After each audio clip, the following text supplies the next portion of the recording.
map for Nealon. No chance you're winning round 15 or round 29 here, EG. It's 15 on the board for Illuminar. It's the polls that are a single step away from removing EG from this tournament. The biggest brand, the biggest name, and Illuminar might just topple that. It's that A defense. It's just so weak. And that was a contact play. That's one that you don't really expect. That's an extra little garnish on top of the original recipe for Illuminar Gaming. And the fact that Wiz doesn't catch, it's unfortunate timing, doesn't catch Morel's transition over towards the pillar by the fountain. That's everything. Because Morels doesn't just find him, he also finds 2 more of EG. 3 in the round. And they were crispy headshots.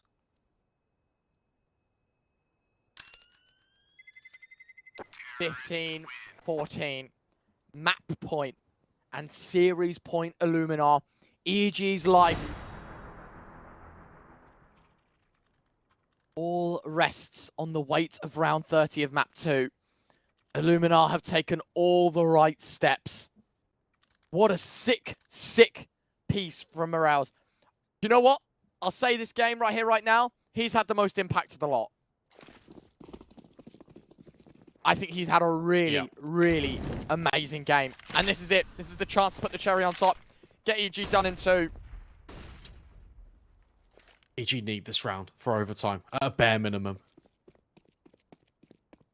And look where they're going, Ryan.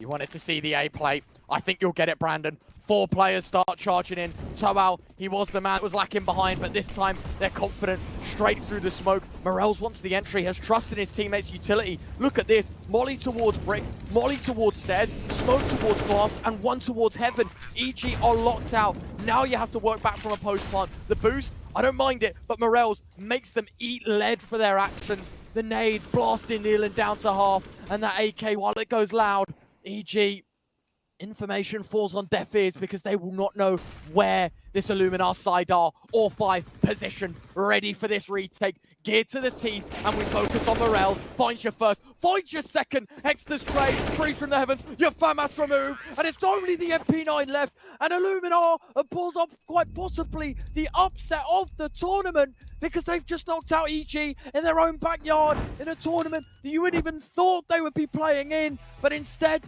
they're sent packing. Invited team gone. First game here in CCT. See you later, EG, and welcome back to the Echo Chamber. I might argue that is the biggest upset we've had in CCT ever. I'll raise you that one. Because that is not what you expect. That is not by the script. Evil Geniuses, right? Take into account the context of this series. Up 7 rounds on the T side of Nuke. Have the match point on the line, throw it away. Illuminar put up an incredible resistance attack on Nuke. Then you swap over to Anubis. Illuminar, they take 4 rounds, sure. Then EG get 9 on the T side of Anubis. It goes 12 rounds to 7 and you lose? How on earth does this happen? Reflection, re-evaluation needed for Evil Geniuses. More than just that, man. How are you losing to Illuminar? You know, I don't think the polls are going to hate me. I love Illuminar. I love the CS that comes out of Poland. But listen, if you just take namesake, Illuminar versus Evil Geniuses, you expect the scoreline to be flipped. You expect these games to be more one-sided. You expect EG to just be able to work, just to pound out these rounds from Illuminar. Instead, kind of feels like the opposite, right? It felt like Illuminar had them on strings, playing with them effectively. And there we have it. Although 2 very close scorelines, they go the wrong way for EG. They are knocked out of CCT. And unfortunately, there's no second chances. This isn't the Swiss stage. This is playoffs. They're done. Look, you got to hand it to Illuminar, though. Their T-sides were absolutely phenomenal. They played the advantages so well. They are well drilled. They keep their 100% win rate on Anubis alive. And that marks the end of an incredible storyline here on the server and for CCT. But guess what? We've got more still for you. There are 2 remaining best of 3s. It's Astralis taking on Eyeballers and Godsent taking on Mouz NXT. We're taking a breather. When we come back, it's going to be that Astralis game.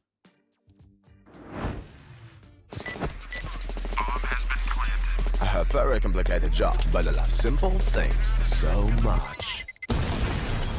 One move. One push.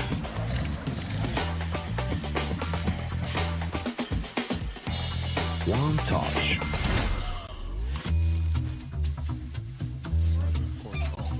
One love. One click. One X-Bet.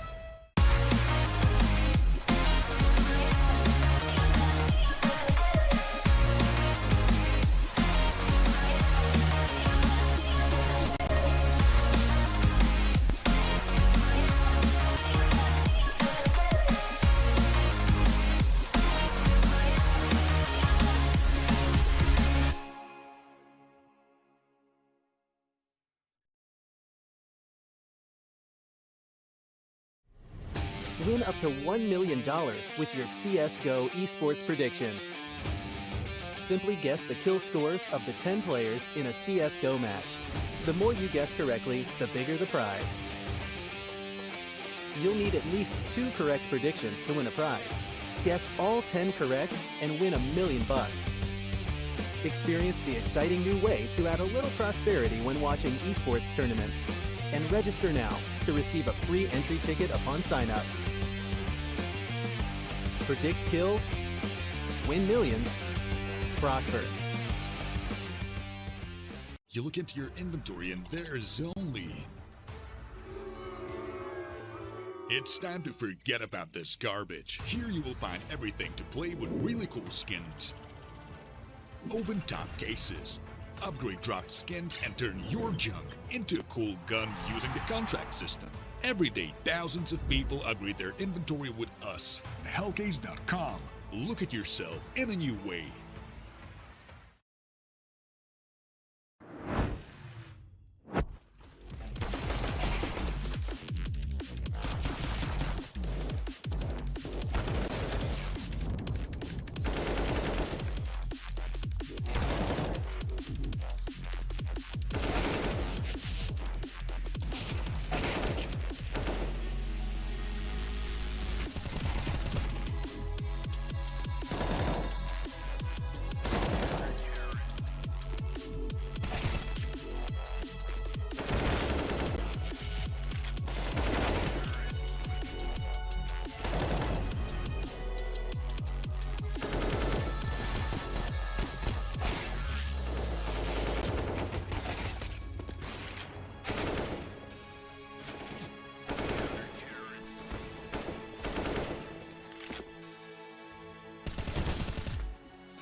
Very complicated job, but I love simple things so much. One move. One push.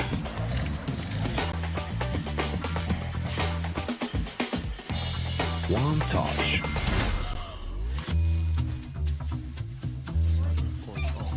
One love. One click. One X-bet.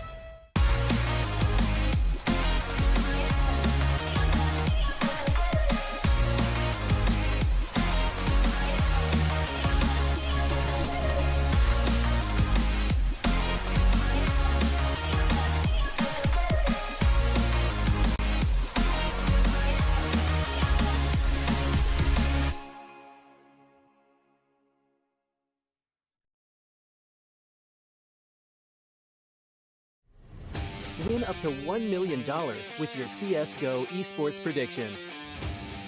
Simply guess the kill scores of the 10 players in a CSGO match. The more you guess correctly, the bigger the prize. You'll need at least 2 correct predictions to win a prize. Guess all 10 correct and win $1 million. Experience the exciting new way to add a little prosperity when watching esports tournaments. And register now to receive a free entry ticket upon sign-up. Predict kills, win millions, prosper. Trying to get the skin of your dream for a long time but can't get it in any way? On our website you have a unique opportunity to get your favorite knife. Users on our site can hand out skins themselves, and participants need to fulfill some simple conditions. For example, watch a video or buy a case on our website. After that, you automatically become a member of the distribution. Go to the user giveaways tab and do what you like. Hellcase.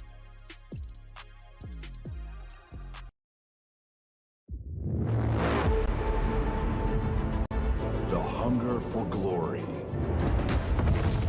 feeds the desire,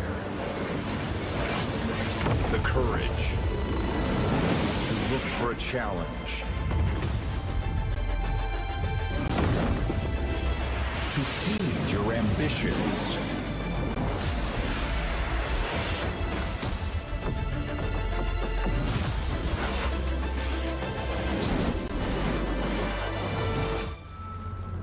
To reach for greatness.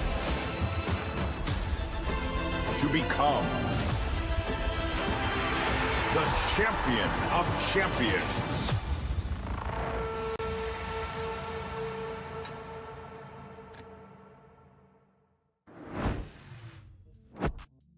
And we're back, ladies and gentlemen. Good day and good afternoon to everybody. The North European tourney continues here at the CCT. And of course, myself over and Nexus will be taking over the next 2 games that are left over here in the playoffs. Now, before we go forward, Nexus, how do you do this beautiful afternoon? It's not morning, so we're both kind of, you know, a little bit less tired, I guess. It is not morning. It is I think a bright afternoon. I can't really see through the curtains, but I think it is something akin to those, akin to that at least. Then I'm doing all right. You know, I'm here, fresh. I got my my cup of tea. I'm ready for our next few matches, and hopefully you are too. I mean, you at least you look like it. You sound like it. Yeah, I mean, dude, I had my coffee. I was able to sleep in a little bit longer, get myself prepared, showered, you know, actually shave and get ready for this bad boy. Because otherwise, yeah, I wouldn't be looking too sweet. But in any case, speaking of the tournament, to go more into details of what we've just seen, we've seen EG being eliminated by Illuminar. It was a devastating blow to EG, and I think this is also something that is kind of confirming the thoughts of everybody. EG is on a downward spiral, and we'll see how they'll do, of course, in the coming weeks and months. But right now, we have the brackets, the playoffs ahead of us, and the playoffs right here. A few games already played out. Illuminar versus Forze, going to be the first quarterfinals. The second, Sinners versus Copenhagen Flames. We still have a few more to go behind that, but today we have the last 2, or right now we'll have the last 2 round of 16 games that will be played. Astralis versus Eyeballers, that we'll be covering in about a few minutes time, and then later on Godsent versus Mouz NXT, and focusing on, of course, Astralis versus Eyeballers. This is, I mean, in essence, on paper, it's an immediate call. Okay, Astralis should be at an advantage, right? Astralis should be winning this, no questions asked. Then yet again, Eyeballers, they've been surprisingly solid the last few weeks. Yeah, you say Astralis should be at an advantage. I say in most cases, and as of normally at least, 9 out of 10 times Astralis do take this. I am here for the 1. I am here for the 1 out of 10 where eyeballers do pull through. And give us a bit of a show, of course. I mean, I don't think anyone here needs any sort of introduction, do we? I don't think so as well. I mean, these guys, if you don't know their names by now, then I don't know where you've been living, under what rock and on without what internet. But certainly, the one important note I would put here is Buzz, of course, the freshest player on the team. He's joined them just at the end of last year, 2022, and he's been doing pretty well on Astralis. I gotta be honest with you. I mean, it seems like they've been able to incorporate him solidly into the roster, and hopefully he's gonna be able to pick up the slack that he's been, still kind of adjusting, I guess, to the change. And obviously having, 3 legends plus Blame F, who's also been a legend of his own in that regard in the team, does give you perhaps a bit of an anxiety as a young player that is coming out from from the region, but of course never really had a chance to play at this level in a team like this. Yeah, of course, as well, we got to take a look at the other squad, because it's not too different in terms of what sort of story we have for a few of the players, right? We've got a couple of legends yet again. JW and Flusha, names they made for themselves throughout the time of Counter-Strike, and I think they've well earned their names as a legend of the game. Then you've got a couple newcomers with the Sapik, Pepsor, and Shine. And, I think I kind of dig this. I do dig this. I like the roster. I like the players they have picked up here as well. I think every one of them has been fairly solid. Pepsor, I think, has been the one standout to me as well. Oh yeah, I was about to say Pepsor, the fact that they picked him up about a month ago, and before that, he was always, I wouldn't say touted as somebody who's special, but he's been solid, playing both in the Fnatic Academy or Fnatic Rising team. I mean, his history goes starting like this: Fnatic, Fnatic Rising, straight back to Fnatic, and guess where next? Fnatic Rising. Exactly. Yep. So he's been around the squad for a while, I'd say. It's like, JW and Flusha, we mentioned them earlier, just now, basically the 2 legends that also come from Fnatic, the reign of Fnatic that they were able to kind of establish with their unique gameplay, and of course JW, the Wonder Kid, Wonder Child, and of course Flusha, who's had his moments of glory pretty much every map he played. I mean, Senor Vac is just ingrained in everyone's memory. Yep, I think so. I think so as well. I will never forget that Dust matchup when he came through short and absolutely blasted the defense. I'm not actually remember who it was against. I might have been VP, the old one. But in any case, it was Flusha. Yeah, it was Flusha, exactly. And of course, as you mentioned, Sapik and Shine. Now, Pepsor we've already kind of covered here, but Sapik and Shine, they've been in the team for as long as JW and Flusha were, obviously being picked up at the same time, give or take. But my experience from Shapik comes from Young Ninjas, and I think back then he really proved himself to be a solid player that I guess can listen to the calls, can adjust to the team, and I think I'll be on the lookout for him, especially tonight, to see how well he can do. How well he can adjust, I guess, to the game of Astralis. Because Astralis, we all know, if there's anything they have going for them, is the consistency and more specifically the structure that the team brings on the table. Yeah, of course, we got to take a look at then what we're playing, what sort of structure and what sort of playstyle do we get to see. The maps kind of tell a bit of a story. Mirage, maybe going for the more firepower that they've been feeling as of recent on Astralis. Hoping to get Device into positions where he can do whatever he wants with the AWP. Same with Blame F, have him activated with those lurks, something we were mentioning before we got here as well. If he's not popping off as he normally does, then there might be a few issues there. We'll get to that if we do need to later on as well. Then the structure of the rest of the team, how will they make sure that these positions are capitalized on and will set up the others for success? We'll see. Mirage, I mean, it allows for quite a varied playstyle. And then we go to Vertigo, and, we'll talk about Vertigo and Inferno a little bit later, but you were saying you think it's a 3-mapper.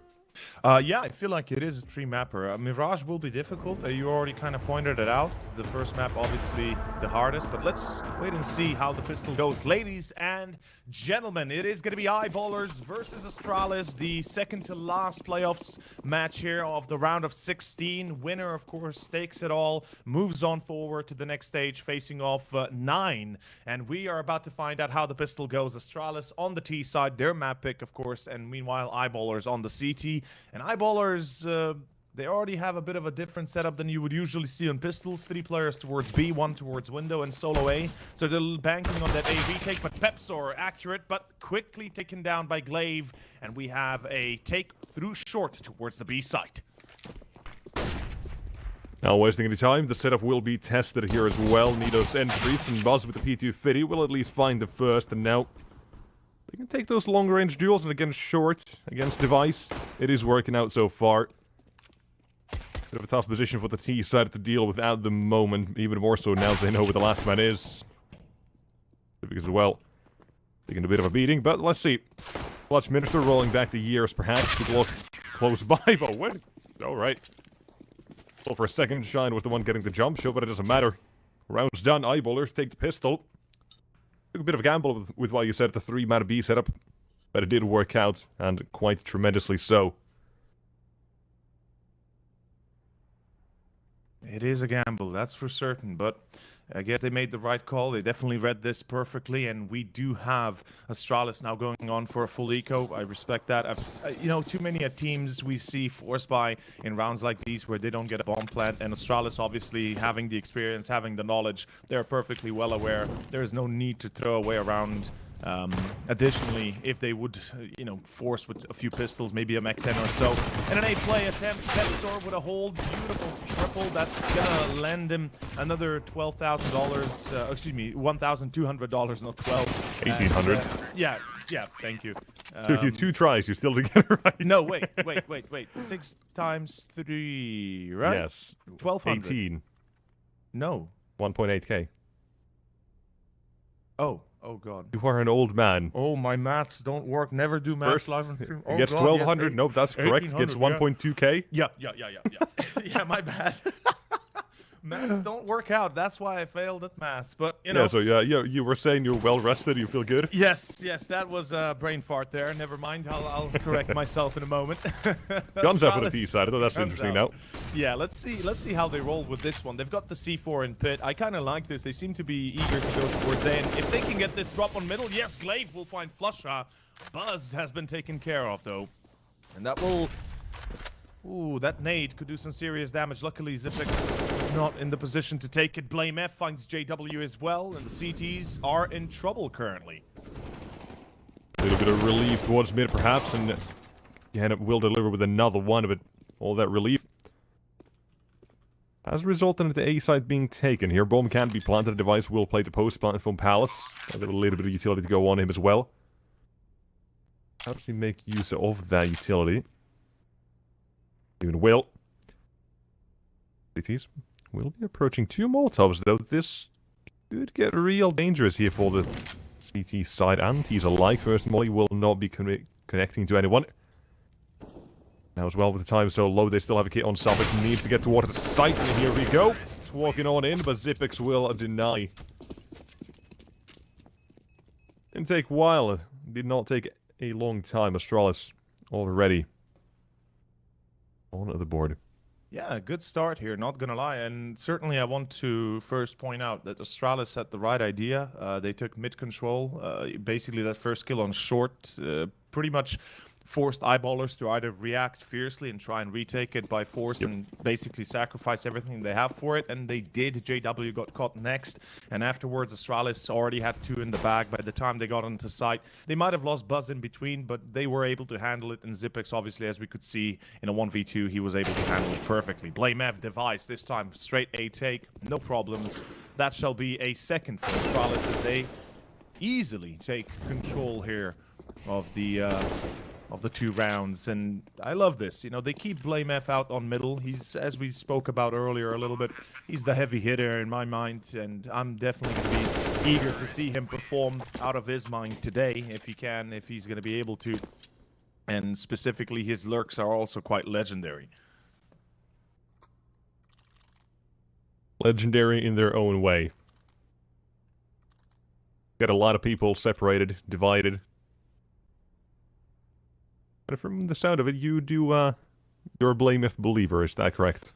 I am. I think he's a great player. I think he's extremely consistent, and he does have a few off games here and there. But for the most part, the majority of the time that I've watched Astralis in the past, he was a big reason why they would win their maps or series. So I'm excited to see him play every single time, and I just hope that we can see the Blame F at full capacity today as well. And look at this, a bit of a palace push meanwhile by Sapek. He gets away with Buzz, and Glaive just solos out of B house. Oof, that is going to be a bit painful. Zipek's got a okay, that's the C4. That's a problem now. Astralis a little bit split across the map, and they have no answer for these solo duels that eyeballers are taking. Yeah, Blame F, or, well, Glaive I was going to mention. His play towards the B side did make sense. Realizing they had more than a couple of players towards A, the B side only had one somewhere. Didn't win the duel. Alas, things go crumbling down a little bit. As the eyeballers, they clean up house one at a time. They keep all 5 alive, make it even better. We're headed towards round number 6 with the T side now. We're going to be looking at them again. Money is going to be a bit of an issue, so we'll see how things do turn out for them at the end of this one. For the CTs, though, eyeballers, it's good to see that they're not going to be forfeiting these rounds just yet. You said it as well before the game. You think it's going to be a 3-mapper?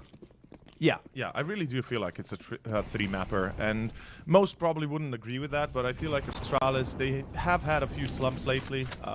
Their performance against Vitality and Heroic in the Blast series was unfortunate, but they did win against NAP and OG less than a week ago, give or take. So, there's obviously always a light at the end of the tunnel.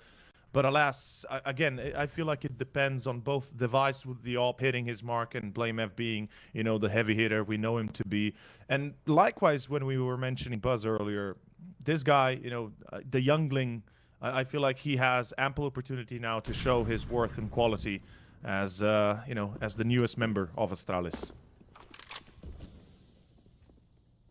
But yeah, that's the reasoning here for me to think that this could go three maps due to the other side being eyeballers, right? Obviously having JW and Flusha with the experience, but the 3 youngsters or the 3 younger players that are extremely hungry for glory and, of course, titles. For glory, fame, money. Really, anything. Anything that they could get their hands on. Yeah, the Astralis are going to be going for a bit of an A take here. It is, interestingly enough, going to be through Palace, so Pepsto's position is not going to be too effective. Even worse, Blame F just dunks down on him with a flashbang straight in his face. Making their way towards the site, having very quickly taken over. A couple of smokes down as well, and trying to line them up through the edge of the smoke. Resulting in only one T-side to still keep the advantage going on. Problem here is, looking at Flusha, though. Yeah. He could very quickly get rid of Device here. It comes down to timing. And he's about to do it. Then, he's waiting, playing the time, but waiting for his teammates to get some sort of position as well. About to explode. Here's one onto you. Options now open up for the CT retake. One more to go, but suddenly, Blame F all but himself. Trying to find if he can somehow win this one, but 5 seconds, stick to the defuse. There's no way to win this one anymore. No. Blame F realizes that even if he does go for the white peak, tries to get the bomb diffuser, it is highly unlikely he'd be able to survive, and, they still had time on their hands to be able to defuse it afterwards. Well done by eyeballers. That flank from Flusha pretty much, secured them the round victory, or at least the retake, and afterwards getting rid of triple, position on triple as well, pretty much confirmed that Astralis, now, they did lose, or they do not have Config anymore, which I think Config was a beast in his own might and right, and with Blame F combined, that was an unstoppable duet. Let's hope that with Buzz in mind, they can actually correct that trajectory they're heading into. And we see a little bit of presence towards B. Astralis now on this eco. Of course, Blame F, again, he secures the entry. Like I said, this guy, he's going to be there every single round, I feel like, that gets at least 1 or 2 kills, and you gotta play on him. You gotta play on his strengths. And with an AK and Kevlar, he's definitely capable of pulling it off. And We can see they're still continuing towards B whilst rotation for Flusha back towards A. This could become an issue. If Shine doesn't get more than one, then Astralis have a clear-cut take to the site and possibly the bomb plant alongside it. Shine gets one. Ooh. He stacked quite heavily, but that's all he gets. And like I said, now Astralis have the site, and the retake for eyeballers will be extremely difficult coming in from the kitchen. Well, you say that, but Okay. watch him. Just Jumps goes. out. He's going to try to stop the bomb plant from even happening. No chill. Make it worse for wear. JW having removed device now puts things in a little bit tough for the T side here. Glaive could have tried to force the bomb plant here with that smoke cover. BlameF at the same time has got him down, and well, Pepsor lights up through the smoke. No kill just yet, not completing it, but the damage has been dealt towards the T side. But BlameF, who's got to try to recover that? Leaving just JW all alone. 25 seconds as they are hunting him around the bomb site. To find out where he has gone through the gap of the smoke as well, and Glaive will be caught. That's the a bomb shame. now gifted.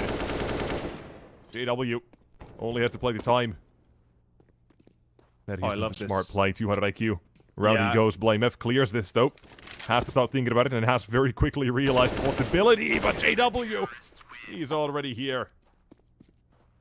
What a clutch by JW, and what a decision at the very end there to jump from window to short. Not the easiest jump to make. If you know your KZ skills, you know that whilst you can practice for it, there's never a guarantee you'll make it. And if he had failed, BlameF would have been able to get the bomb down and afterwards play the after plant as as good as one can. And if BlameF had not been caught with basically a nade with a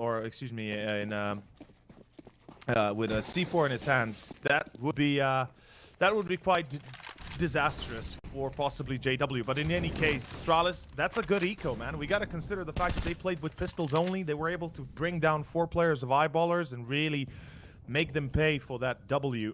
5-2. Astralis might be behind, but they have a chance here to still make this into 3 and potentially 4 right after. BlameF on 7 frags so far. Instrumental in getting those entries. Let's see. They left the C4 in T base though. I'm a little bit, not gonna lie, I'm a little bit concerned. Oh, Buzz! Buzz, wow, that is beautiful. Rang the doorbell, man. Did a little bit more than that. He Buzz opened the up the doorbell? door, he kicked it down. Device will make sure the A side will be vacated as well. They buzzed him in. Okay, I'm gonna stop. I'm gonna stop. Okay, Shine. I mean, what can you really do besides hope to keep the M4? As I said, economically speaking, eyeballers are in trouble. If Shine survives, I could see this being another buy for them next. It's not going to be pretty, but let's say he survives, they get the 1.4k. So JW has enough for his own investment. Flusha has as well more than enough for himself. Shine can drop a rifle and buy one more. So at the end of the day, they'll have to deal with either a single MP9, potentially a pistol. Could even be a FAMAS buy if they really, stretch their limits of how much utility they want. But oh boy, they're circling him like hawks, like vultures. Astralis on the hunt. They smell the blood and the fear in the water. Shine. Yeah, even if he finds this one. It's going to be another one right around the corner. He could still go for this, but... Oh, he's peeking. Oh. He's trying. He's toyed with the idea. AK is will be super collected dangerous. and... Yeah, Buzz not going to fully walk out. Will stay just in case. Alas, the AK will be saved. And we head over towards round number 9. Astralis there now, again, still fighting back a little bit in these rounds. Same with the CTs. We're still in the early portion of the game. Fighting for control for both these teams, and neither one wants to let go too quickly. And we'll see.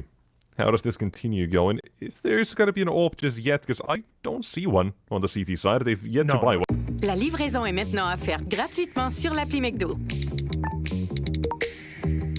Et elle vient avec 6 McCroquettes. La McLivraison aime les récompenses Mon McDo. This is Love Island.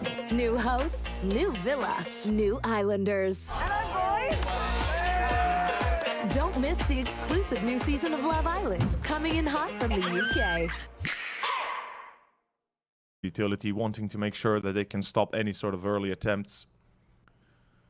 Tech pause, by the way. Not sure what exactly is going on. Potentially an issue with Glaive, maybe, given that he is currently inactive in the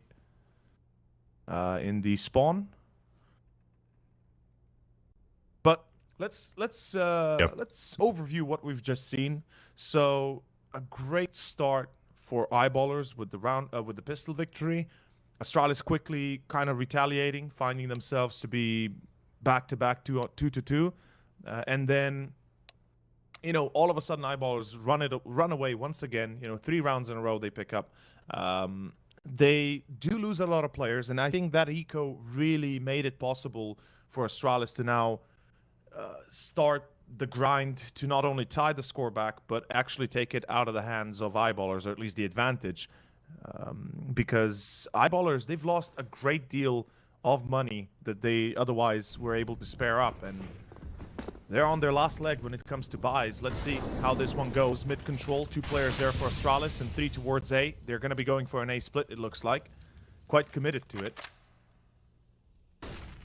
I've been seeing my fair share of A splits yesterday and the day before, but let's see how do Astralis get to do it. And so far the answer is not too well. They've lost a couple of players. Dipnick's the first one to get something back in a slam dunk from Glaive. Will bring it back again. So even numbers on for the time being. Flusher did Flusher juggling an ult back as well, I think. Yeah, Shine's gonna pick that up.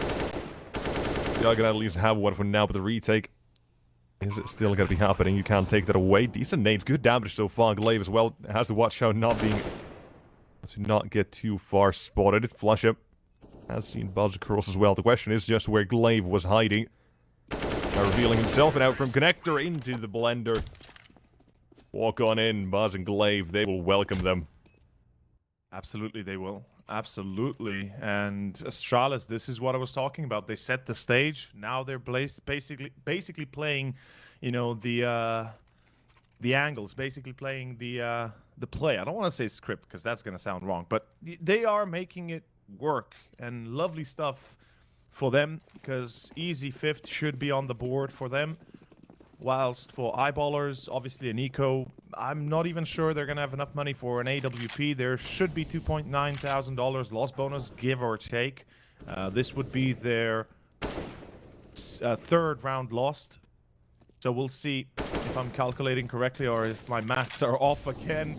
But losing Device and Zipex, that is a little bit of damage. That is more than I expected that Eyeballers might be able to do in a round like such. And ooh, look at Sapik. He's making it look like he could potentially catch Blame F in the back, but unfortunately JW directly running into his crosshairs, and yeah, that's pretty much confirming that Astralis still get the 5th. But a loss, no, you know, regardless, a loss of 2 players is still quite a bit. We have 5-5, tying things up. Topic though, he's going to be looking to maybe still do some damage here if he can. If not, a rifle stolen from Buzz would be something at least. But holding the apartments, easy enough of a kill. No more casualties for the team side. Their money will be allowed to bolster for now. Get something going on. Not a lot, but just something. Whether or not that will continue, we'll have to see. This is all up to the Eyeballers, I'd say. Still though, no war. Like I said, didn't have the money for it. Now they have 2.9k loss bonus. So, yeah, close enough. You at least, you were close. Yeah. He said it though, yeah. Device, whenever he gets the opportunity, will be having his hands on the big green. Nade's going out towards mid both ways, and Sapik, look at him. Thought about going towards mid, heard a couple of nades headed his way, now down to 3 HP and says no thank you. Yeah, even if it is unconfirmed, the damage is dealt. Being momentarily both basically deafened and disoriented, I think it's best decision to run away. But look at Flusha. He's like, yeah, you might have scared away Sapik, not me though. And certainly if this guy can do it... Oh no! Oh no, not catch both Flame Heaven and Flusha. The timing here is the worst possible it could have been. And now Astralis gotta go. They have no choice but to go. And look at Shine in Forest. Let's see if he can do it. His countryman Forest, of course, being the name, the place being named after him. Buzz and Device with 2, but it's not enough. Shine, does he get a third? No, he does not. 2, but it could be enough. Device now left for 1v2. He's got 50 seconds to go. More than enough time to play this one out. Though his positioning, perhaps not the best, as he has really no way of getting back up to Apps and run away, and he has to plant. He does. Pepsor, meanwhile, that's a quick shot. And that is the 6th confirmed for Eyeballers. Astralis, they at least tied it up. Unfortunately, that flusher push really caught them off guard. You could see that they were confident that nobody from Eyeballers would dare They were checking mid as well, yeah. They were, just as they walked away, flusher decides, yeah, now it's my time. Let me walk up, see what happens. Finds himself a little bit of information, and alas as well, the T decided they were trapped. They couldn't really afford to go back. We find ourselves with a 6-5. Also, shout out to our drone operators here. Doing some nice little flips, keeping the camera steady. Keeping it going. That's some great gyro stabilizer. That is a great stabilizer. Or maybe this is the drone that they're spinning the camera on. The drone isn't actually doing the flips. Would that be considered cheating? I don't know. I mean, even if it is, it's amazing. And speaking of amazing, another A play potentially coming out here from Astralis. 4 players in T-Pit. They're last time was Buzz getting the entries. Yeah, they're lining up those smokes. Here comes Stairs and Jungle. Stairs and Jungle. Yeah, JW meanwhile blinded, gets Glaive, and look at Pepsor. He's still under Palace balcony. Nobody's checking him. Buzz is out far, but the Molotov stopping the rest of the team. That is horrendous. Astralis have no reply. Device is going to be out for blood, but he is not going to get more than 1. And Astralis is left bleeding and wounded on the side of the road. Blame F late on the flank, or at least the lurk. And one thing that I would have preferred to see, honestly, is just allow Blame F the time that he needs in order to get, a frag or 2, in order to sow chaos and then force Eyeballers to either over-rotate or compensate for the loss of 1 or 2 players. Instead, going straight into, 3 guys that were ready for them? Yeah, it was a bit telegraphed too much. Yeah, seemingly as well, they know. They have an idea that mid is going to be the area where Blame F might currently be lingering around. And as they check it, same time goes down Device, 7-5 Eyeballers. This time they're not going to let the A site fall. Instead, they put up a fantastic defense. There not being much that the T side could have really done. They didn't check on the balcony. Pepsor was allowed to get the first one basically for free. By the way, I saw, Buzz was way ahead of the rest. There was no one anywhere nearby the Molotov they dropped. It was at the perfect time. Astralis didn't really get in towards the side. They needed Buzz to get the kills. Yeah, I do agree, yeah. And same with Blame F, right? As I said, you gotta give him time. He's a great player, but if he's not allotted any sort of time to do his work, to do God's work, well then, he is gonna have a 9 possible opportunity. In any case, again to an eco, we've got a few Deagles, we got a PT-50 on Zipex, I love it. Best pistol in the game. Hands down. I know you don't agree, but I will keep on pushing. I will, at one point, convince you that that is the pistol to play for and to die for. Long range accuracy, 2 out of 5. Not good. Device, though. Deagle. That is a 5 out of 5 shot, I'll tell you that much. Even the T's had a chance with CT slightly weakened, the A site especially. You know what? Slightly weakened doesn't mean it's out of the fight or out of the fight. Stopik's still here. He spotted 2 more. And alas, the round seems to be donezo yet again. Stopik, he knows what the last man is, and Flusher wants to farm a little bit of cash as well. Easy enough. 8-5. As well, Astralis' T side. Maybe going a little bit weaker than they'd hoped. But still, easily time to turn things around. 8-7 is still on the on the cards. Let's see if they're gonna make that happen. However, all things go a little bit too out of hand if they do. Well, they are getting a little bit crazy here, but again, let's not forget that the last time Astralis played Mirage lately was, of course, against Heroic, and they've lost it very, very much so at 16-4, excuse me. And that was not a nice loss as well. It was, you know, no decency in it, I would say. Sapek, meanwhile, great entry. Pepsor might have been caught, but they did take out Glaive, the mastermind. Let's see if perhaps Astralis can correct the current course they're on. They have mid control, that's about it. And still, Eyeballers are kind of able to keep them in check. You can see Astralis is a little bit reluctant to quickly take both short or connector. And, you know, usually this is a standard practice. You go mid, and within the next 10 to 15 seconds, you got to go for both con, or you go for con or for short. In this case, neither. And Astralis, what's the choice, mates? Time is running out. 45 seconds. Count an additional 3.2, or let's be safe, 4 seconds for the bomb plant, and you get yourself an issue soon enough. A bit of good tilt. Signals the A take, and the footsteps will confirm. Ooh, good spray, though. Topic is gonna get a little bit of chip damage, and again, look at the damage that's already been done. 3T or 2T players below half. Shine could have a chance to get both of them here as well. That's one, and from ramp strikes Flash, and suddenly, in the blink of an eye, it's all going downhill. Device could try.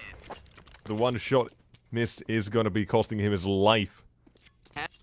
Suddenly, Eyeballers, they keep racking these rounds up, and they've got a 9-5 T side as well. Astralis, they don't have the money to really go for the full buy here either.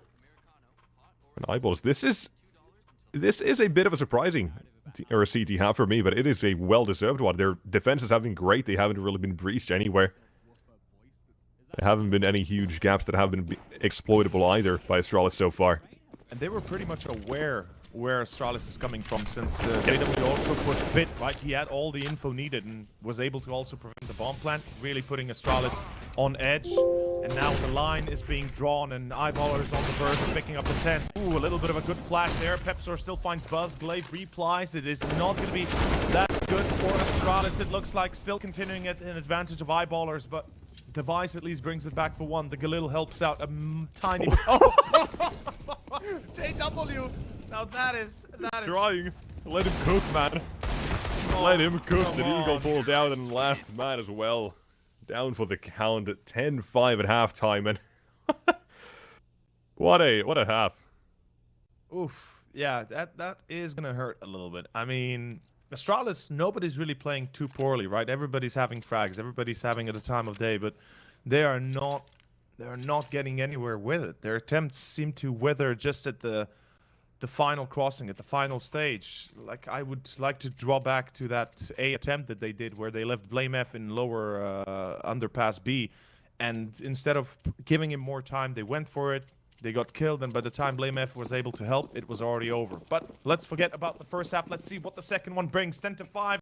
Second pistol here, the CCT North European tourney here for you guys, and this is the playoffs. This is the second to last playoffs match of the round of 16. And Astralis facing the music of an A play. Mouz down, Device. Got at least tap through, and Buzz as well from longer range, having to defend. That seemingly very quickly has fallen to a retake. They were aware of this. Oh, I love this. I love this from Eyeballers. All going CT. This is how you do it. They don't have a flashbang. They're just waiting. And the CT side, they might just walk into them. Oh no, they take the fight to them instead. Quick all 2 for 2 there, CT side, and now they know 2 players still remain towards CT, or at least one of them do. Flush up.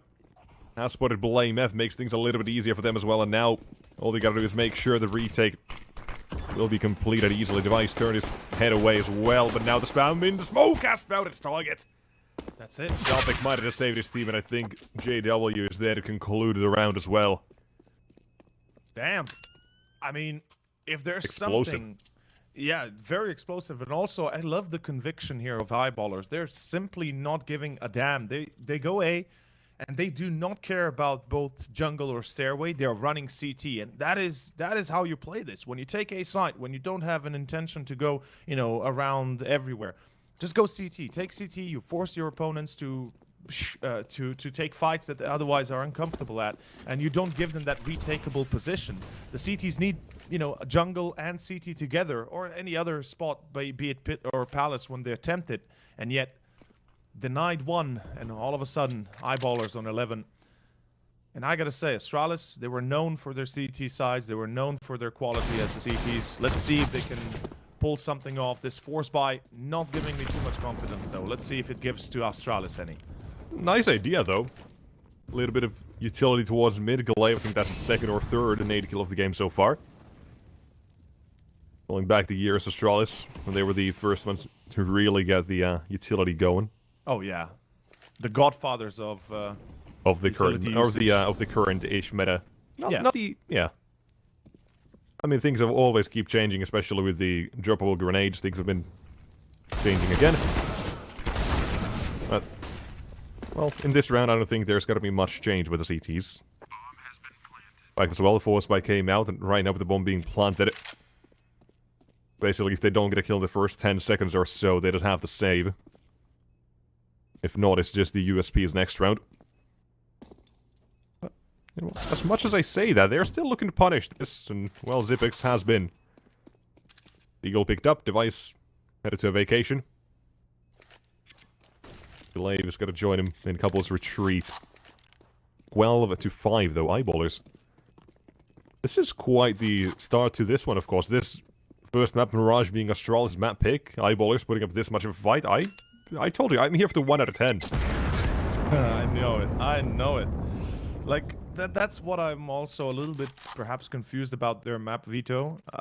Their recent results on Mirage, as I said, aren't the greatest, and it kind of comes as a surprise. They did win against NIP most recently on the Premier Spring groups of Blast, but against Heroic, it was the a qualifier of the defeat. qualifier for the qualifier. Yeah, okay. Just don't even let's not get into the nitty-gritty details of that. I just wanted to make sure. I know, but the fact is that they picked Mirage, so my logic would dictate that they have prepared. They have gone over the demos, the VODs. They've prepared themselves, whatever comes next, and it seems like they have a few good ideas, but nothing that really works when it comes to timing or the way they play it out. And we can see here, A-side lost. Astralis had no choice but to basically look for exits. I mean, if they attempt this retake, which most likely they will, there's possibly a 10% chance they succeed. Unless they pick some crazy shots with the Scout and the Deagles,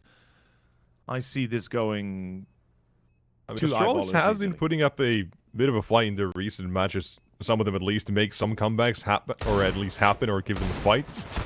It wouldn't be out of the world to expect it, but at the moment, though, things really are looking bleak. All the individuals that we need are popping off on the Eyeballer side, right? You said you wanted to see Shine as well. You wanted to see him specifically. Sabik, you've seen him in the past as well. You know how good he can be. Right now, everyone's firing off on whatever cylinders they might need. JW's leading the charge, 17 kills. They're doing really well. Yeah, man. The whole of Eyeballers is playing a beautiful game of CS. They are playing together, and what I can tell here from the first glance is they have good communication, at least by the looks of it. That is obviously speculation, but they certainly have good coordination, which is obviously hand in hand with communication. And they seem to be working off of one another like kind of well-oiled machine, and that's it. Oh, the spot here. JW ready for that. He's waiting at water, so he's going to eat a nade to the face. Glaive lucky to be alive right now, because if JW had been a little bit more accurate, Glaive wouldn't be standing in this round for that long. Meanwhile, it looks like a bit of a default finally. Eyeballers slowing down, knowing they're up against the gun round, possibly knowing there's an op-out for Device. They don't want to run into him and lose like 2 players before basically being able to reply. And this is right now open for Eyeballers. They could go both A or B, depending what they feel like is better at the current stance.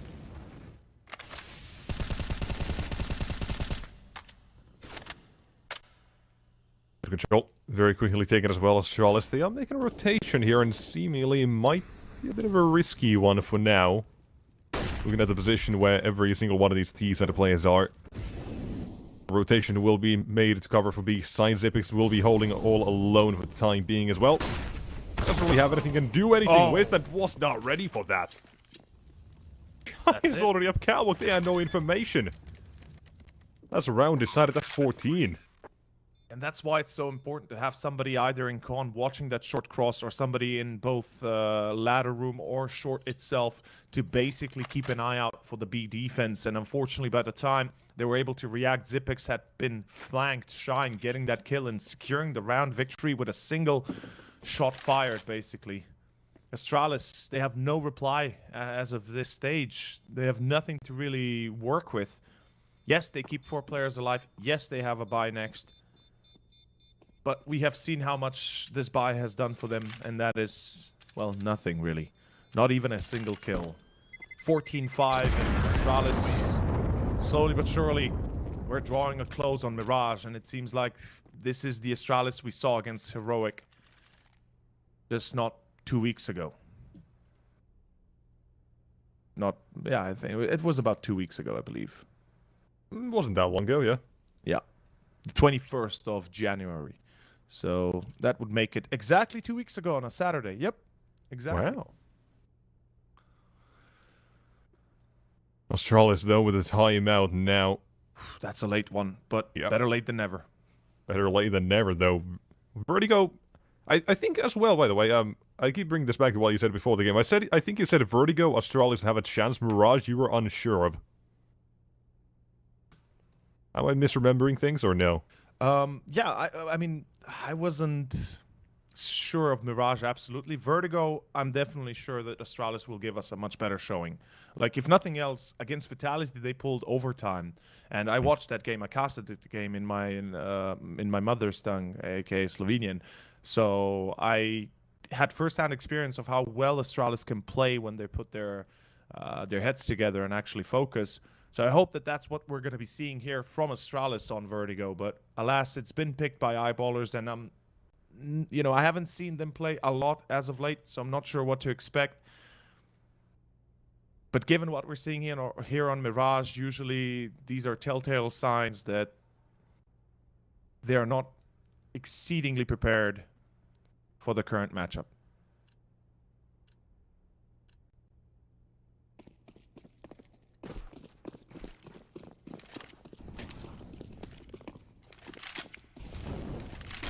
Yep, Astralis. Now, if it wasn't already tough, it is even worse now. Basically, one round loss and it's 15 map points. At that point, eyeballers think just relax for a second, maybe. Or make it even worse for Astralis. Just finish it off then. Every now and then, sure, teams might have troubles bringing over the finish line, but for a line like this, unless something goes horribly wrong, then we are going to be looking at the first map in the bag in only moments' notice, but for now, taking our time, eyeballers will be making Astralis guess a little bit, waiting for some sort of mid-aggression, or some sort of mid-round aggression will be delivered both in this case. Blame F will be taking a stroll towards top of middle. This team as well, Glaive might just swing into underpass, I'm not entirely sure, but there we go, finally. Reveal the position, Blame F. Finding himself an opening, and eyeballers, they say, you know what? Let's not test that, we don't know what else might be waiting there. Especially not when that aggressive play is going on. Device in the meantime as well with another kill found. Things started to look a lot better now for the CT side. Eyeballers 2v5 trying to bring this one back from the grave. Essentially, Pepsor with the first one. And finish off the second. And well, 25 seconds. As much as I would love to see Flusher roll back the years here, I don't think it's happening. No, he's gonna save. I mean, stating the obvious here, but I don't think he's got this. Let's be fair. This is no longer the year 2014, the golden age of CS, one would call it, when we would see rounds like these. I'd say Silver Age. It's growing. It's still trying to get to, you know, to be a little bit more popular. It's got a couple of growing pains, you could say, but it was good. No. I mean, people look at it fondly. It's much bigger than it was back then, but just the way it was played is much different, right? The meta and the style of play has changed so much. Never heard of them. Oh, I mean, the thing is, you're not wrong. The thing is, some teams would be like Astralis. Their execution would be a couple of flashbangs. Yeah, and a smoke on the fly. And then you'd have Fnatic that just be like, no, just run in, you know, put some headshots in the game. But let's see what exactly happens here. Astralis, I mean, they get the 6th. Yes, they still need a lot of work to be able to get up to 14 and tie it up and then potentially take it away. And let's see if that's actually possible, as right now, Astralis, they have an AUG on Zipex, they've got the op on device, and we don't really see too many aggressive moves from Astralis. They're not really looking to be overly, like they're looking more like they're going to be overly cautious than anything else, and I respect that. They know that eyeballers can punish them for the mistakes they've been doing pretty much all game long, and Zipex jump spots, Flusha of course, and that confirms that there's some presence in B. So right now, no confirmation whether or not this is A or B just yet. But they are rotating off of B. What is happening here? Only one player left on short. I mean, eyeballers could still just completely turn this one back towards B itself, leaving Pepsor to lurk or take the old long route around. And I think that Astralis have realized right now they've left B completely wide open. Or at least will soon do so. Okay, through the smoke, shot pick, no flash, no nothing. Shine goes through, low HP, still gets the drop on Blame F. The flank of Glaive works, drops the C4, but it's going to be Buzz to continue. And it looks like Astralis might be able to pick this up without further losses, or will it? Oh, Pepsor! Ooh. That's going to hurt. I mean, that's a little bit of why he's the one we've been looking at here. Mentioned him in the pre-game. 1v2, however, not an easy task. We'll make it back to the bomb site, though. Ooh, I say that. It'll be removed right at the end. 14-7. Nice headshots, though. Does make it costly for the CT side. Not that it really matters that much at the moment, but keep an eye on the economy. Maybe it does come back to bite them in the ass on the CT side. For eyeballers, however, let's see what they really get up to. With the pistols in tow, I wouldn't put it past them to sneak in a couple of kills. Maybe a bomb plant if things get real frisky. One would hope. Out and dirty with the Eagles. Love the smoke buy on Pepsor and a flash as well. They can really make some magic with that if they play it correctly. Flusher getting caught out in Palace though. Jump out middle, run boost. Shapek gets Glaive. Blame F goes out wild. Perfectly so. And pulls out the dual Berettas on device to make sure that they secure the last kill. Okay, Astralis up to 8. Up against another gun round. And the problem is that eyeballers just need one round to work for them to secure 15 and basically overtime. Astralis need quite a few in a row to make sure they do not have to face that. So the pressure is on for Astralis still, but slowly being alleviated. Meanwhile, tactical time at eyeballers. I'm actually, you know what I'm thinking right now? That they could make this one a bit of a speedy push towards, you know, be it A or B. I'm thinking perhaps more A, and just kind of run out, you know, go for the old Fnatic style. Showcase us exactly what we were just talking about. Yeah. Like, I was like a big fan of their old school round on A that they would do on Mirage, where they simply ran out of pit, no flash, no nothing, just went out for it. I mean, it's ballsy, it's crazy, but it works. I mean, it does depend on the CT setup a little bit, right? Let's say they've got... They're going for more of a default thing, which they are doing, or actually are not doing right now. Well, you know, like the mid-focus, players go connector, one-man site. Yeah, it could work.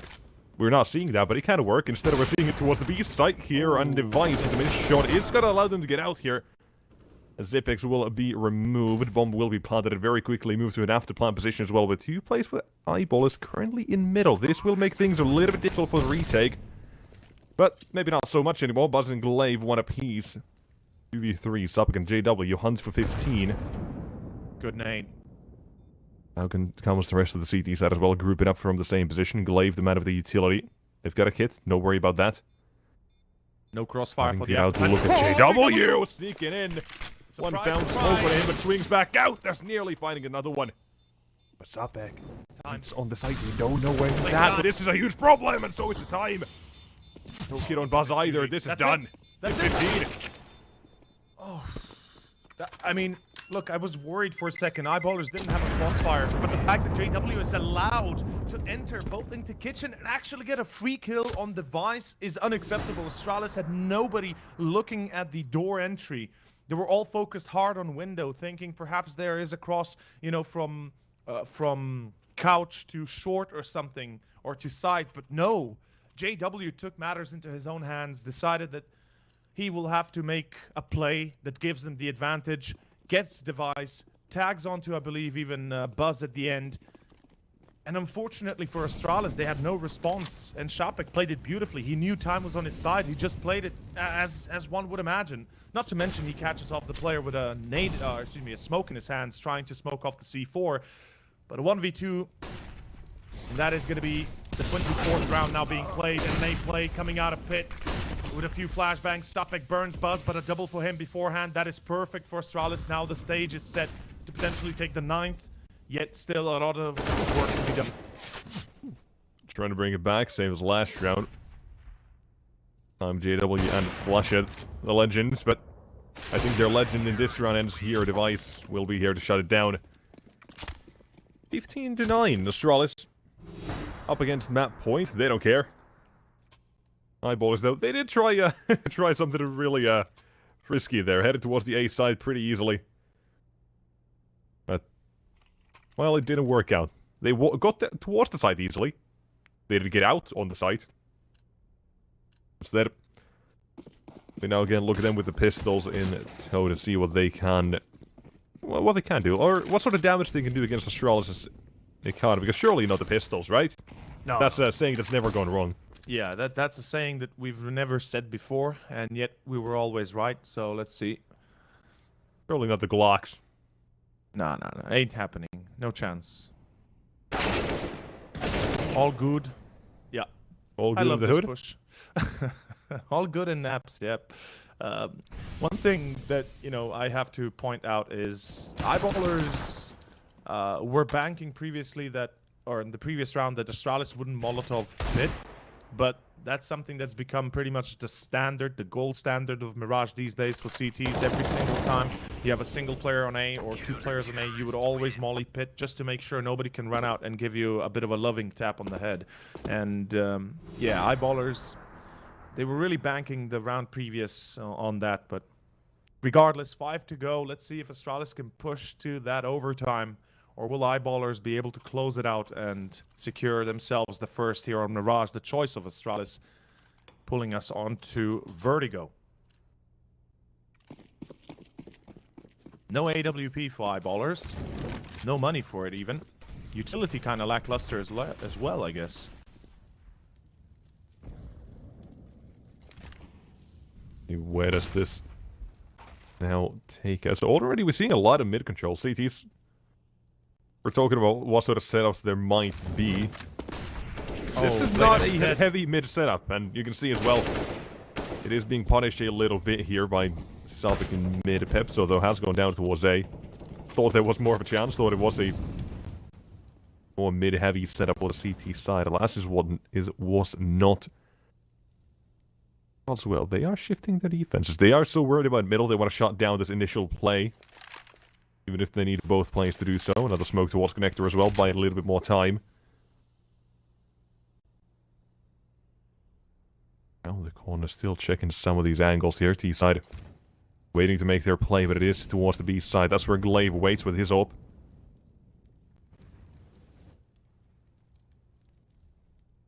Have an opening towards A that can be made by Flusha. Depend a little bit on the timing. If they get contact on B, Flusha might start to walk up and try to get the kill here, and has done so. In the meantime, Glaive returned. Has been taken down to the grave of the B side, and now comes the question.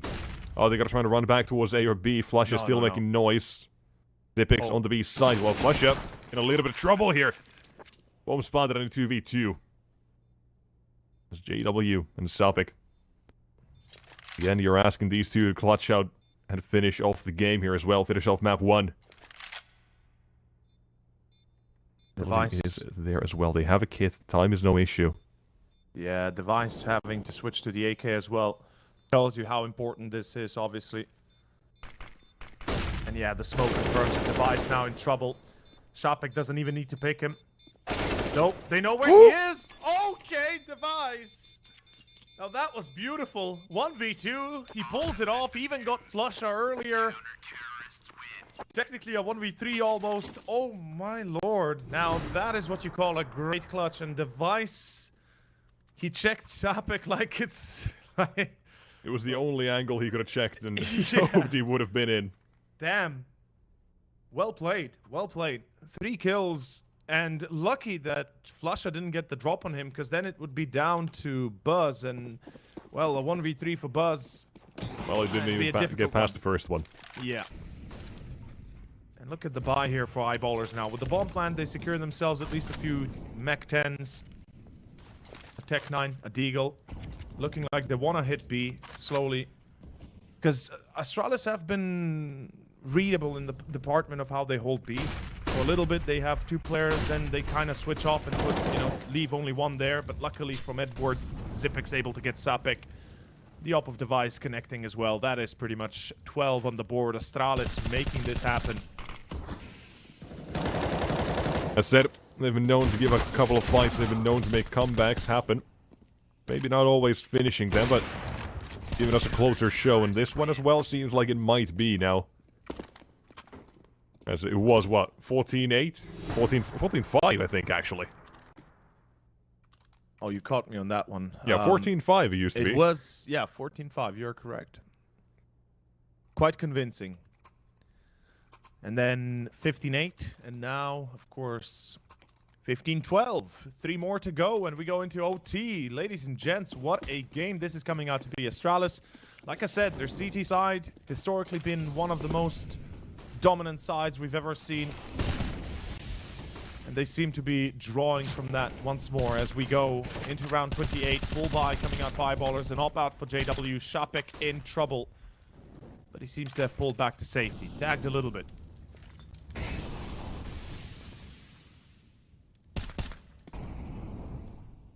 Now the Eyeballers as well, they've spread around quite a bit, but the initial play wasn't really happening anywhere on the map, and now the final one is towards A and JW. Not JW, excuse me, Device. Taking 9 out, made me confused for a second there. Looking to find something else entirely as well, as he's done his job. Now it's his teammates to finish this one. Flusha, though, does have an open avenue towards the site now, and we'll have to figure out where the Device has gone. Ability is here and now. Sapek as well, with him close by. He had the drop on him, at least thought he did, but Device went on to the aggressive himself. And the other back can't really pull this one off. 13 to Astralis. Device putting up numbers again here, buying time, and he stayed alive the entire round as well. That is huge. If he had gone down to the ace, I would have been eyeballs for the taken from the beginning. I mean, Device is definitely warmed up, and not just that, he is now going full monster mode. 25. He is surpassing JW, who was leading the charge on the server at the start of the halftime. And let's see if it can keep it up. The op hitting its mark, and not just that, the Tech 9 peek into deep pit. That was insane. Tactical timeout for Eyeballers. They got to discuss this. I mean, 2 rounds remaining for them. They've got 1 eco here. Let's say it an upgrade buy, but they certainly are not going to be faring well if they continue like this. The comeback for Astralis is now absolutely possible.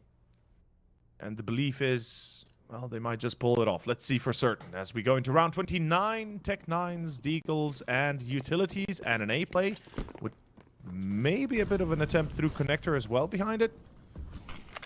We'll see. Fast though. Flash. Blame F will be flashed. And ooh. Up in the window, already in the face of Device, but it will be removed, and up next, Flusha joins the pack of Demise. And, well, seemingly everyone does on the T side. Bomb cannot even be recovered, and then nade. Oh, it's not going to finish this off, but Pipsort not going to be able to plant here. Out when Blame F sees the pistols. 14 to Astralis, 1 away from overtime now. Well, they fought back, and now it's just 1 more to make it to overtime as well. It took them a long time to get warmed up, but it's been Device who's brought them to this position. Now the rest have to make sure as well they don't miss it.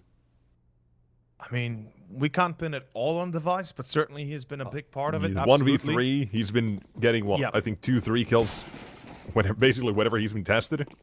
Yeah, I mean, that clutch was really what mattered the most, right? That would have lost them the game, or at least the map, but instead they pulled it back, and now that Device is back in action, boys, and 20 kills across the board for Buzz, Blame F, and Glaive.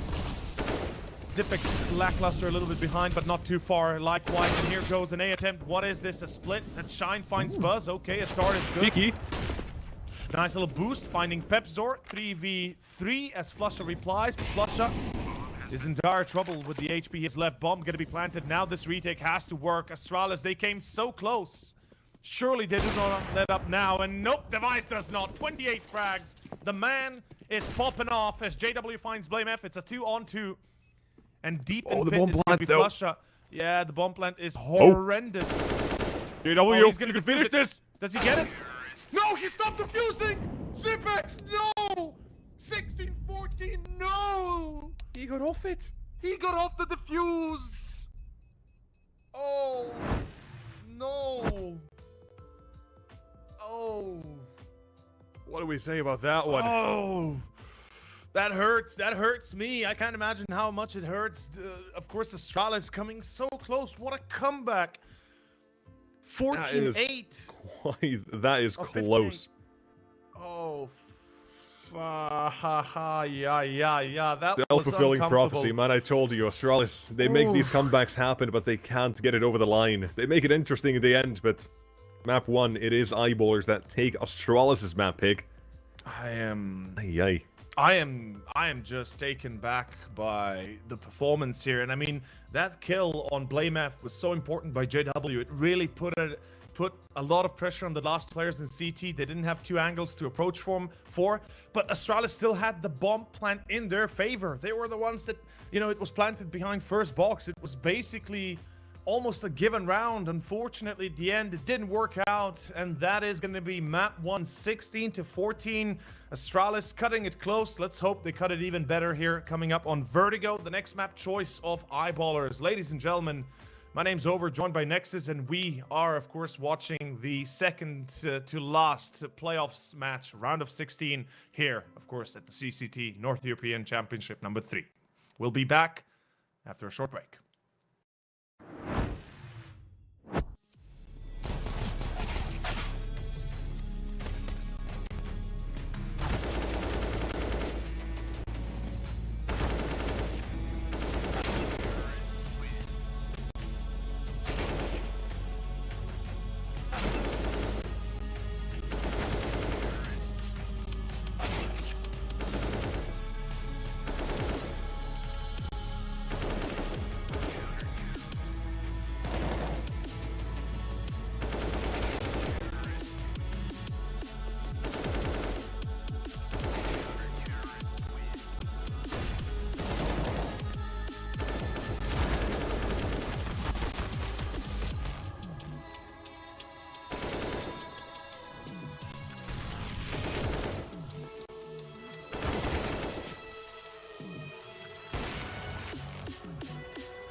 I have very complicated job, but I love simple things so much.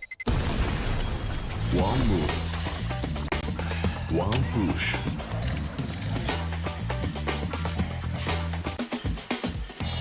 One touch.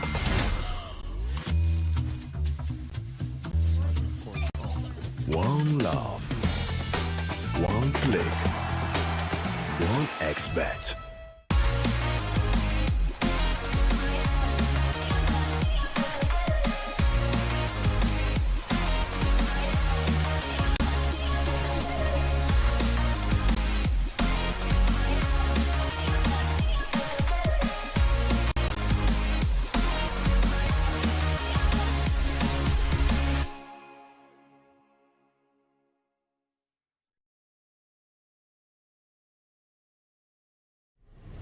Win up to $1 million with your CSGO esports predictions. Simply guess the kill scores of the 10 players in a CSGO match. The more you guess correctly, the bigger the prize. You'll need at least 2 correct predictions to win a prize. Guess all 10 correct and win $1 million. Experience the exciting new way to add a little prosperity when watching esports tournaments. And register now to receive a free entry ticket upon sign-up. Predict kills, win millions, prosper. Are you sick of just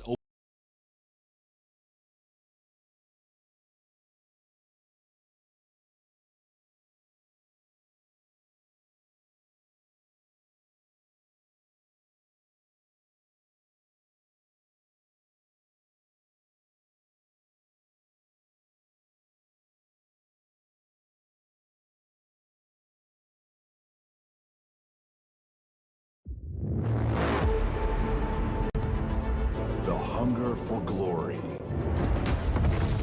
feeds the desire, the courage to look for a challenge, to feed your ambitions.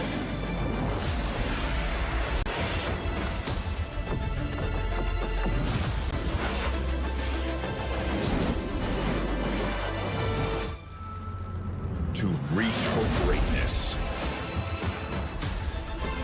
To become the champion of champions.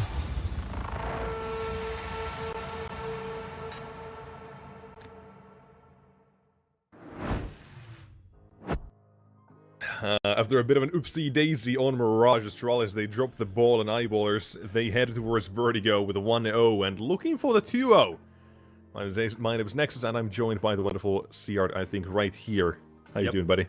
I am doing good. Actually, no, this way, yeah. I am doing very good. And after that match, I think Eyeballers are doing even better. But, you know, that comeback was almost complete. It almost made it to overtime. Astralis cutting it a little bit too close at the very end. If it wasn't for Device, it would have ended much sooner. But regardless, I am happy to see Device, you know, being as hot as he is on the heels of Eyeballers and obviously showing his team that it's still possible to win.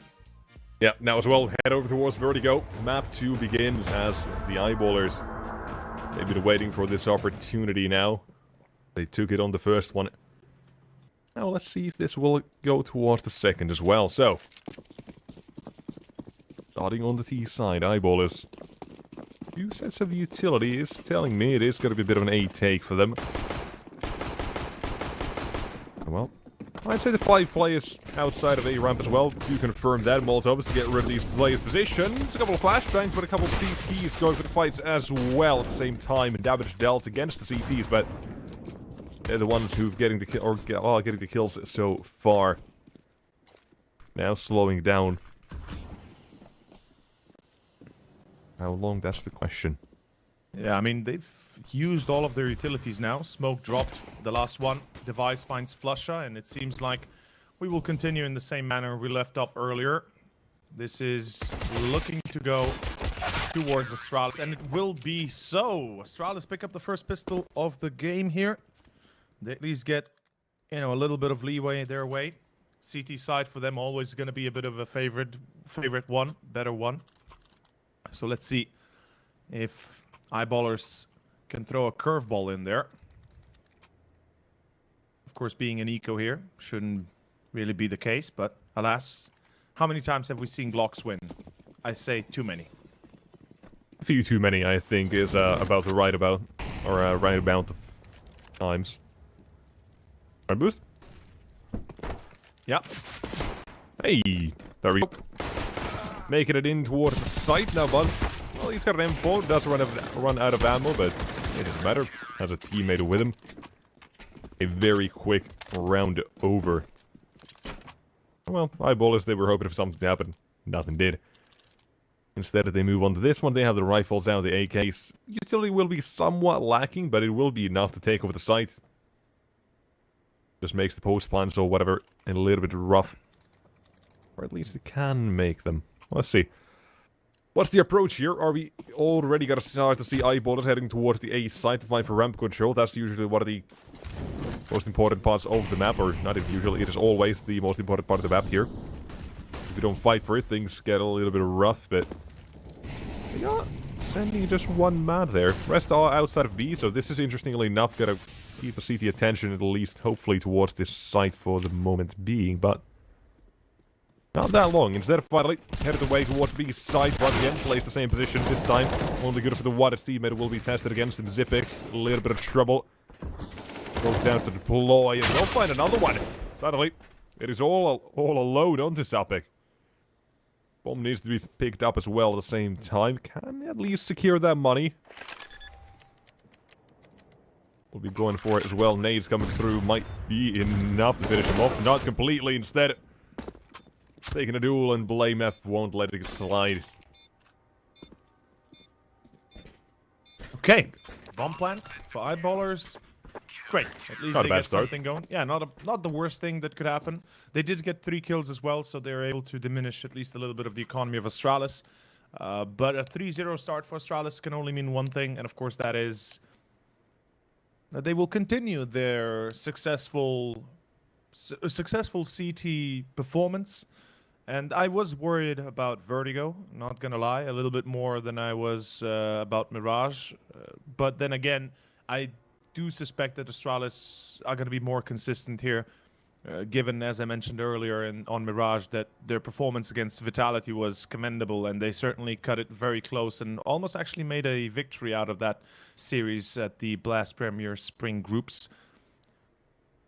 A tech pause is going to be called, though, as we have a disconnect from Zipex, but he seems to be back instantaneously here. So no big issues, just a restart of CS most likely.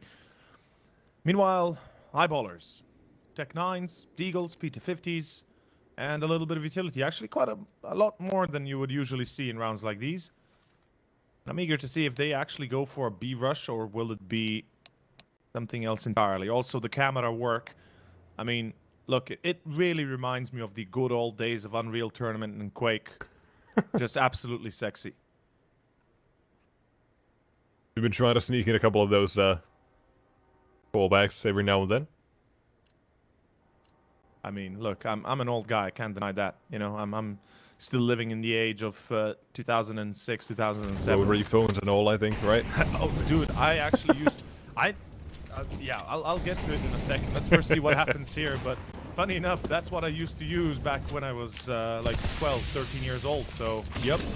In any case, round 4, and Playmat just takes the root of the AK and applies it to eyeballers. Brute force here working out, though a little bit of damage. Again, 2 players dead. That's not the greatest thing. A 3rd dead. That is not good at all now. Astralis, they're losing a lot of players. And as I said, economically already being a little bit dwindled. It means Flusha now has ample opportunity with Kevlar as well and an AK. I mean, an ace clutch is possible. Unlikely, but very much something that can happen still. He has the C4 on his back and is going to force the split of the 2 players, Zipex and Buzz. And in this case, you know, usually you go by the rule of thumb in CS on the CT side. When there's a 1v2 or a 2v1 position for you, you stick together. You make sure you don't get isolated. And yeah, Buzz spots Flusha. That's what they needed. And here comes the retake. Zipex and Buzz looking to save this one.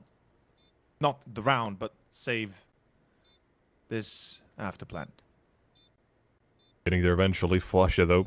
An ace required for him. I don't think they spotted it just yet. He's tucked in right behind. This the problem is, as soon as he flies first one, the second will turn right on time. Close but no cigar. I mean, look, even though they're not winning the rounds, Eyeballers are doing immense damage, and they are able to continuously keep Astralis on edge.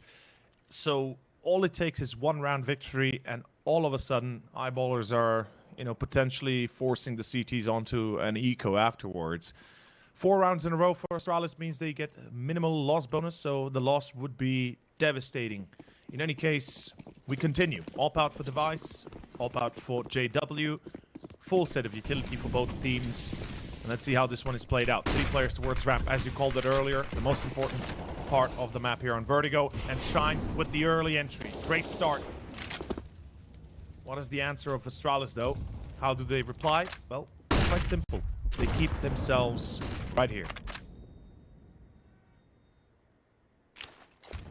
And the entry found and Blame F down to half makes things a lot easier to deal with towards the ace side. I said ramp control is going to be one of the biggest loss over the map. It always comes to question. Alas, it's better to take it in as default as well. Blame F, though, playing this very aggressively, down to half HP. Not sure how big of a fan I am of this, but the smoke gives him a little bit of room to work with. Yeah, eventually we'll have to walk away.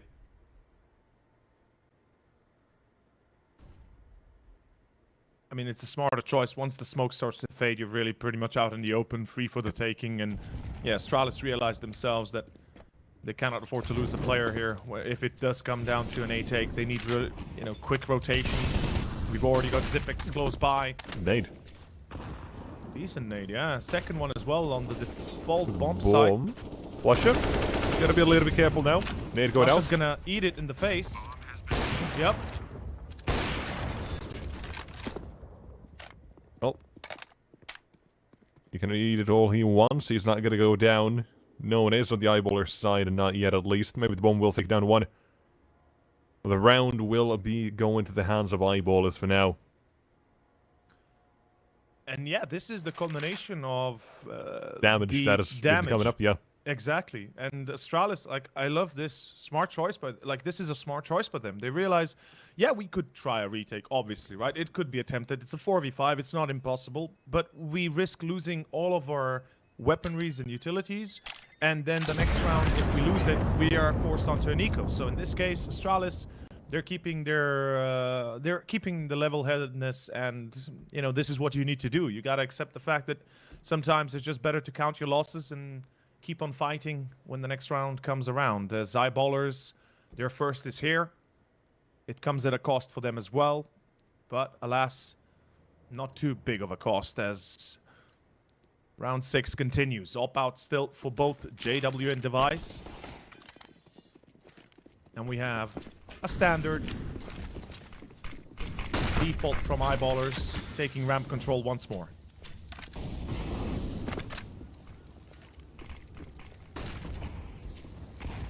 Fighting for some of the control here, but not sending anyone out too far as yet, similarly to the last round. Waiting there, waiting to see what is happening here. Blame F will be flashed in. He's got to find one in the open, second one in the smoke. Trade from JW though. Information now being given away to the CTs here. Few players towards ramp, and oh my, Sapik as well. Whew. Not sure if he just blind sprayed or did he see Device jumping, but either way, that's been removed. He's not the only one. Blaze feels he's Wrath and next, but Zipex still stands. The east side can't be taken, not that easily. Miss. JW though will fall, and there goes Flusha. Bit of a rough start for the Eyeballers, I will say now. Yeah, it's definitely not getting any better.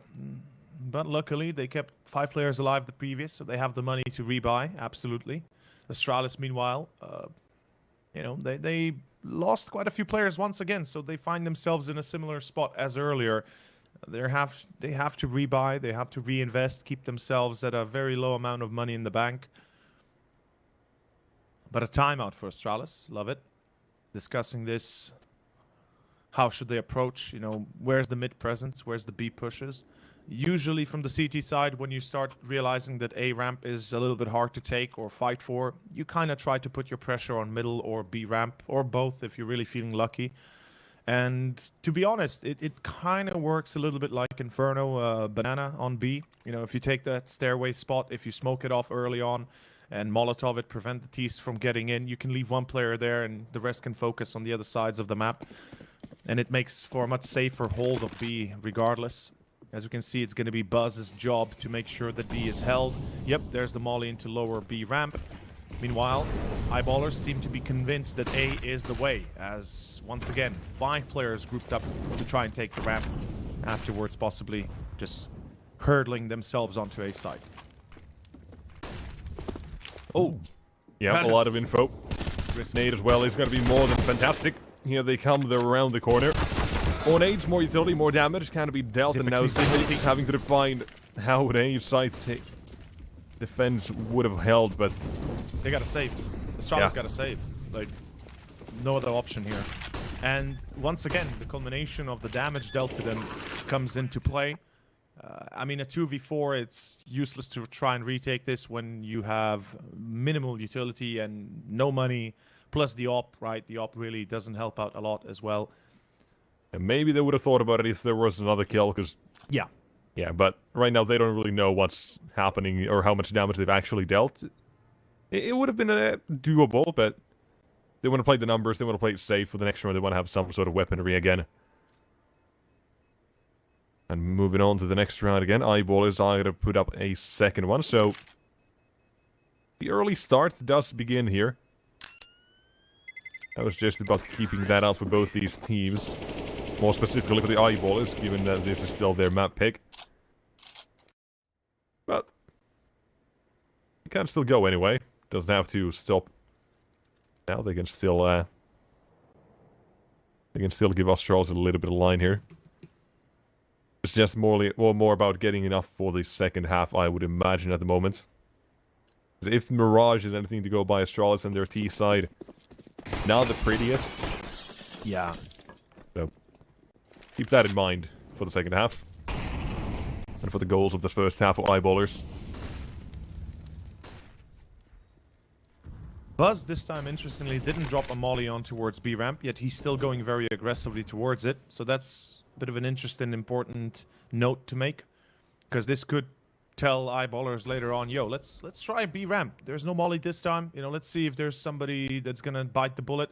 Ooh, Depsor didn't spot the player, but still gets the headshot. What a quick reaction. Now Buzz is gonna be all alone, and he's kind of caught between two places that he has no business being in. Oh, look at the molly, and he smokes it off, obviously immediately confirming there's somebody there. Buzz still finds Shine, but he cannot get more than one. A 3-on-3 retake with an MP9 and an op. This is going to be hard for Astralis, and I think unless they get a quick shot or a quick kill right now, they should be looking to save very soon. Like, they will try this possibly until they lose one of the players. BlameF. BlameF needs the kill. That's it. Not going. He's waiting for his teammates instead. They're the ones who are going to try and get things going. JW says nope. And now the last mat is...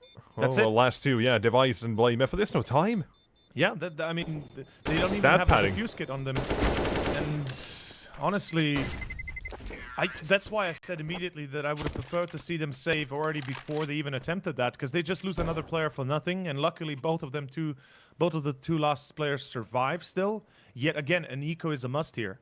The loss bonus at $2,400, that is not enough to get anything going besides maybe a pistol or two. Yeah, there I will say, though, that is why BlameF gets criticized a lot there as well. Because in that position, you can't just not go for it. You have to. Yeah, I Your agree. teammates are already running up, and he's not even walking anywhere. He's just staying there until the end of the round. I agree. That's not okay. He really needed to go for it before his teammates made it out of MBK. Right after you move through that electro spot, you gotta go for it. You gotta move on to ramp. You gotta divide the attention of the after plant. Otherwise, your teammates are running into a wall of bullets. Even when the first man died, it was not Zipix, might have been Glaive. Doesn't really matter. Even when the first man died, he should have tried it. That's when the attention was divided. That was the only chance if he wanted to wait, but no. Instead, AK brought this one, and the Eyeballers, they are looking to or slightly even out the score. Not fully just yet, but we'll see what they can get up to. Hope to be holding for B as well. Ace, they're getting a little bit cheeky now. Perhaps they might. They haven't been spotted going too aggressive just yet, so why not now? I do like this, that the device is here with Buzz on the pistol, so Buzz could be the, you know, the surprise. And yep, there it is. Surprise party with the P250, device with the op. JW does collateral on device though. Ooh, takes out Buzz and hits device as well, and JW continues a 3-on-3 with the AK looking for that early corner. Oh, look at this, the switch to the AK as well. Love that. Really like the decision here from JW. He's like, you know what? I'm going in first. Fine, let me switch my weapon, and I can do that. Blame F, no business staying closer to the bomb site, just saving what he has. That's it.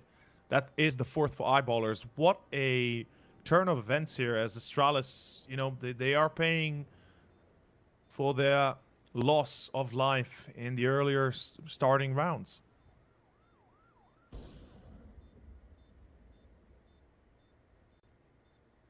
Trying to see if he can save the AK here again. Not much. This round doesn't really have a chance. Eyeballers, however, they'll be very happily getting themselves up to 4.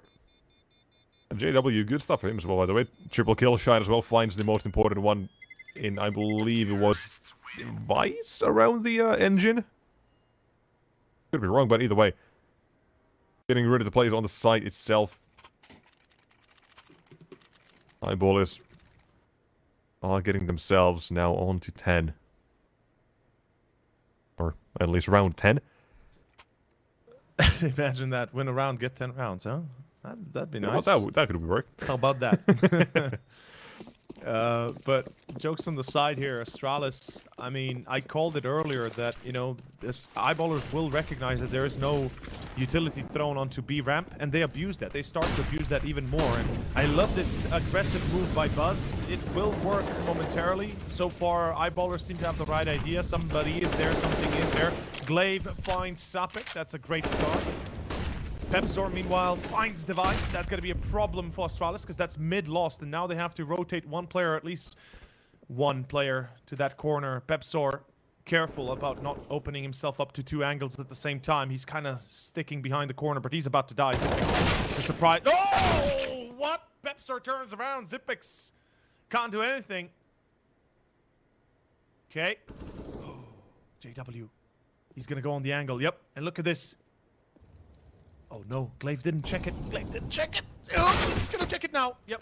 JW, too eager to find the player that's on ramp, forgetting about that there could be a second one ready from CT, and now a 2-on-3 B take happening. There's nobody on B from the CT sides, though.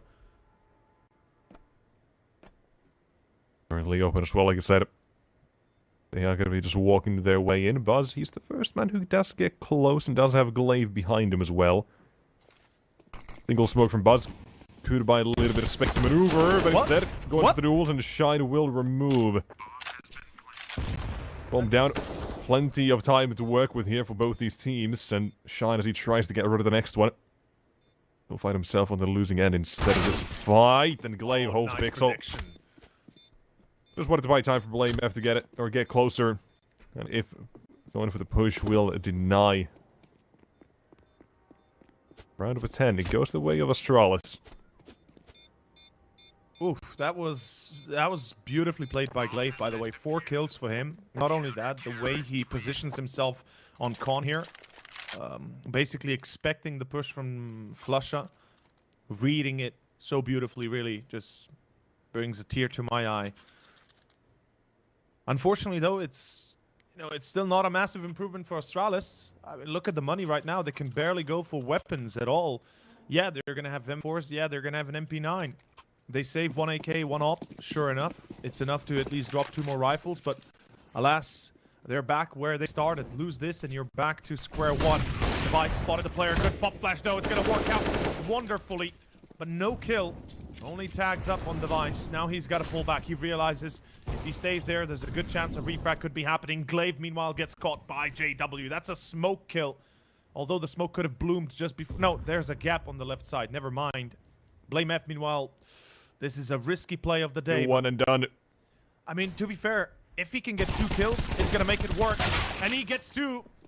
That's enough. I mean, that's what he was looking for. Third would be icing on the top of the cake.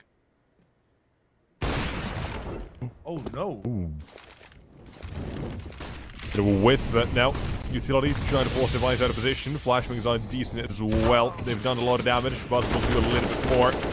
And last 2, ooh, Flusher. Spray transfer on point. Still don't know about Zipix, though. That's a big issue for them. Yeah, not good walking through. They will be taking their time. They've got plenty of it. 40 seconds. Zipnix might be the one who gets somewhere here. But he goes to the utility. And out towards A they go. And Zipix could have stopped the bomb plant here, but instead... 3 kills. For the first kill, and Zapik down. Flusher. HP not really plentiful. The problem is, Device somewhere in Flusher will be caught by Zipix just walking in from the back. Didn't think he's going to push up that far. Astralis, well, so far as expected, as more or less noted during the first map. They are putting up more of a fight here. Oh, Problems will come second half, though. That still has to be an issue. Yeah, yet to be determined how they do there, absolutely. And they are walking on thin ice, economically speaking, consistently, right? They're basically 1 round away from being forced onto a force buy or an eco. And regardless... Ooh, that's a fast zoom. Matrix style. Eyeballers taking a timeout as well. Back we go. I need to tilt my head to be able to properly see that one. Like a roller coaster twist. Dude, I mean, imagine a roller coaster game with the ingenuity of Roller Coaster Tycoon, the original one. That'd be nice. The VR experience. The VR experience, man. Yes, you don't even need to go to an amusement park anymore. Just do it at home. No, you gotta have a 5D cinematic setup for that. You gotta have those fans, and you've got maybe a couple of sprinklers.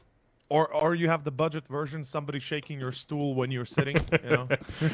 Just the man violently shaking you. Do you feel the 12, thrill? though. The shake is real for Astralis. Let's see if they can shake the 3 and somebody from Eyeballers falls off. It falls on the ground. The apple doesn't fall far from the tree, so there could be more behind it. But right now, no engagement that would give them any entries just yet. I love the aggression on A-ramp. This is what we talk consistently about. The CTs have to put an end to the early aggression of the Ts if they do wish to keep A-side in check and not lose it consistently and play retakes. Flashbang forces JW out of position as well as a Molotov, but unfortunately Blame F misses the chance to take him out. Counter smoke. Ooh, is Buzz gonna... Excuse me, Blame F gonna push forward? Because Shapik is certainly doing that. Device finds Shapik. That's a great start. Now 2 more players joining the fray, and they're still not completely decided on going A. But 2 players on middle could make this work. Device with a second. So far, so good. Buzz with 1 more on middle. There we go. Astralis, this is the 8th round, I think, confirmed at this point. Yeah, the Mac 10, no much can be done here, but... Oh. Alright. So I had to check for a second. Wait, is Blame down below? Yeah, it was down below. It was there welcoming another one. 8-4, Astralis finally have more or less officially woken up. They tried fighting back towards the end of Mirage. Vertigo now as well. It's starting to go a lot better. Well, the same key plays we had for Eyeballers from map 1. Not really getting as much impact as in the first one, but... You know what? Time to turn things around. Could be now, could be later. Blame F smells the Desert Eagle, goes hunting, and Suffolk takes a quick old dip. Now Utility as well does go down. Well, Blame F. As the old saying goes, they copy past us. See you at the bomb site first, or later, unless there's pistols.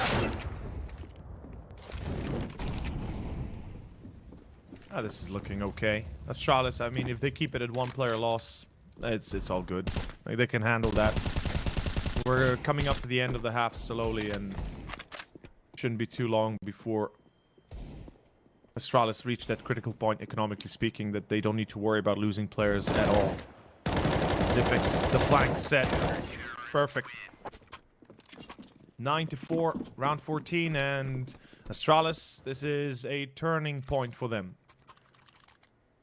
I mean, to be fair, they did similarly on Mirage when it comes to the CT side. Unfortunately, it was already so far gone that Eyeballers just needed, 2 rounds to confirm the W.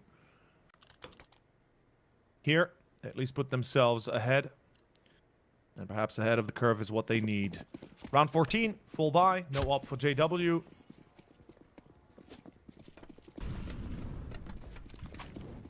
And again, ramp control. And so far, Eyeballers have been unsuccessful in taking ramp control without losing a single player, for the most part. So the fact that they keep on trying is a bit of a surprise, really. And so, through the first wave of utility, they fall back, they let the CT side see what's around the corner. Let them make their own assessments of what the situation might be turning out to be. Mid control, though, seems to be the key. The idea for Eyeballs for the moment being, Device will be left in towards A all alone. Astralis have read this, though. I mean, they've got both Glaive and, I believe, Blame F there ready to respond in case of trouble. Ooh, Device. Quick shot is not going to be fully chased down. Thought he might be in a little bit of trouble. Not too much. Enough to handle, and now towards the other side of the map as well. Zipix finds himself an opening until the rest... Oh, call off the B hit, actually. They still have Sabik towards the bottom of the ramp as well, so instead they headed towards A. Few players are going to be waiting around the corner as well. Blame F, the one who's watching the elevators, and a few more on the site who have to be dealt with. And Glaive will find one, but now it's time for JW and or Celtic to turn up, and neither can do so. Astralis, they get double digits now in the first half, and for Eyeballers, well, 4 is manageable, 5 would be a lot better. Stating the obvious, but we'll see if they can make this last one work. It's definitely not looking too likely. The weaponry and how the last couple of rounds have gone. Weaponry doesn't really seem to be the issue. An approach or a change of approach might do a lot better. We'll see if that happens now. Perhaps mid would be a better choice, perhaps a split towards B as well, and we can see that they're gonna try and sell this again as if it is a ramp take once more, but Astralis is having none of it. I mean, they have 2 here, that's gonna be Blame F and Device consistently. Meanwhile, look at the presence on middle. I love this. Glaive and Zipix are gonna be the ones to be in charge of mid control. Meanwhile, towards B, it seems to be the focus for Eyeballers, and they've had success in the past. Let's see if they can repeat that once again. Buzz in MBK, hiding away, trying to find himself a nice juicy spot for a frag or 2, and they will find 2 easily. Glaive, a secondary for him already. The angle is good for Shine. He gets 1, he gets 2, almost the 3rd. Pepzor finds Zipix. It's a 1v2, but Pepzor, minute on the clock, bomb dropped in CT almost, and Device, Deagle in hand, knows that Pepzor is tagged, and switches to the M4. Lovely stuff. Device playing it smart. Watching the nade, but yeah, look at Blame F or Device ordering the other side. All he has to do is swing out, will finish it 11-4 at halftime. Astralis, their CT sides really are the ones that are carrying them so far. And now, mentioned it a couple of times, but Mirage, their T side was not looking great. Numbers on this map as well, not so great when it comes to the T side, so we'll see, we'll see. Map 3, Inferno, could only be a couple of rounds away. Pistol would very much help Astralis in that sense, in that department. Absolutely. But for Eyeballers, if they want to make it in 2, well, of course, same goes for them. Come back. There's a long journey ahead of them. It is a rough one. We'll see if they gotta make it work. Same sort of stuff as Eyeballers down on their pistol. Astralis, all 5 headed towards A. 2 sets of util. Having been spotted as well, Sapik calls out to his teammates for a little bit of help. Slow rotations for Eyeballers, though. They are fully playing the retake here. They don't care about it getting the bomb site. They will, just in case, make sure that they are not falling back. And now the smoke's here. Has been confirmed. The bomb will be going down. Flasher, though. Nice shot. Finding one through the smoke. Bomb finally being planted as well. They wave the smoke to fade, and then they go instead. They've got a Molotov smoke as well on the CT side. And not only that, but a kit on Shine. It'll make the retake a little bit easier. But into position. Buzz Back behind the default boxes now. Smoke on the bomb as well. Slide There's forward a on volley. it. Buzz been spotted. Retake commences. CT side into position. And out they go. Pepsor in from the back line as well, Oh, having found nice. 1 and 2. The decisive kills, it so seems, as Flusher finds the last man standing. Beautiful retake there by Eyeballers.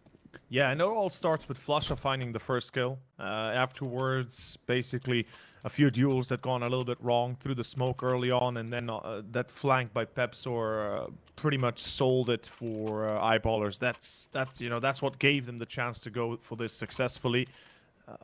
Astralis, I guess they didn't anticipate the Molotov. It forced them back from ramp, and then afterwards, obviously, Pepsor given the clean shots. Had to hit them still, but no doubt there. As we go into round 17, Eyeballers, 3 rifles, 2 MP9s. Meanwhile, we've got Galils and a Scout on Astralis. Obviously, they buy in. Why not? And I love the fact that Device has this glass cannon Scout because he's going to keep the money for the op when need be. Exposes himself a little bit too much there as JW gets a clean kill.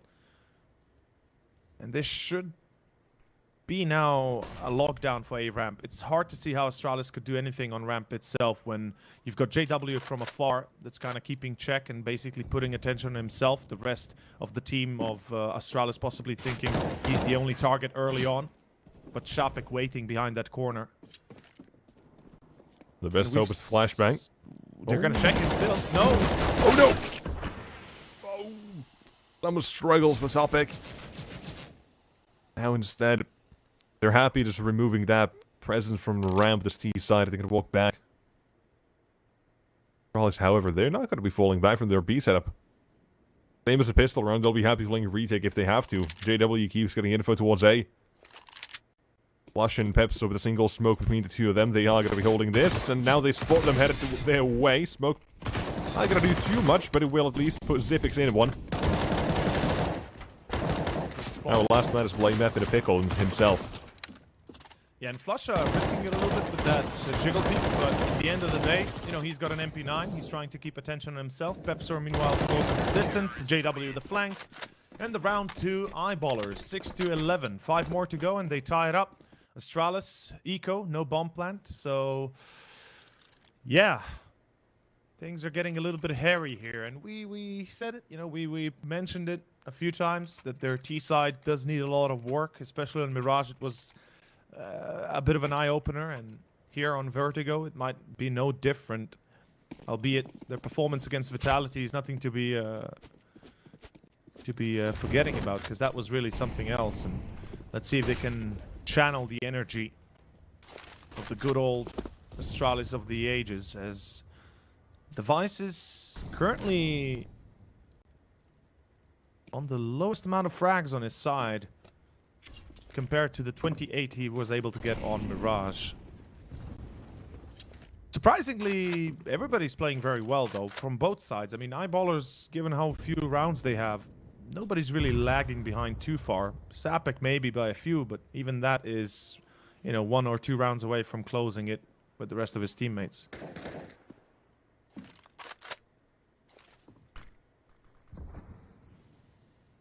Here will be mid-tested. Astralis, they've got 1 man to worry about. That's Shine at the moment. 2 players, though. On the site itself, on B, if they are headed that way, which currently it is building up to B1. Buzz as well towards the B stairs. Nope. Running out. Show the bomb and Shine gets the first. Yep. Now there's time to react with the CT side, and they've very quickly done so. I believe that's Pepso now holding mid with him. That's it. And yeah, round's done. Not even a single kill. Clean one, yep. Very well done. Eyeballers building up a bit of economy for themselves, and when you already compare the first half to this second one for the CT sides of Astralis and Eyeballers, you can see the difference. Eyeballers having the bank, having, you know, 5 players surviving rounds like these really gives them that later stage survivability, or at least buy-in options. Whilst for Astralis, they were always on edge. Luckily, they were able to draw out 11, but even that at the end might not be enough. Let's see what exactly the case will be here as we go into round 19, gun round for Astralis. After the failed force buy, after the eco, they are here with the AKs. No op for Device. He has to play with a good limited utility. A-ramp presence not really going to be that big. More like mid presence that we see from Astralis. Okay.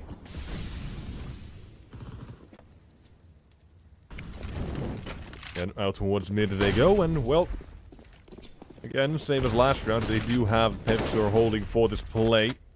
Utility though, that's going out, so they have a chance to head towards A as well, which Glaive for now seems to be probing around. And Eyeballers, if they want to try and respond to this, it will put them quite in the open.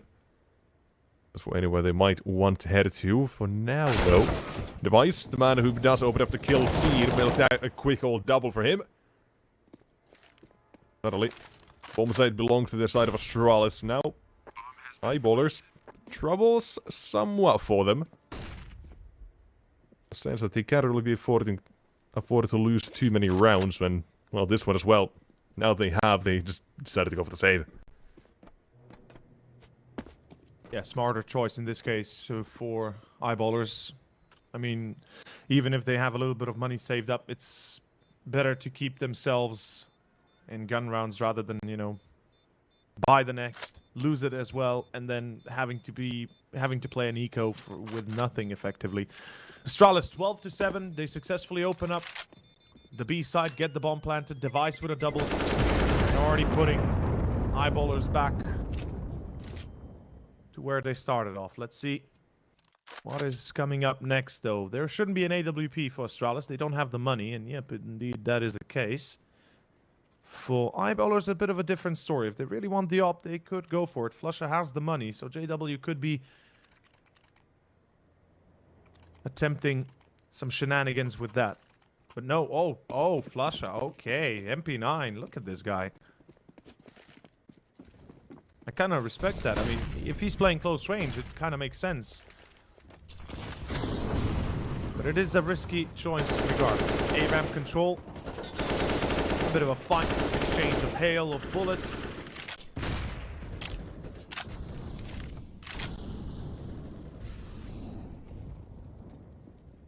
Shopik already tagged. Mid has been effectively forfeited. Look at Astralis, how safe they're playing. They're expecting Eyeballers to push. They have no map control for the start of this run at all. I mean, it might work out.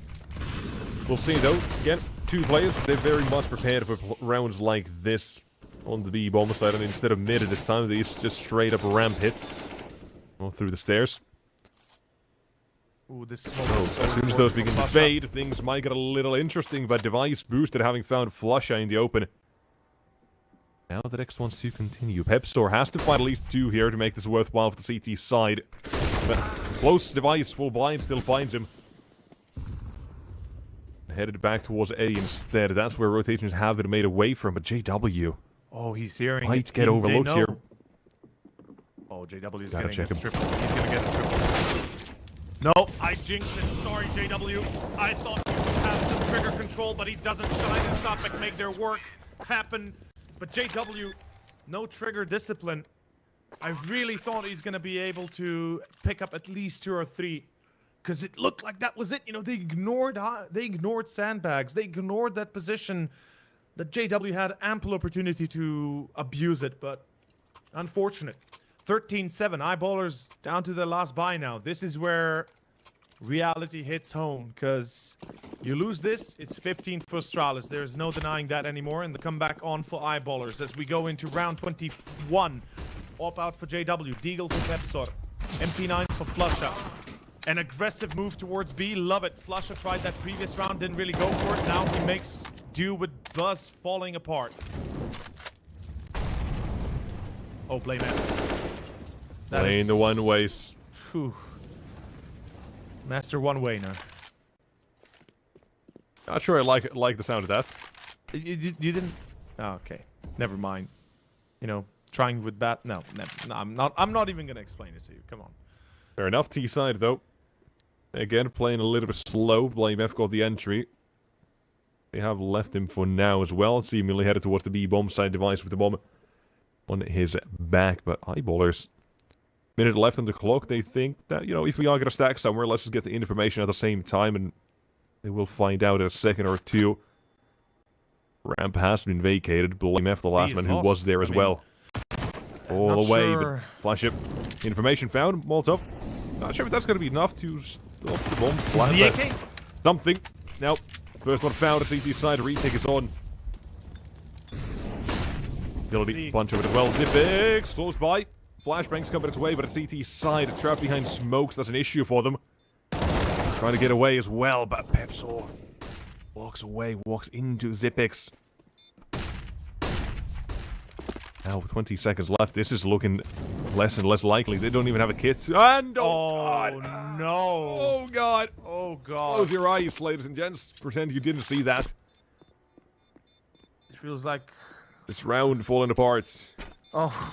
Very literally. Oh, that just reminded me of the I think it was either MBK or it was maybe Scream when Vertigo first came out and they were accidentally falling off the side. Oh.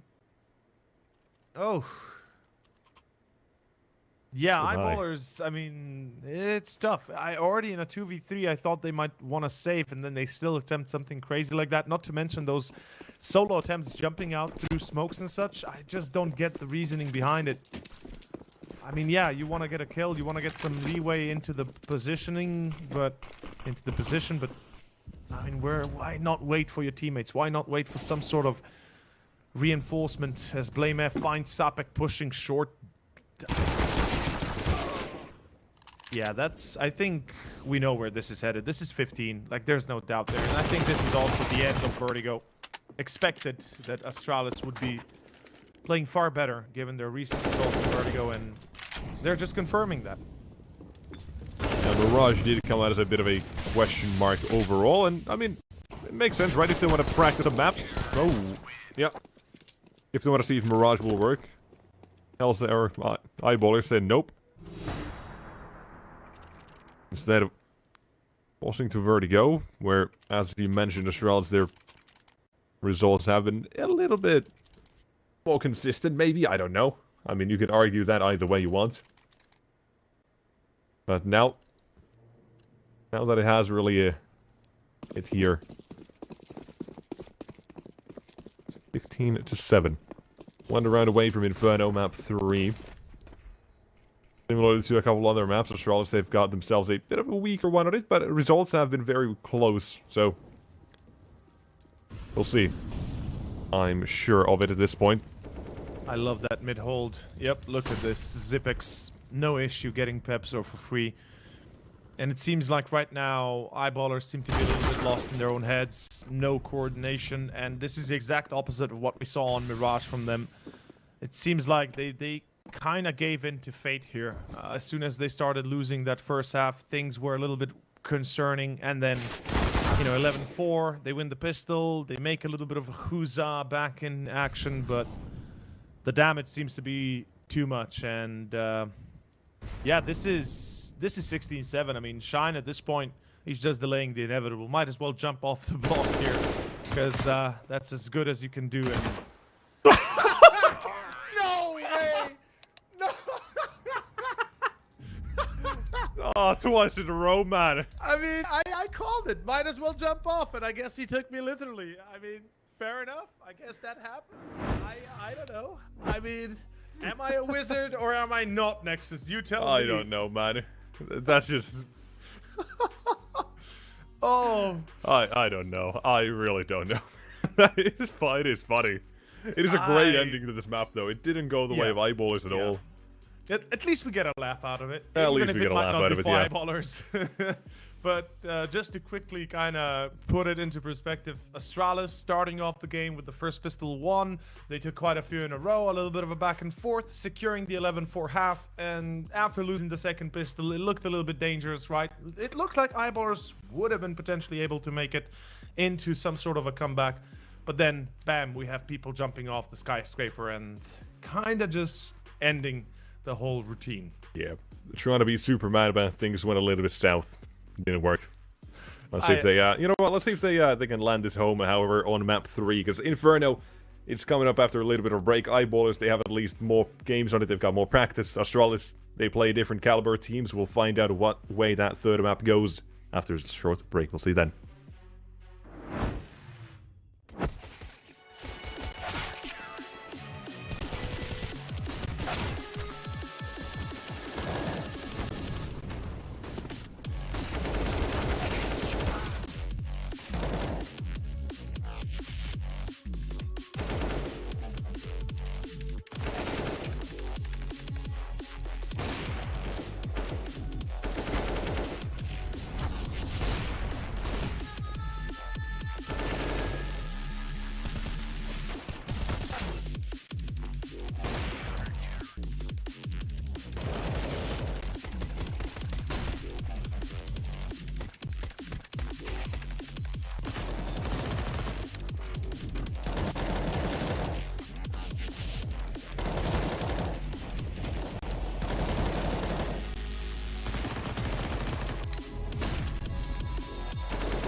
very complicated job, but I love simple things so much. One move. One push.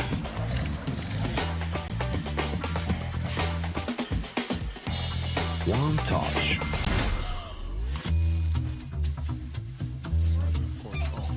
One love. One click. One X-bet.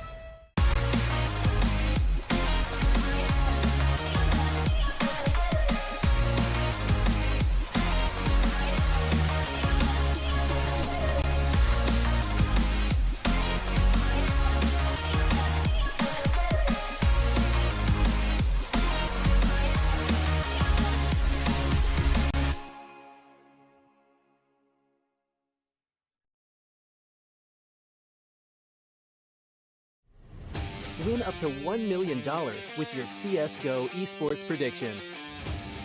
Simply guess the kill scores of the 10 players in a CSGO match. The more you guess correctly, the bigger the prize. You'll need at least 2 correct predictions to win a prize. Guess all 10 correct and win $1 million. Experience the exciting new way to add a little prosperity when watching esports tournaments. And register now to receive a free entry ticket upon sign-up. Predict kills, win millions, prosper. Tired of boring case openings? Do you always get only cheap skins? The Hellcase website has tons of options to upgrade your inventory. It's up to you to participate in giveaways, events, or compete with other players in opening cases. Hellcase, your world of expensive skins.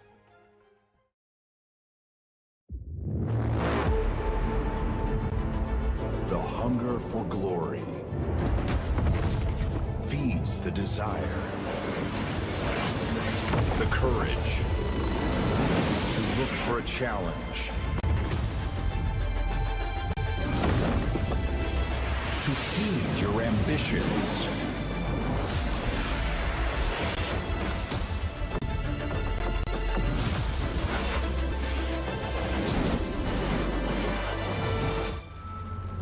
To reach for greatness. To become the champion of champions.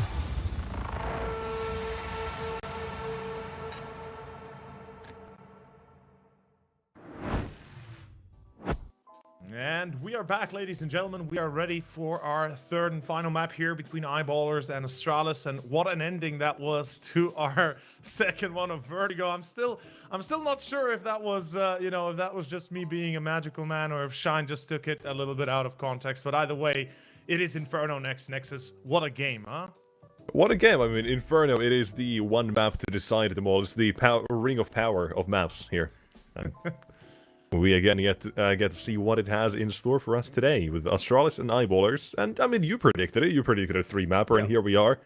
You predicted a Shine jumping off the map. I think you might be a little bit of a wizard, Theo. I mean, where's my invitation to Hogwarts? But I think it's in the mail somewhere, but who knows? Arrive by They probably owl lost mail.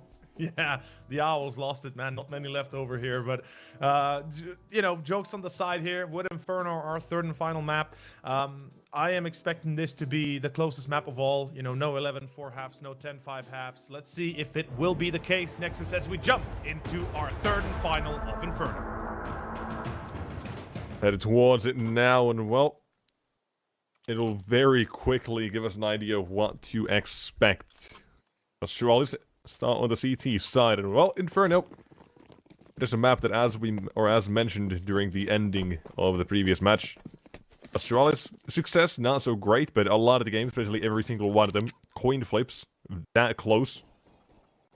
Now, Eyeballers, I mean, they've had I think 17 games the past few months played on this one, 59% win rate, something like that. They at least look prone to have everything set up for a map like this. We'll see if Astralis can punish them if they give up any sort of mistakes, or maybe they have a bit of a tough time anyways. Hello, starting with the pistol, a JW kill feed says 1 apiece. Trying to get a second one. I think they realize as well there's got to be another matter towards the site as well. I'm not sure if they did register it or not, but Have to clear him either way. It is going to be BlameF. Yule Beretta start to sing. And next comes the rotations instead. Banana going to be locked down as well by a few T players themselves. But device USP. 1 and 2. Oh, make it 3 and 4 for Xyp9x. Okay. Body shots. I mean, quick and easy is the name of the game here, apparently. Astralis pick up the first pistol again. Same as on Vertigo. They might be prone to starting this one off in a similar fashion. Let's see for certain if that's going to be the case. As I mean, CT side Inferno, they're definitely at a big advantage here. As eyeballers with the bomb plant looking to a force buy, and yep, there's the scout, there's the Galil. We should be seeing at least 2 more Galils and a Tech 9 for Flusha. Not even surprised. And we're getting ready for this second one. To be fair, it's almost a better buy than what Astralis have. You know, 3 MP9s, 2 M4s, almost.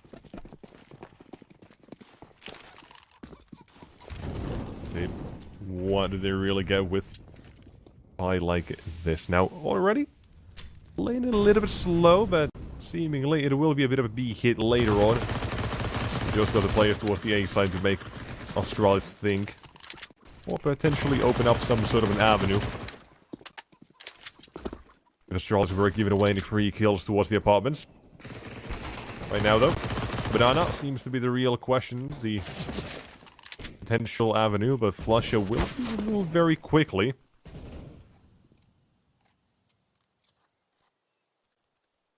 Let's see for certain if that's going to be the case, though. I mean, Astralis, BlameF is near death. Xyp9x is well tagged up. So those Galils can do some serious damage if utilized properly. I love the glaive positioning. They seem to be keeping an eye out on balcony as well. Obviously important. Meanwhile, eyeballers looking like they want to go for the B take. I love Inferno, but let's see if they can make something out of it, actually. JW caught Buzz with an entry there. Nice Walking check. away. Oh. I mean, Away from B, and that was the worst time to go. Yeah, pretty much. Xyp9x was the only man with an MP9 defending B. I mean, still is, but this time he will find himself another victim.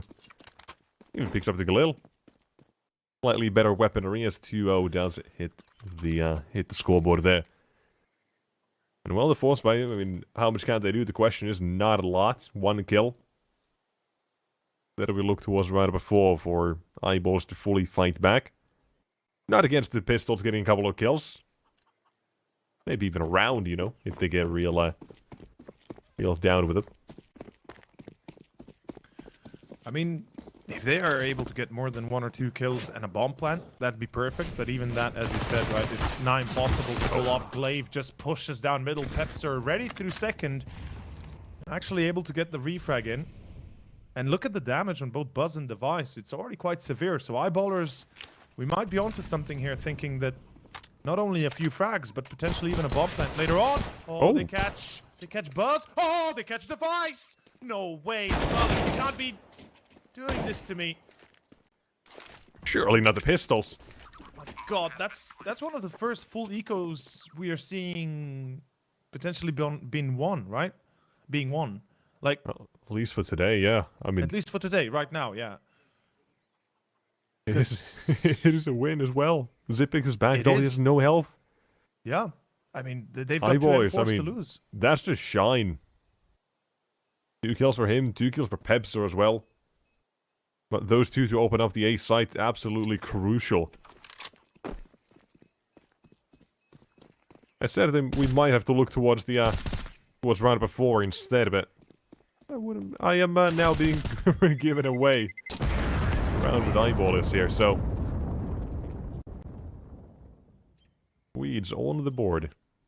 And as some said, let's try to make Tail sad with eyeballers taking this one. Oh, come on. That wouldn't be sad. I'm actually happy for eyeballers. You just look real happy with Astralis winning map 2, all I'm saying. I mean, I think it was misunderstood at how it ended. I think that's more of a fact. What made me really happier is, you wanted to see map 3.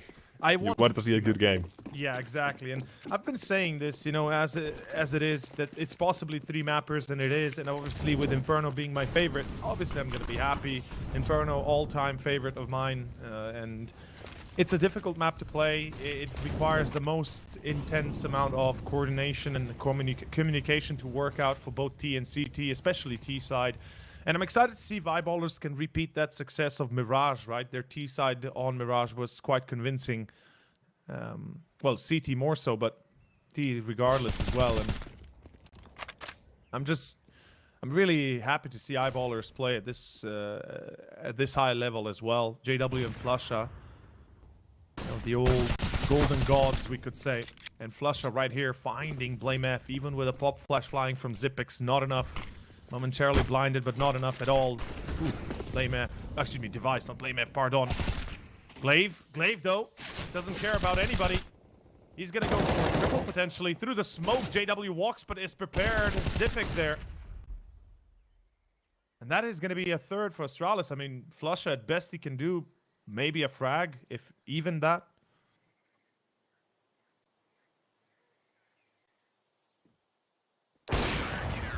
Nope. Not even that. Not even that. 3-1. It looked pretty good. They forced the CTs away from middle, Blame F down. Made things a little bit easier, but then they started giving away the duels, right? And JW walking through the smoke. Then they had the other long smoke as well. They could have just went for the wrap. Instead, they tried to play a little bit too slow. See what else they could find before committing to the bomb site itself.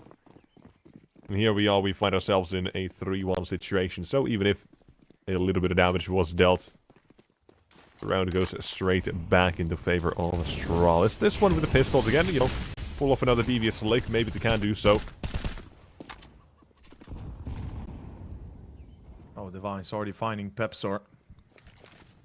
Another effective eco here that... I mean, the previous one succeeded, so... You never know what's going to happen here, though. The fact of the matter is that Astralis this time around more prepared, especially on Banana. And it's super hard to get anywhere on Banana if you're stuck in the middle of it, whilst being bombarded by grenades as well as bullets flying past your head. 4-1, simple as that. As Astralis, again, kick off their map, or the third map more specifically, as good as one could. And important note, compared to Vertigo, they have some money banked up, and possibly even more coming soon if they win this one with less than 1 or 2 players dying. Okay, classic utility thrown to the edge there of Ruins, leaving Blame F and Xyp9x to deal with whatever is to come their way.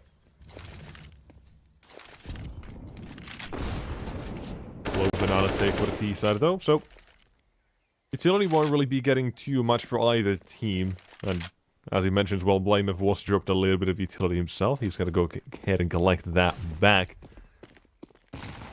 And while they do that, Eyeballers, they're going to be walking away themselves, or walking into Banana, in this case. Take what is once lost. Retake utility, this is what it's used for. Yep. And it's not even going to be...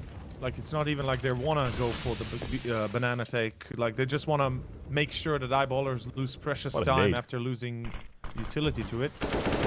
Pepsor, timing is perfect. Hides behind the corner of the pillar. Device, looking to be a bit cheeky. Nade? Oh, yeah. The damage so far that's been dealt has been only nades. Yeah. This is Inferno 101. Avoid Banana if you don't want to get naded.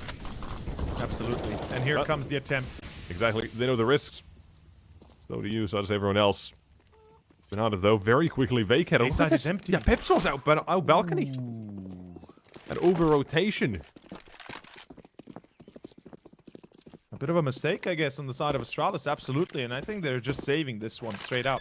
Like, no point in retaking A, one of the hardest sites to retake in the game. And yeah, they realized insane impact with those as well.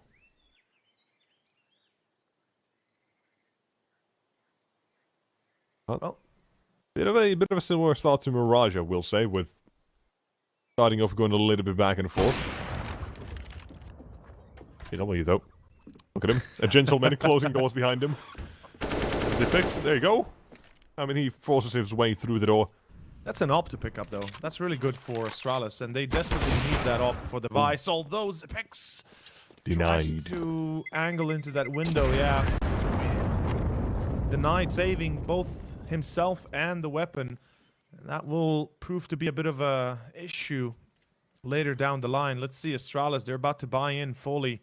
There is enough for an AWP on Device, and I'm expecting that to be the case, to be bought up. Yep. The odds actually still in favor of Astralis, quite convincingly so. The people's champion for the moment. Yeah. I mean, Or, good reason for it. You know, I think it is pretty split in terms of, you know, people in chat at least. I will say that much. Yeah, it feels like it's pretty much half and half, yeah. Yeah. Always want to see the legend succeed.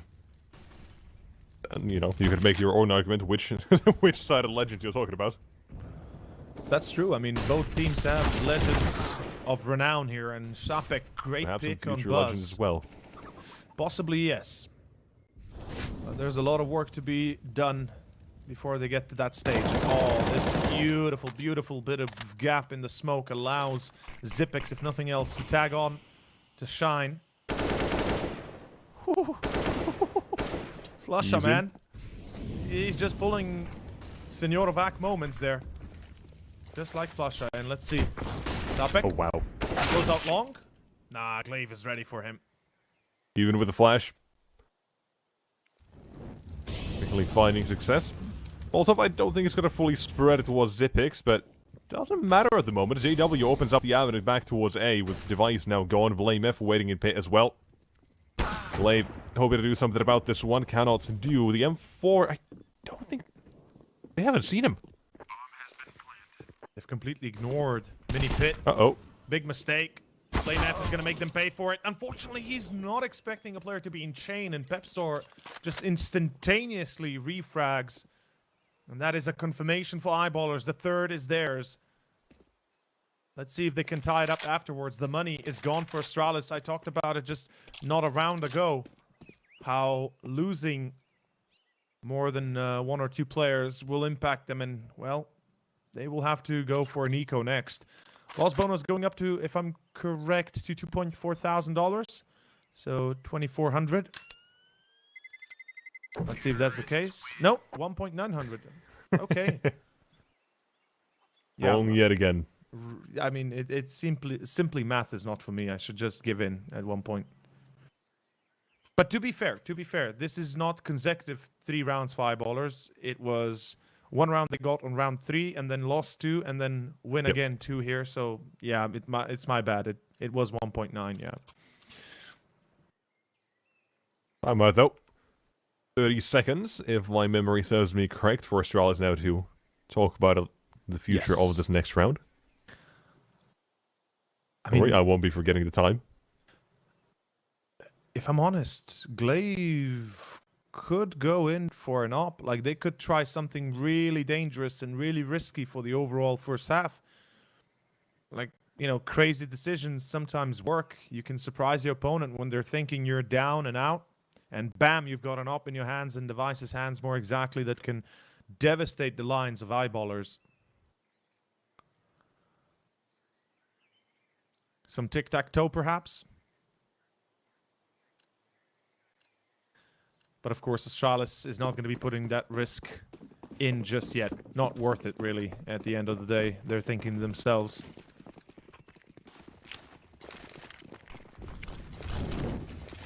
Stack on B. All 4 USPs. With excuse me, Zipix actually with the M4 as well. Buzz is alone on A. Oh, they're actually going to push forward? Fair enough. It's a bit of a... Oop. Oh, okay. I guess. That works. I mean, hey, you watch out for the stacks every now and then, but look at him. Look at him go. That was a lot easier than I actually thought it would be. I mean, with Zipix there with the M4 and Kevlar, you know, you'd think that the 3 USPs, even if they tag a few players, you know, Zipix might be able to steal away 1 or 2. But instead, a bang-up job by Eyeballers, and that is going to be 4-4 tied up. Yep. Loss bonus, allowing them to buy in again. Glaive going to go for the op to drop to device. They're going to be lacking a little bit, not a lot in utility. The one thing I do want to see from Astralis is buying those diffuse kits. Sometimes we don't get to see that enough.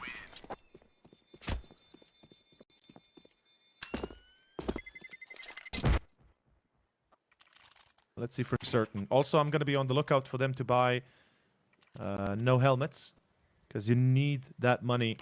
The $350 might not seem like a lot, but it helps get you more grenades out.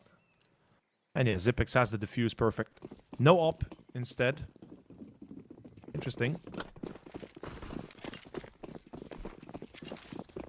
Round 9. 5 rifles. And B attempt, or at least banana attempt from Eyeballers. Nexus, it looks like they might actually pull back here, Astralis, that is, because one more nade or something could really do a lot of damage. Good flash. Blayman just goes forward.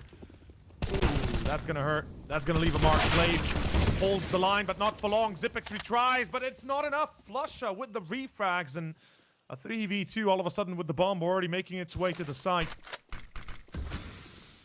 Device needs to stay alive until Buzz approaches this.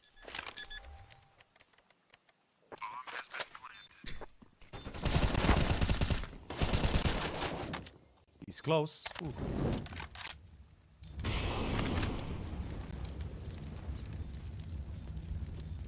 At this point, Pepsor can stay in Banana, not even peek into CT and just play the bomb whilst both JW and Flusha have a crossfire set on site. The op on JW obviously not really going to be breakable. Buzz, is he expecting somebody in the CT smoke? Yes, he is. Flusha pushes through. Goodbye. And that is the 5th to Eyeballers. They're doing a great job at handling this early aggression, as well as the fact that they did get banana control with 2 kills. And afterwards, Zipex as well falls. I mean, Eyeballers are setting up the table for a nice lunch at the end of this half. As an eco, once more, will be required for Astralis. Albeit, not really. They can drop. Yeah, they drop 2 rifles. All good. For a second, I thought they might not have enough, but all seems to be well. They still have an attempt to try and break through the mold here. Trying to. Out of control, though. With a couple of nades going back and forth. Flusha finds himself safe haven between the Molotovs.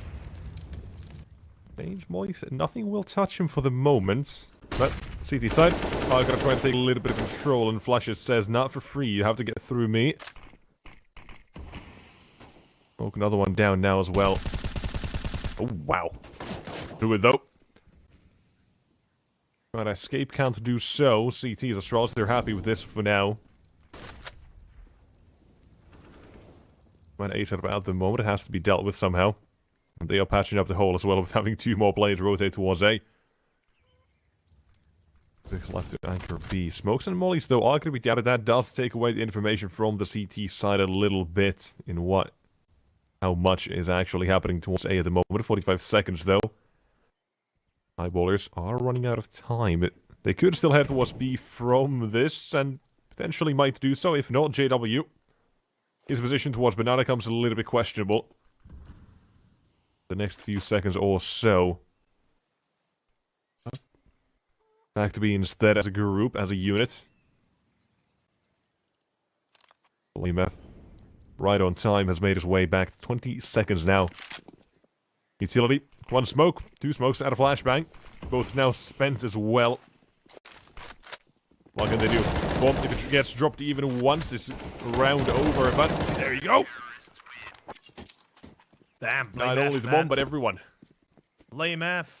He just saved the whole shebang here. 12 kills on him.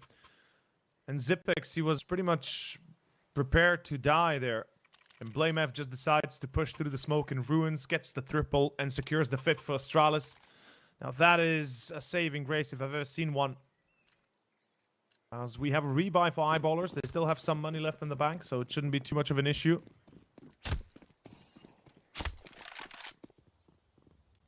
Let's see Device, he's waiting for the pop flash. Oh, he's like waiting for the flash to pop, and there's nothing coming, and turns around, eats it full. Good nade, Sapek.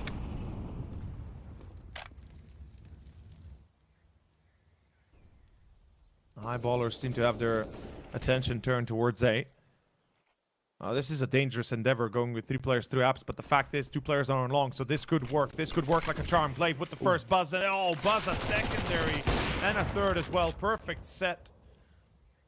This could be a perfect round for Astralis if they can clear out JW as well, and it will be. Okay, now that's one way to make a statement, and also to get some money on the board.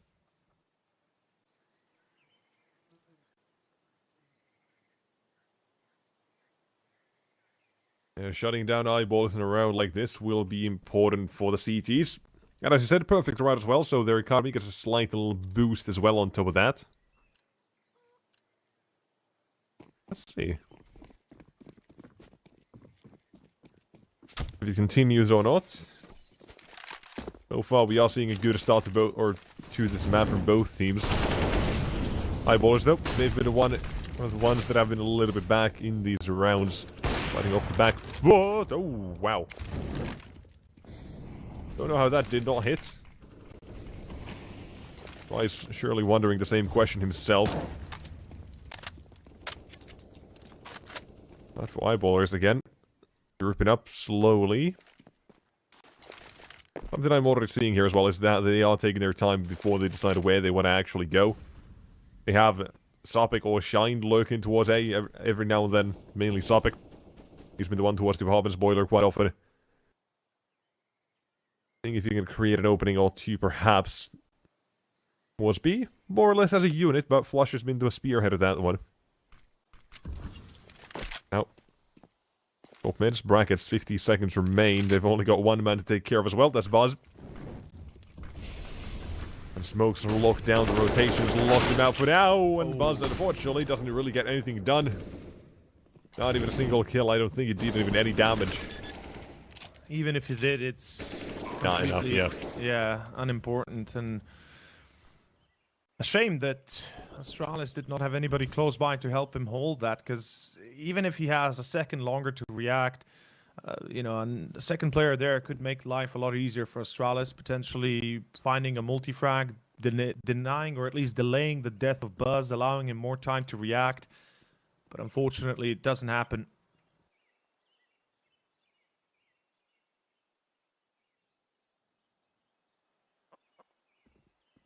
Okay, Eyeballers.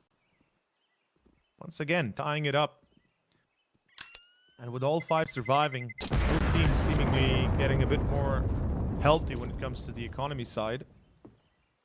Yes, Astralis might have lost the round, but they've got the bank to support at least one more buy at the bare minimum, and a secondary possibly. If they, you know, if it happens to be a loss once more, the loss bonus goes up, as well as, you know, if a few players more survive, etc., etc. In any case, round 13, man, this is neck to neck. This is so much better than what we've seen on both in Mirage and Vertigo from these 2 teams. And to be fair, with Inferno being as it is, you know, it's a CT-sided map. Eyeballers are actually doing a pretty decent job at holding their own as well. Meanwhile, Zipek sprays down, Banana blindly gets one, but tries to re-engage, gets himself caught. That's going to leave a bit of a bad taste in the mouth of Astralis there. Yeah, for some sort of retake perhaps as well. Or maybe not, no. Perhaps still for backsides, the smoke will be important for this one as well. Yeah. Gives both of them a lot of room to wiggle in. Oh, wow, though. That was quick. That was real quick. Molto. Now to pull Lloyd and Buzz. He's got to try and survive for as long as he can. They know both players have to be somewhere towards the left side of the site as well. Not exactly sure just where, but through the smoke. Ooh. That is going to hurt. Major damage has been dealt, and even more now. JW. What? Oh, there was enough. No, Glaive didn't have enough bullets in the magazine. Got it a little bit wrong now. Last two players, 17 HP between the two of them. Devices nade would be enough to take down both.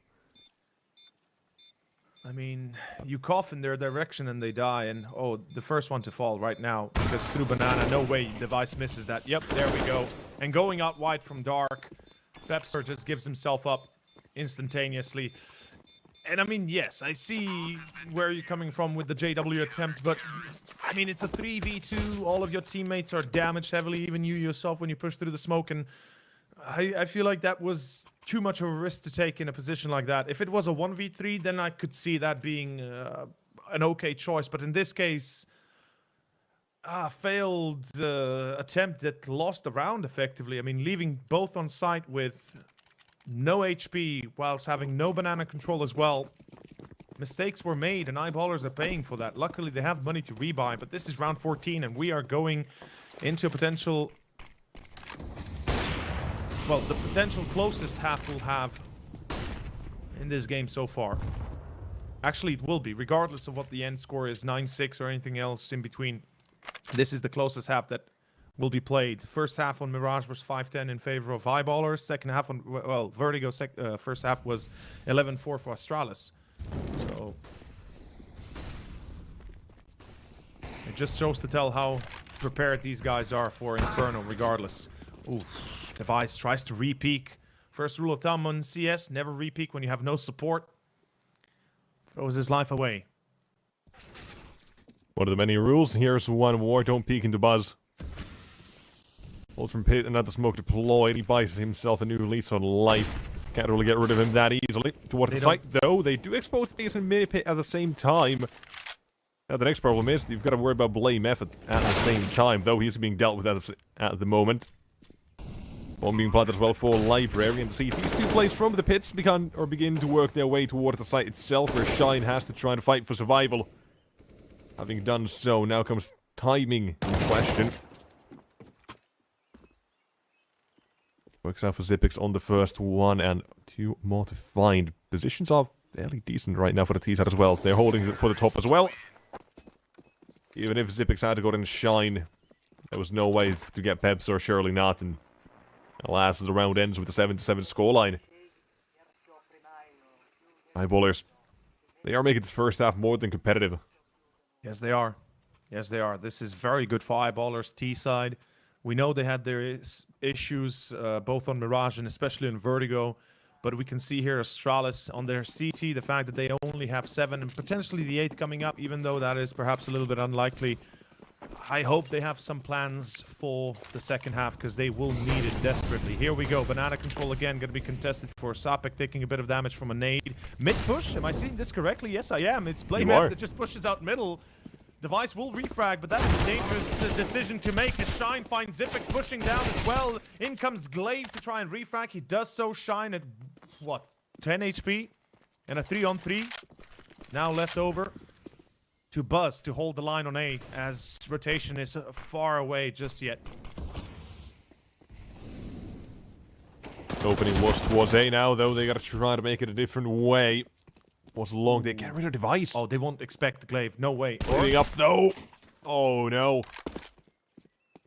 AW. All alone in the wide vast world, having to try to find a 1v2. Good choice. Not impossible. Good And Shine the choice. first. Race towards B continues. And Buzz coming in from the other side. A smoke deployed as well. Not gonna do much in GW.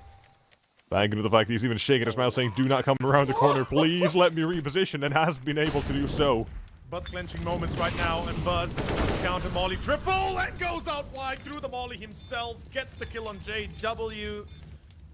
And that is going to be 8-7. Astralis clutch it at the end thanks to Buzz, the youngster, the man of the hour that pulls it together and gives them a chance by at least a single round difference. Will it be enough? We're about to find out, Nexus, because we're going into the second half, second pistol, and Eyeballers on the CT so far have been very convincing. That they have, yeah. We'll get to see if that proves to be a problem for Astralis again.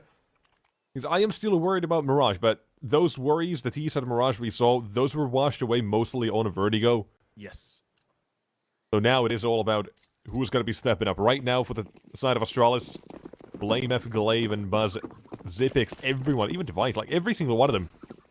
Popping up for Eyeballers. They're lagging behind in terms of kills a little bit. But the second half, they can very quickly prove us wrong with those. If it does happen, 4-man A-stack essentially happening right now, then even if they've got Pepsor, by the way, who's pushing second mid at the moment, they're not making the B rotation just yet. Flush out Molotov with a flashbang who can slow down this bomb plant perhaps, or the push itself. Molotov will be deployed at the right time. So now that allows for the rotation to happen. They don't know anything just yet due to the smokes as well, but Astralis, the smokes, they are going to start to fade soon. They will have to worry about a couple of things as they do. They've still got a flash as well on the CT side. They kind of flood out if they want to try and go for the gunfights instead. Bomb planted. 5v4 with JW opening up the kill feed and trying to make that a second one as well with the Glaive around the corner. Getting 1 and 2. Make it 3-4 for the T side. As dominoes fall, the CT side go down. This is Love Island. New host, new villa, new islanders. Don't miss the exclusive new season of Love Island, coming in hot from the UK. I was a little bit worried when that molly came down at the right timing. Their smoke just bloomed. The molly started to bloom as well. It put an end to the push for 7 seconds for Astralis. It really made life a little bit more difficult. It bought them, like, it bought 7 seconds to Eyeballers to be, you know, waiting out the smoke itself in ruins. Unfortunately, the attempt retake through CT just didn't work out. I mean, they got handled, and I mean handled heavily in that attempt. And that is 9-7. Eyeballers now putting up a force buy. Deagles, speed to 50. Good nade at least to start off. Shopek. Oh, he sees a player down bottom. I think he spotted the player second middle as well. And Astralis, they might be prone to going A, because life will be easier that way. Especially with the Mac 10s. Especially with the Mac 10s. Well, they've got a couple of those, so we'll see if that armor penetration does come into question. If the Eagles can rock the boat, so to say. Flashbangs are now toward the site. Down the pit they go. But the Eagles, they have to worry about them so far. No issue, none whatsoever. As very quickly. Well, 5v2. CT side of force by they walk away. Yeah, save the Kevlars, save whatever utility you have left over. I mean, it is, not much as the old saying goes, better than the USPs. Absolutely. It's better than the alternative they would have otherwise. Absolutely. I gotta respect the grind, though, from both sides. I mean, whilst Eyeballers are once again finding themselves with a few less kills than Astralis overall, all 10 players on the server are performing. Nobody's lagging behind too much. Like, again, I love what I'm seeing. I really am very happy that this is, you know, it's not that kind of game where you have one player on the team with 20 frags and the other that's at 2 or 3 or possibly 0. Because we've seen that too much, right? We've had a chance of casting South American playoffs as well, and whilst it's okay-ish, we had a couple of very one-sided games. Oh yeah, like it's just funny how the games go exactly. Like 8-0 and then 10-8 and then 16-10. It's weird. Yeah, but it was those were a fun couple of games in that sense. Yeah. So I'm just happy that we have a very, very good game on our hands, regardless of the end result. Both Eyeballers and Astralis have shown up, whilst a few devastating blows here and there, especially on Mirage. I think for Astralis was a bit of a tough start, but even 16-14 is commendable at the end. In any case, 18th round, 10-7, as Eyeballers now, as we mentioned, on a full eco with the 2 saved pistols from the previous. And a bot P250 to support this. Ooh, Buzz. He might have gotten a new buzz cut there if he hadn't dropped down.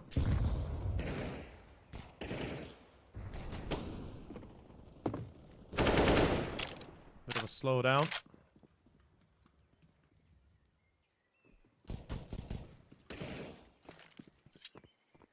It's quite slow now. They are being cautious. Not entirely sure what the other side might have for them. As well from Flusher, let's see. Fairly decent damage. That's with device down to headshot range from the P250.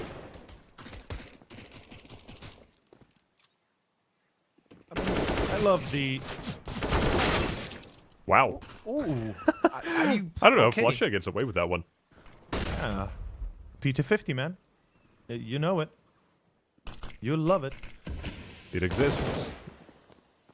Topic doesn't.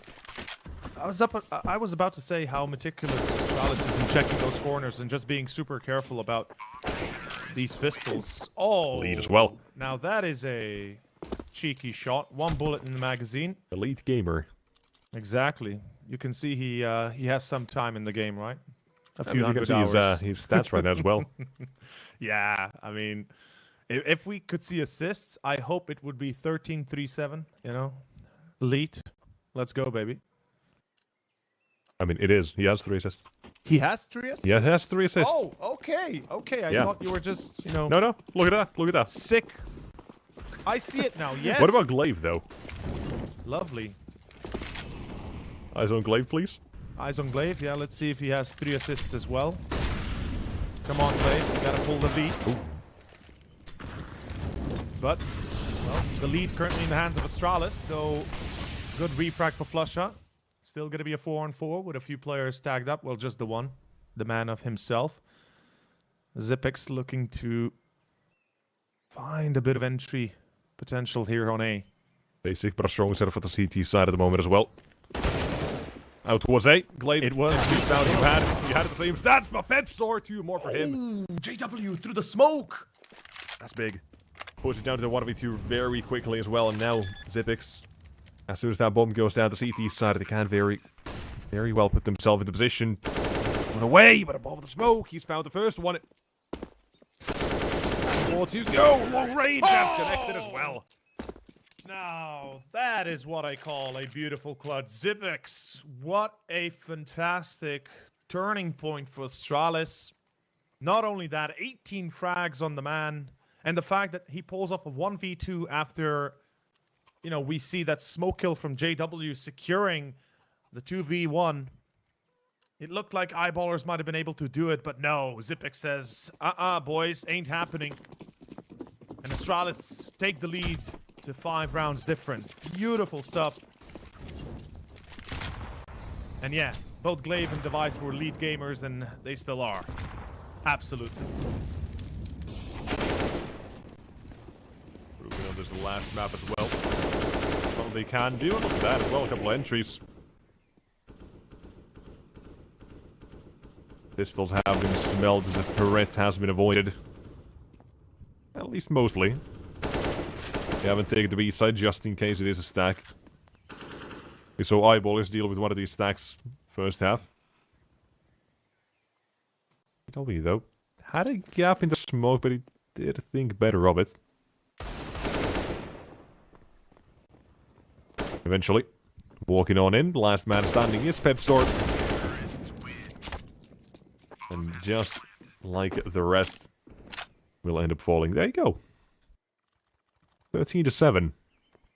Yeah, though, with only a couple of chances for Eyeballers to make it back into this last match, last half.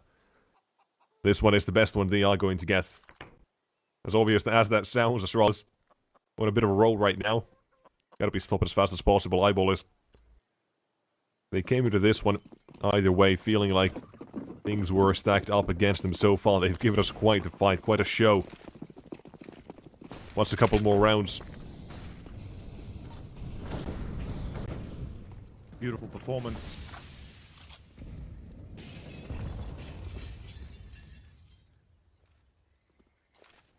See Sapek. He needs to hold the fort. Blind it. Smoke. Gotta pull back. Now the A play comes in. It's all eyes on Pepper. He's blinded. He's spotted. He's dead. That's it. Eyeballers have no business trying to retake this. JW finds Blame F, sure enough, but it's a 4v3 that it's gonna be nigh impossible to pull off. And yeah, they're already looking to save. I mean, they realize immediately, like, no point in trying this one out. Far more to lose than to gain in an attempt like that, especially on A. And oh, Device. He's already locked for Banana, but Flusha's ready for that. Last chance coming up for Eyeballers, man. This is it. The save will allow them to go for the main, or mostly full buy at least. Exactly. Flashing in, well, I would imagine drop of a boss, maybe an M4. Lost Modus, I think, is actually up there. Yeah, you can drop an M4. Same with either JW or Shine, so they will be fine when it comes to weaponry.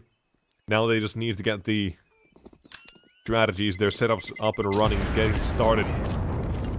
Because we saw this round as well. They had a 2-man long setup that was very quickly dealt with by Astralis with a simple smoke and a flashbang. 1 man at the side, Peps were full blind. All eyes on him, you said, but he didn't have any vision himself.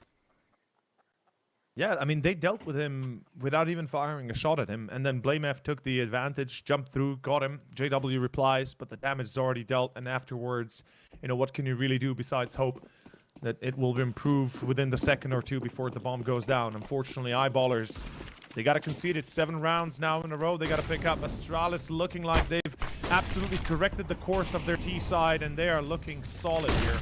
Happy with how it's going. What is the goal here for Eyeballers? Banana control seems to be still on the menu. Here comes the deep smoke, the nades. Device finds one. BlameF in the corner. Easy. And Eyeballers might have just overestimated their capabilities. And this could potentially cost them the map. I mean, it's still a 5v3, a disadvantage. Not impossible to win, but unlikely. And oh, JW, there should be a flash flying soon on long. I mean, surely Buzz doesn't go out empty here. Like, without anything. Oh, okay. He's just waiting in the smoke, I guess. JW though. Quick on the trigger. Not a line for any triggers to be pulled back, and BlameF, even if it is a little bit cautious, will be dealt with on Banana. So now the 5v3 is very quickly turned back into an even numbers situation here. And Astralis, they headed back towards B. Well, look at Eyeballs, look at the rotation topics make it towards A. They're hoping they're gambling. BlameF was the only one, and last they know, they had a couple of players towards mid. Seemingly this one, not the easiest of difficulties for the retake setting they've gone for. Lack of utility, though, will be something that helps them with the retake. Yeah, this is going to be now impossible to retake if they don't go into positions quick, because time will be working against them as always, and time right now is the one thing they cannot afford to play with. Let's see. Eyeballers, you got to try this. There's no other way. Simply put, you gotta win the round, otherwise you are done for. As Zipex in first box in ruins, it's gonna be Mr. Glaive. This man knows what he's doing. This man knows! Look at that. 2 kills. Zipex on JW as well, denying the op save at all. And there is some money left to rebuy, but 15-7, 8 in a row for Eyeballers is required to pull it back home to overtime. And that is looking to be the unlikely scenario now, as Nexus, I gotta be honest with you, this is looking like it might be coming to an end very soon, and this feels like retribution for that first map, you know? Or a bit of a off T half. Exactly. I mean, they allowed Eyeballers to take 7 rounds on Vertigo, and if they allow them to take 7 rounds on Inferno, it's gonna exact to the rounds Astralis lost on Mirage. Poetic justice in a way. Going right back to it, but there's still a chance for Eyeballers to at least give us a bit of a show, similar to Astralis on Mirage, but even back then it was not enough to take the W for Astralis. The Danes had some issues now. Eyeballers.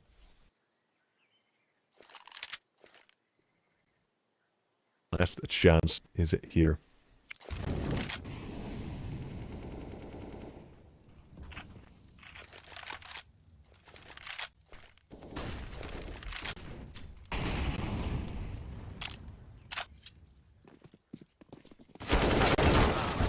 Oh, Flusher goes out wide, but he's alone on B, dies.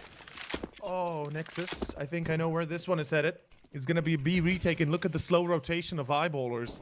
They're expecting this still to be something of an A take, but no. 4 players of Astralis already in Banana on site. And Shine doesn't even tag a single player. And now the retake. Oh god, this is gonna be so late. I mean, JW is so far away. The push through the smoke? What?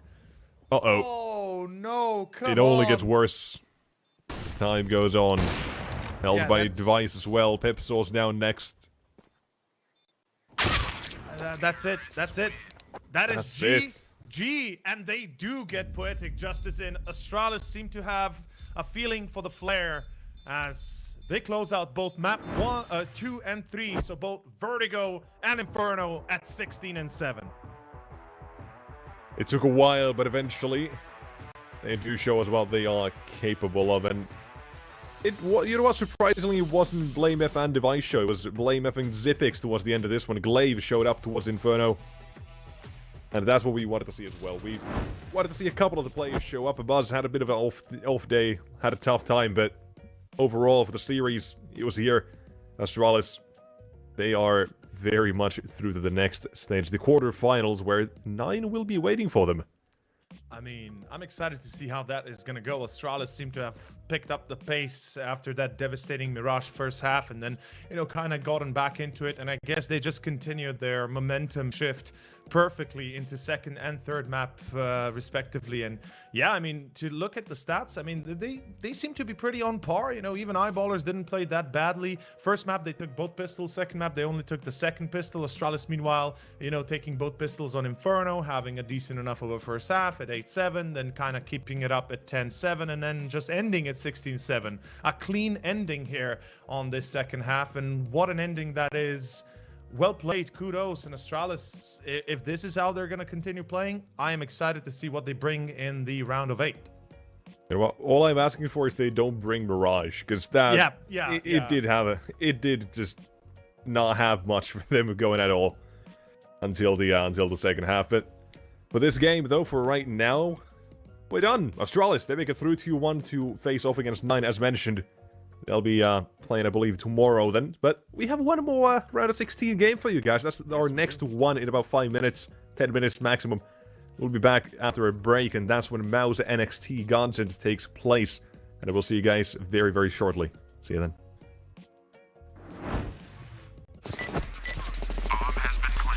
I have very complicated job, but I love simple things so much.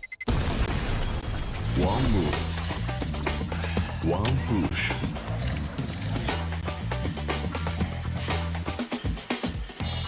One touch.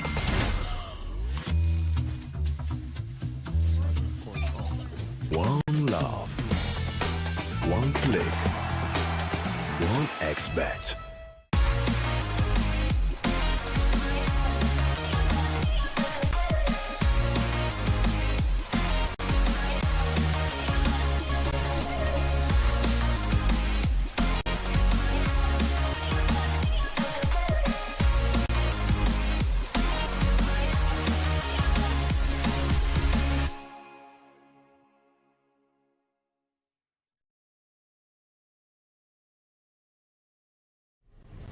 Win up to $1 million with your CSGO esports predictions. Simply guess the kill scores of the 10 players in a CSGO match. The more you guess correctly, the bigger the prize. You'll need at least 2 correct predictions to win a prize. Guess all 10 correct and win $1 million. Experience the exciting new way to add a little prosperity when watching esports tournaments. And register now to receive a free entry ticket upon sign-up. Predict kills, win millions, prosper. You look into your inventory and there's only... It's time to forget about this garbage. Here you will find everything to play with really cool skins. Open top cases. Upgrade dropped skins and turn your junk into a cool gun using the contract system. Every day, thousands of people upgrade their inventory with us. Hellcase.com. Look at yourself in a new way.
very complicated job, but I love simple things so much.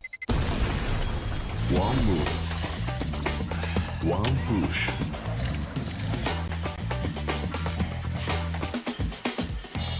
One touch.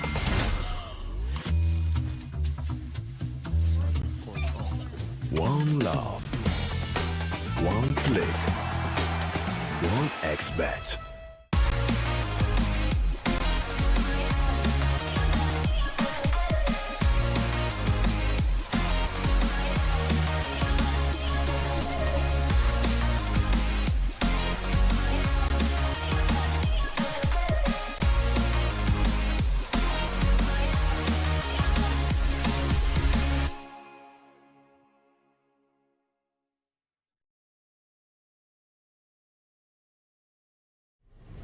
Win up to $1 million with your CSGO esports predictions.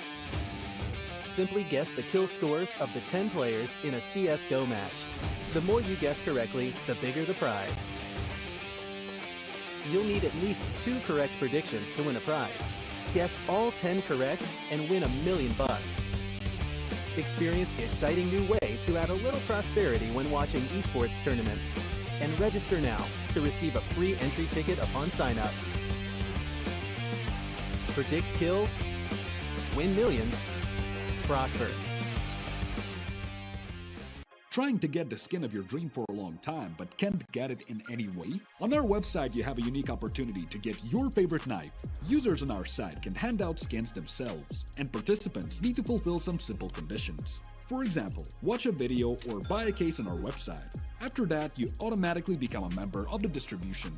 Go to the user giveaways tab and do what you like. Hellcase.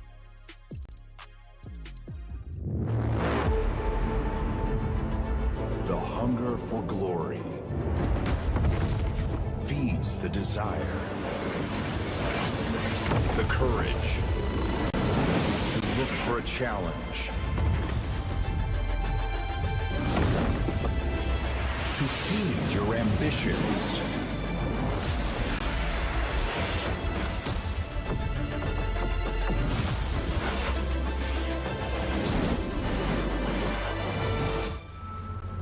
To reach for greatness. To become the champion of champions.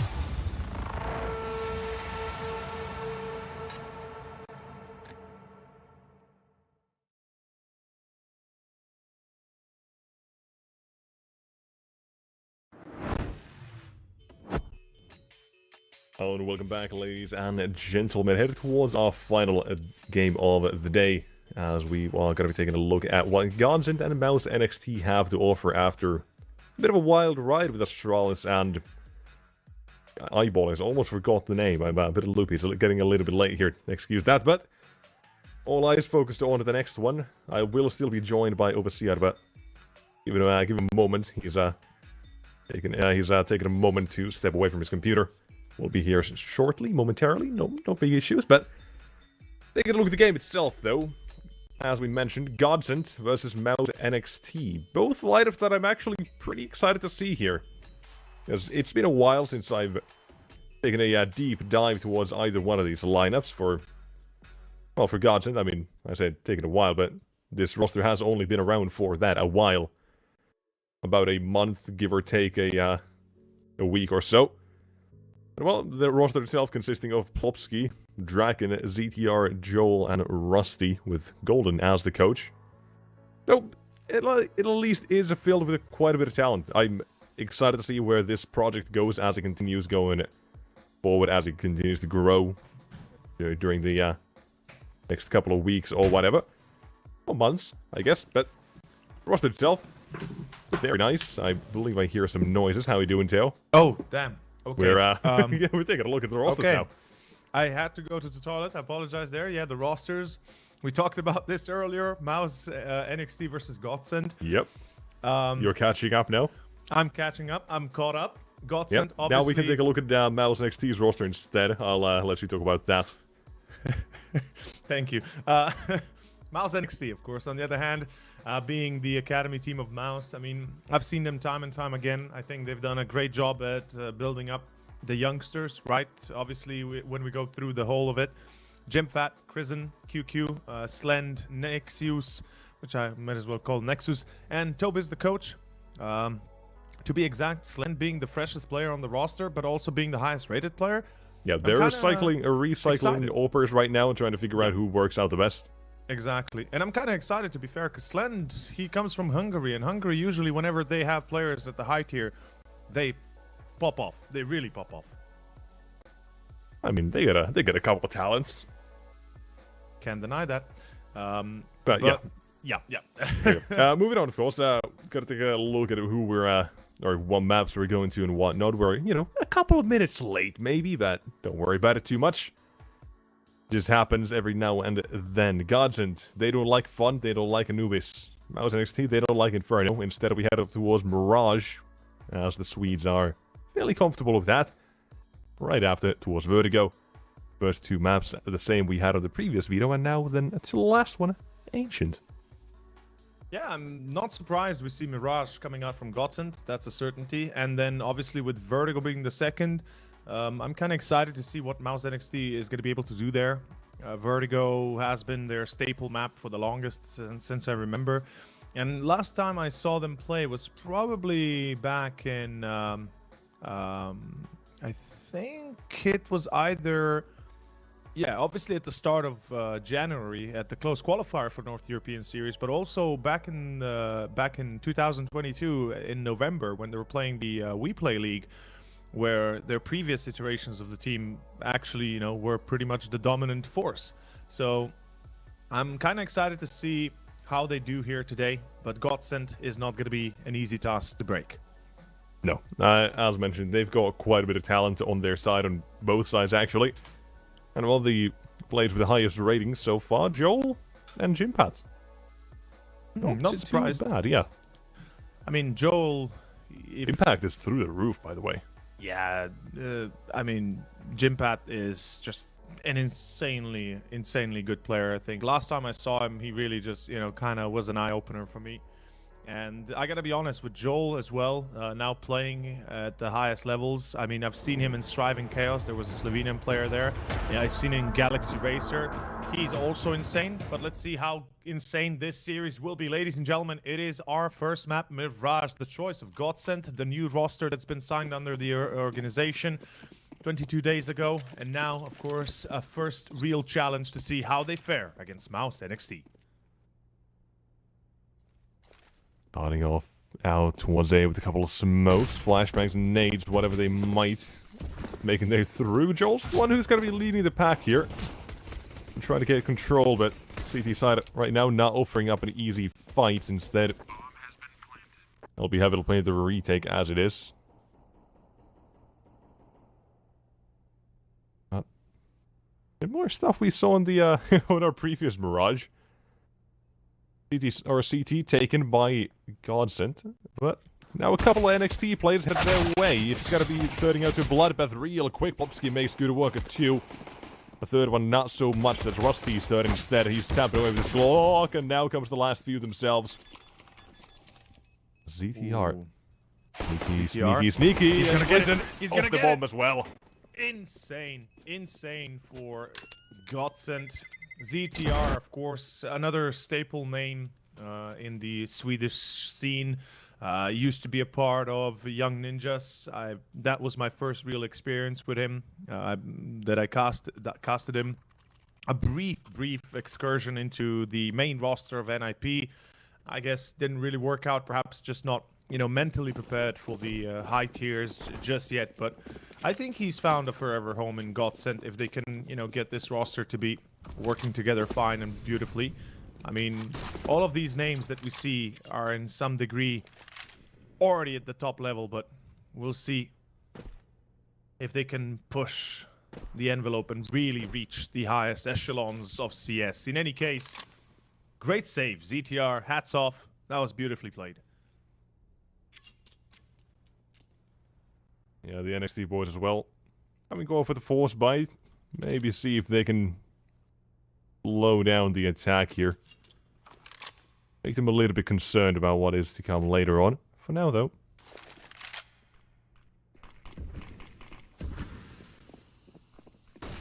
Finally making somewhat of a move.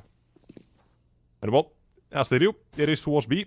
They've got a little bit of utility at least to try and get some damage. And oh, it's pretty decent damage, but now you got to worry about Jimpat still around the bench area. Not only with the CT side rotations having been made, you cause a little bit of chaos here for sure. Nexius will make sure of that as well. But the kill found, Jimpat still has not revealed himself to be on the site either. Now he's the only man alive. Don't think he's gonna get much from this. The first one. Oh, and a second! They got a third, nearly. It's now doable. Rusty's HP barely anything remains. 24 seconds. Smoke as well deployed by a little bit of space to maneuver in. And Rusty is now next. The last man in the smoke. Oh, wow. Oh, wow. Jim surely does not pull this off. 1v4 would be absolutely insane. In 10 seconds around the smoke he goes. ZTR.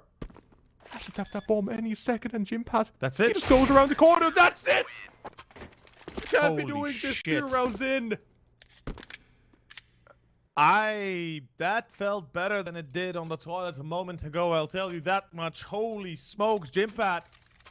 That was amazing. The fact that he can pull off a 4K, okay, but the fact that he saves it 1v4, what an insane round from the man. And we talked about him, we briefly mentioned him. He was the, the outliner in the head-to-head. And Nexus, tell me, how do you feel about your countrymen once again proving to be the best at CS? Shell shock. I did not think that was going to happen.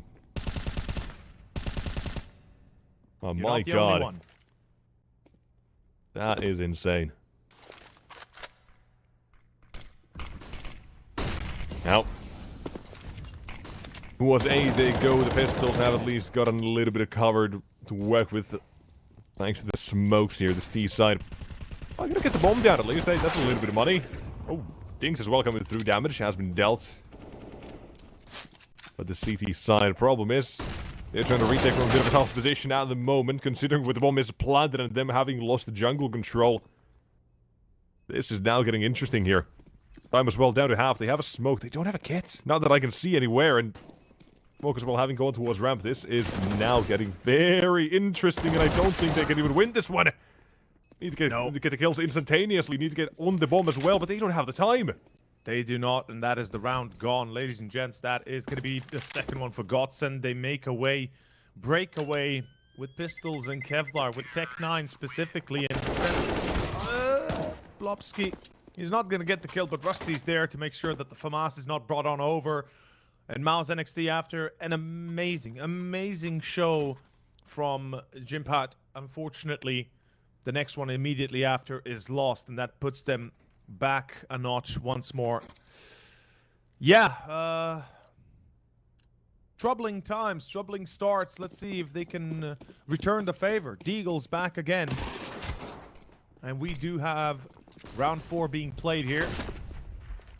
And how exactly will it be going? We're about to find out. Godsent, as we said both, whilst Mouz NXT might have those surprise factors like Jimpat, right? Like they have the individual quality, but when it comes to the team, when it comes to the coordination, I feel like the experience as well, obviously, is just too far at an advantage for Godsent. But I'm hoping that Mouz NXT, from the close qualifier to the playoffs, can once again prove to be a team to be reckoned with.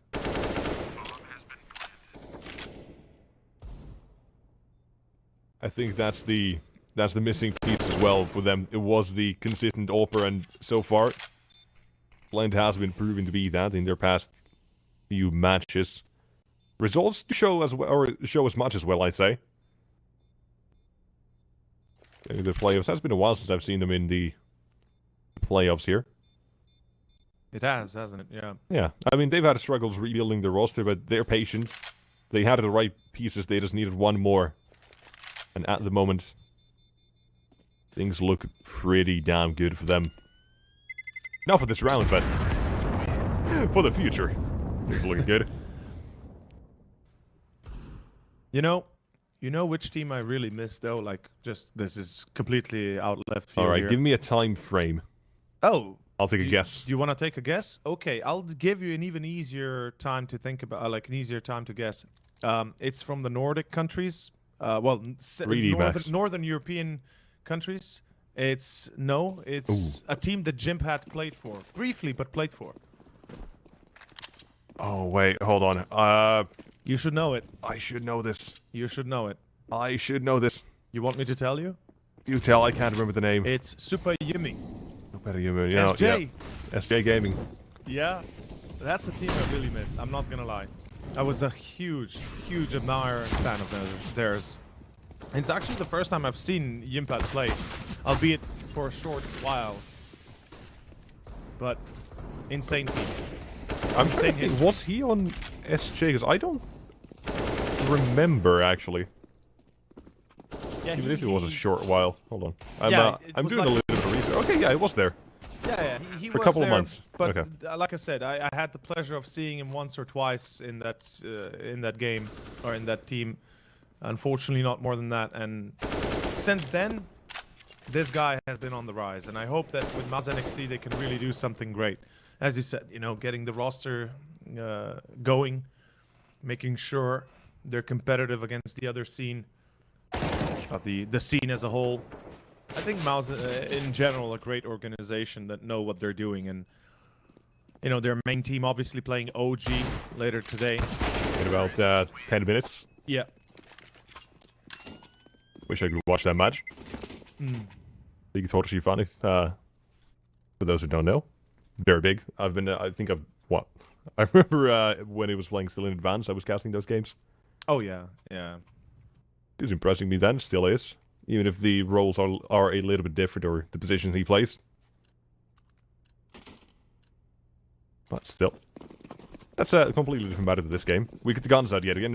Now we can start talking about this and what as NXT can start to get back on the board.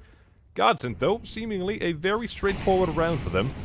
Only having the players headed towards B with a ZTR towards middle of it. Out they go. Flashback to try and get into position and get a couple of players blind that they've done. Entry trade have been found, and here looking for the next ones as well. They know QQ's on the site, and next is towards Kitchen now. Ooh, this could work. I mean, Draken... Oh no, he's off the window angle. Yeah, this... I mean, look, it still can work, but they've got ZTR on the other side of the map, so they gotta make do with what they can. Joel, once being considered one of the greatest up-and-coming, we can say, talents of Sweden, still potentially is. We'll see how he turns out to be, of course, here at this stage. An extremely talented player, just raw skill. This time another man with more talent as well. Yeah. That's Draken. Draken, also an insane player. ZTR gets caught, and Draken so far yet to shoot his shot. 1v2, 45 seconds, and luckily he doesn't have to deal with Jimpat, but he does have Slend and Krisen to deal with. Miss 100% of the shots you don't take. Draken, will he take any? That's my question. Oh, a pixel only seen, but Krisen snuck in. Collected the orb and Mouz NXT. Round 2 on the board. Getting on it now. Look at the C around 7 holes, and if the CT side can keep this now going, if they can't get those back-to-back rounds, show a little bit of consistency and fight in them for the beginning, that's the sign of a good game. Godsent, though. Bit of a swing around for them, and and CTs alike. They got nothing. No money in the bank. Especially anywhere on the map.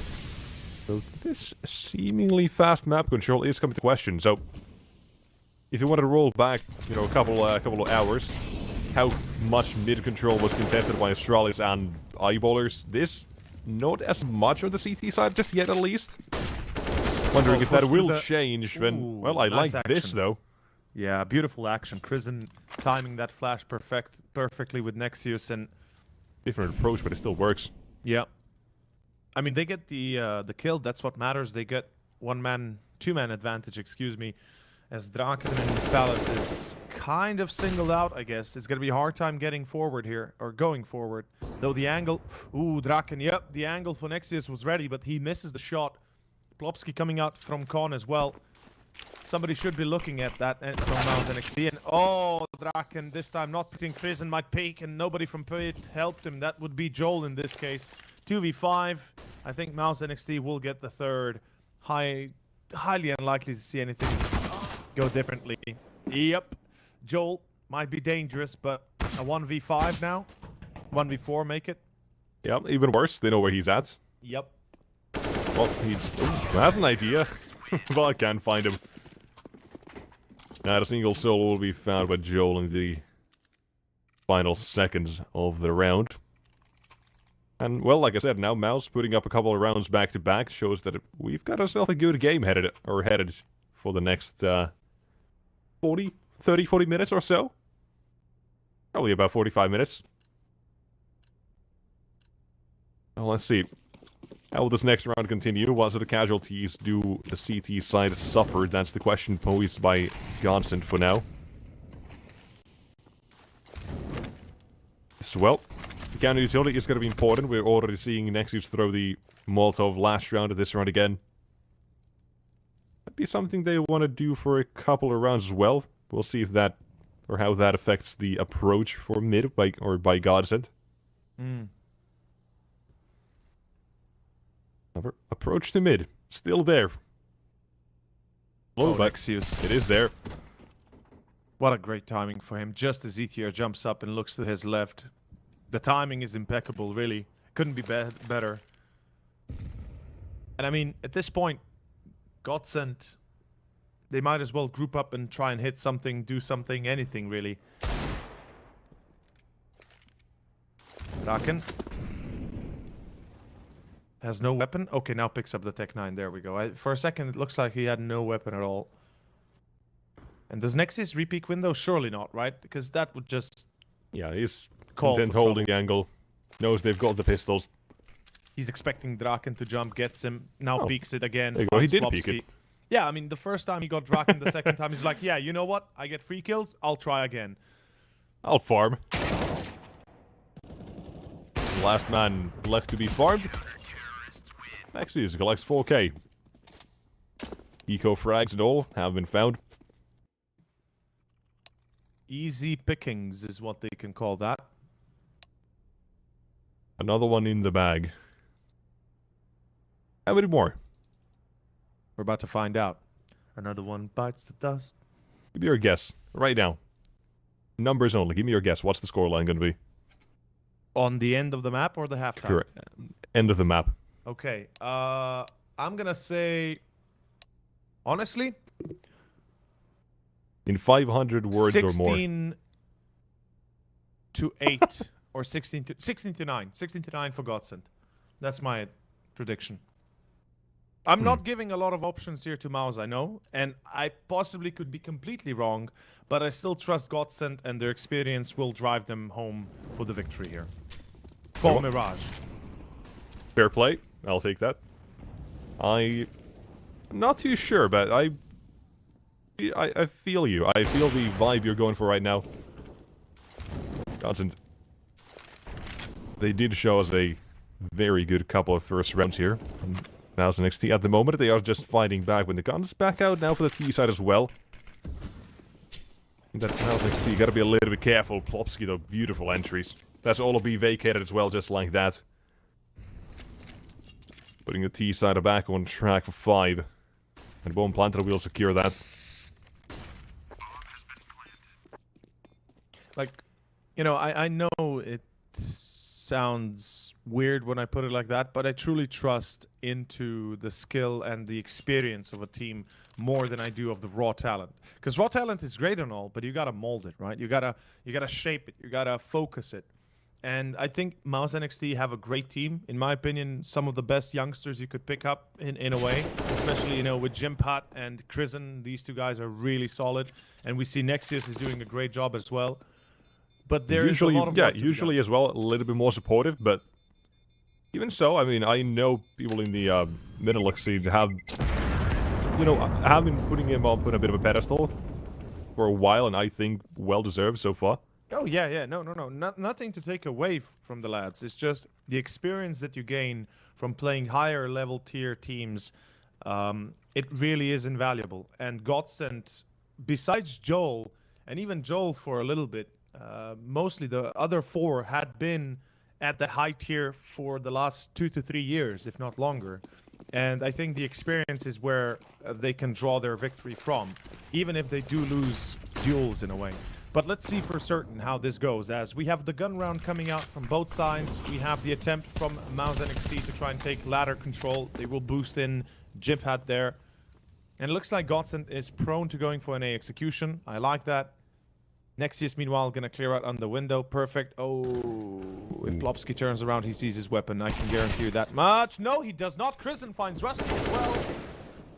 Whoopsie doopsie. We call 2 for 2, make it a 2 for 4. Only Dragon alone. Problem is, doesn't have the bomb. And I think it might have just been spotted as well that he doesn't have it in control. And Slant QQ headed to the exact right position. Orbs already on the angle. Realizing this bomb probably dropped somewhere. Take a bit of a gamble just pushing down and see where that goes. See where that leads you. It's another kill for the AWP. 5 to 5. That's more than a keeper in competitive. Now we are getting to see both teams show what they are capable of, individually as well. And I want to piggyback a little bit about what you said as well about Godsent and the experience they have. Because, I mean, yes, Mouz NXT as well, a really good squad of youngsters they've picked up. But Godsent as well, I want to consider, or take your consideration to the fact that they're also pretty much youngsters, mainly. Oh yeah, I mean, no denying that. But they had more time to play at the high ends of CS professional, professional teams and tournaments compared to the guys in Mouz NXT, and that's the only real difference that there is, and time invested, obviously. But I think there are 2 possibilities how this goes down. Godsent take this match seriously, and the guys take this game against Mouz NXT seriously, as in, they treat them as equal opponents that are as dangerous as any other you would face. And they show them how good they can be, or Godsent underestimate their opponent, which is a likely thing that can happen, and not necessarily, not that they don't take it seriously, but just underestimate what their opponents are capable of, and then basically pay the price for it by losing clutch rounds, by losing rounds that Jimpat, for example, had, 1v4 kind of thing. And I think it comes down to how does Godsent take this match. Is it as an opponent that is not going to be easy to beat and you got to put everything into it, or as a match that, oh, it's easy to win, and then they face the consequences of those decisions? Yeah, only time will tell that. Really. Oh. There you go. Let's get the up. But yeah, only time will tell which or what can really happen here. But at least some valid points to keep in mind. And even so, headed towards round number 12 as Godsent find himself again back in the lead.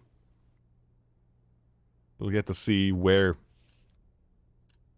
How's it NXT do what to put this? Just, well, 2 rounds ago, Plopsky double entries towards B. That was all it took to secure a round. Last round as well. Well, not really that much of a fight. Started off with, well, a couple of entries. Dragon finding it first, I believe. Then it was just, well, Mouz NXT seeing where else they could patch up whatever holes were happening back then, but that's just now. Mid again. Will be tested. They haven't even decided whether or not they want to go A or B. Exactly. So they're just defaulting towards mid to see where they can find openings. Yeah, like they're just leaving themselves open to that decision with the C4 being dropped in T-base. There is one danger though, nobody's checking T-pit, and there is a likely chance some CTs could have taken that opportunity by pushing it. It wouldn't be the first time. JW against Astralis would be a good example, and how you lose rounds afterwards because of it. And it's going to be an A play behind it all. Godsent decided, okay, we've made our way towards mid, no contact. Let's go A. Clear out pit, have palace control. leave B completely wide open. And now Mouz NXT have to read this or just win the duels. As we start our push, it's going to be Godsent moving in through Con and Pit. And first point of contact will be Slend alongside Krisen. Oh, that flash burns him to the ground by Draken's Molotov in Sandwich. Nexius finds two. Nexius, good hold. Plopsky brings him down. It's still a 3-on-3, and that also could work, but no. Plopsky finds Jimpad as well. That is one down and one left. Oh, nearly. The bomb plant, yeah. Yeah. It was a bit of a struggle there for the T side to enter to get the kill on the Slend, but eventually they do get there. They get their due that we headed towards again at the next round. Now, problems are starting to arise a little bit for the first half here, Mouz NXT. The CT side is going a little bit south. A couple, you know, the beginning of it all is at least competitive. They go back and forth, whatever. But then eventually Godsent find the money in their banks, weaponry, everything else over the sword. This is where what you were saying as well seems to be coming a little bit true. Things thought to go pretty well. Double Molotovs. They're being extra careful, just in case anyone is playing close angles, so they don't have to check them themselves. And now CTs, pistols. Nothing about the USPs, rotating all the way towards CT. And well, Rusty, a likely victim here. Let's see if he can get anyone. Well, not yet. Still, just pistols and tapping away. I love this. Look at him go. Oh, I love it. Like Draken, he's got the op, just like lines up a few, and then you know what? Wait. I've got a Tech 9. I got more chances with the Tech 9. Yeah, exactly. But in the end, the advantage for Godsent here continues 8-5. As you said, a few issues do arise. Nothing too serious just yet, but I would like to mention that Mouz NXT on the CT side would need somewhere in the range of 6 to 7 rounds to make a dent, if you ask me.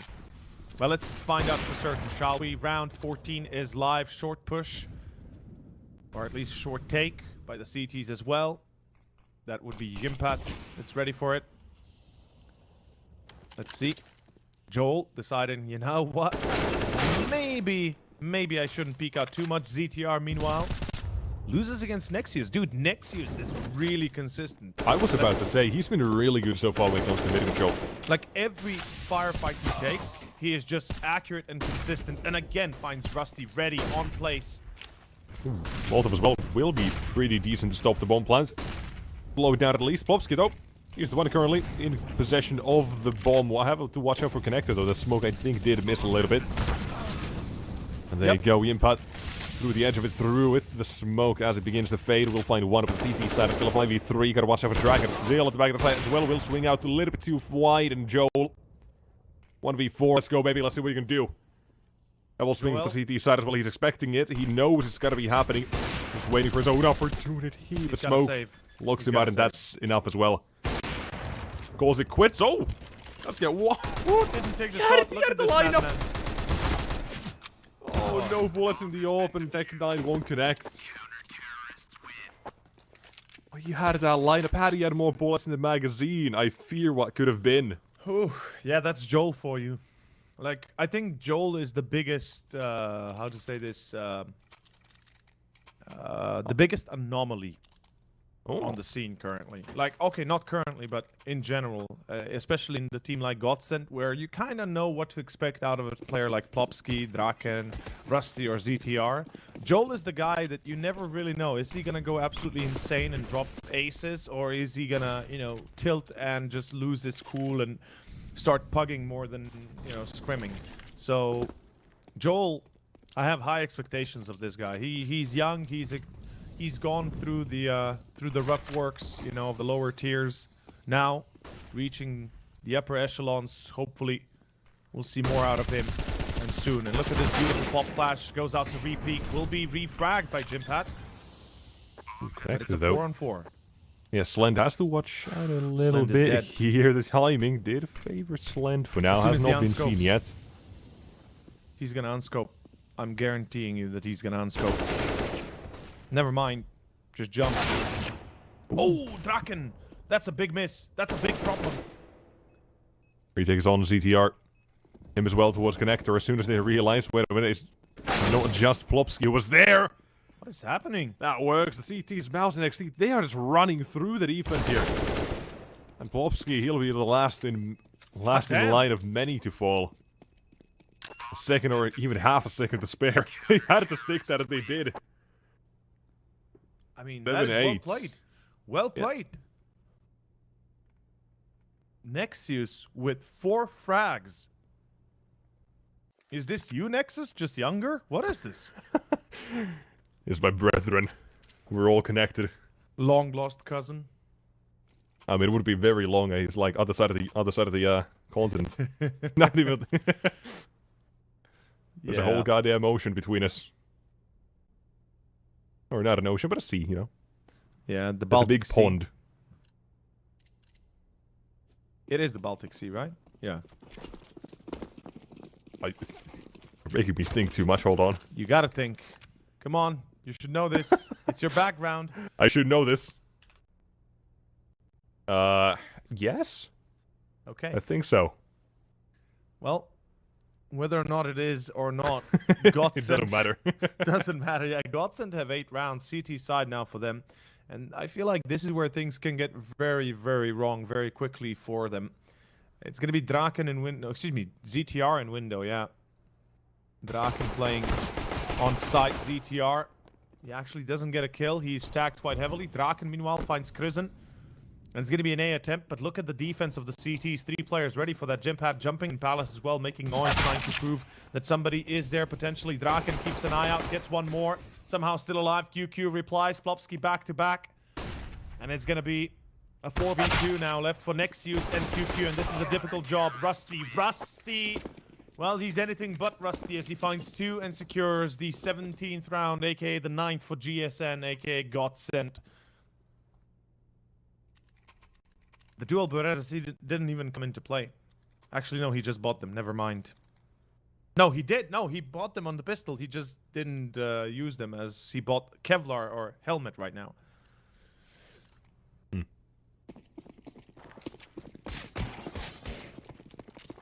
Let's see. What's this round bring? ZTR? Nice little KZ.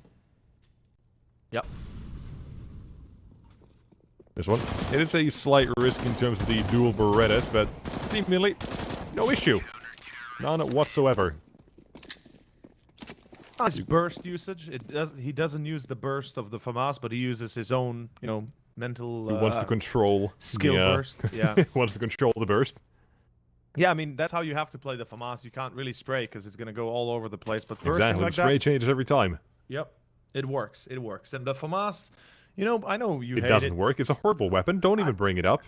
Please, it's blasphemy. It's better than a pistol.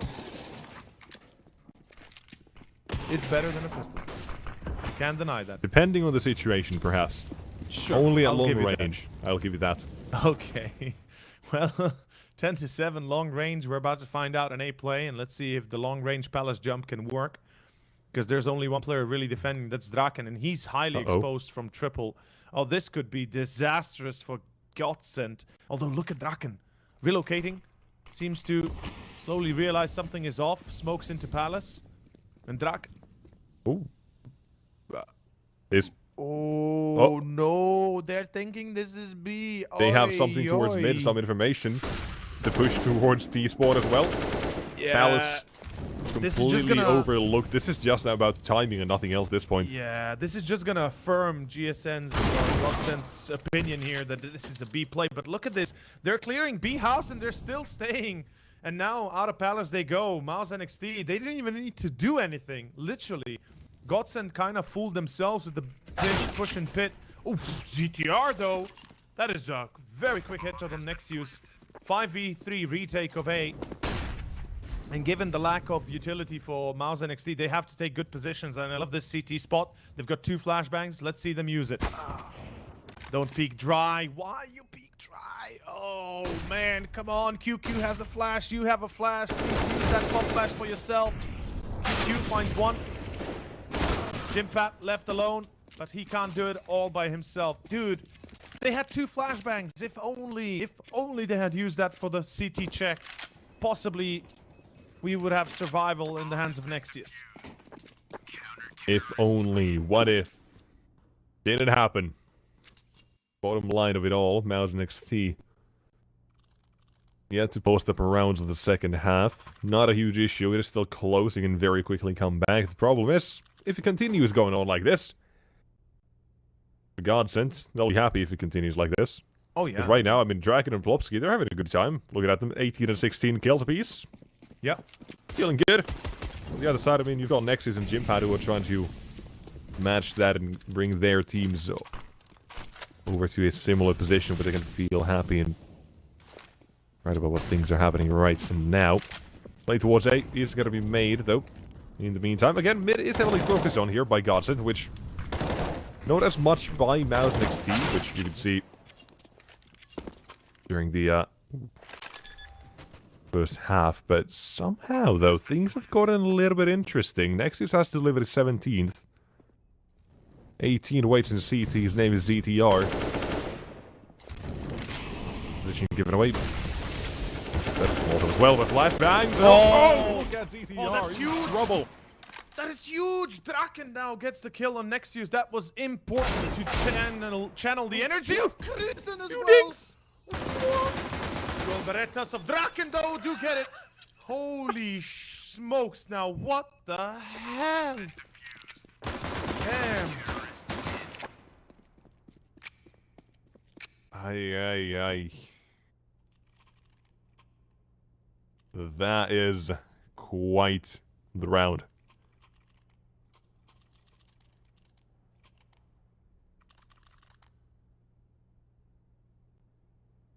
Moving on to round 20 instead. I don't know. He decided they put that one so close. It does affect the CT economy a little bit. The only one with any actual money is Draken Plopsky. I mean, 3k. That's manageable.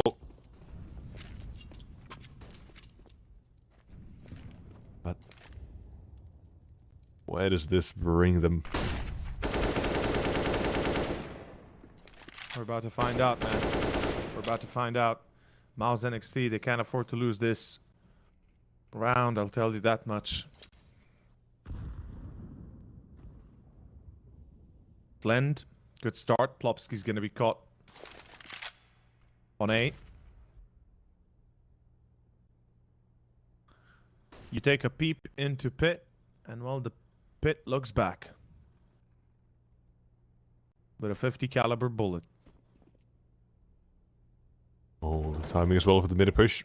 Couldn't be any better. Prison, for now, has been left alone, but still he finds one and not the only one to get success. At the same time, Prison is both won it. There's still another one here, though. Hasn't been checked, but what? Okay. He's staring at a wall.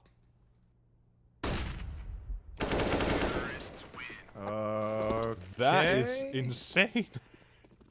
Somehow the round just not a single player lost. It is so anticlimactic, but it still happens. It works because the CT side, they just gave away the most important kills. Just crumble. Yeah, I mean, okay. I mean, it all started with Plopsky dying towards pit, and then afterwards it's like a blur. It's like a all together in the same moment.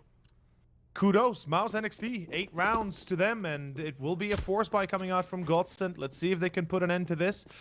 And well, right now seems like short push, yeah. Joel jumping on short. We've got a player in con. That is going to be Draken with the op. Nexius looking for the contact against Joel. Joel, I thought he went short, but he's actually underground. Draken finds Slend. Joel missing his shots. Few mistakes, but he's alive. And that is what matters right now. They have the numbers advantage. Let's see if they can abuse that now. Towards B we go. Mouz NXT, they seem to be prepared for this. But Draken, he's about to line up the angle towards window. Good smoke. It prevents the op from making its magic work. Rusty on short. He's kind of singled out with that Deagle. It's going to be very hard to get a kill. Draken, they'll connect on Nexus. Oh, Rusty, as I say that, he hits it. Joel with a team kill. What? How did Joel get Draken there? Prison and Jimpat Where's Jimpat? Why is he so far away? Oh, Krizen is about to die. Yep. CTR from the flank. Jimpat now 1v3. Does he pull off another 1v4? He's already done it once before at the start of the game. Can he do it again with an AK and on the T side? Do you believe in your Finnish country? I mean, he's pulled it off once. I wouldn't take it away from him. The problem is, 25 seconds, he's headed towards the wrong side with the ball miss.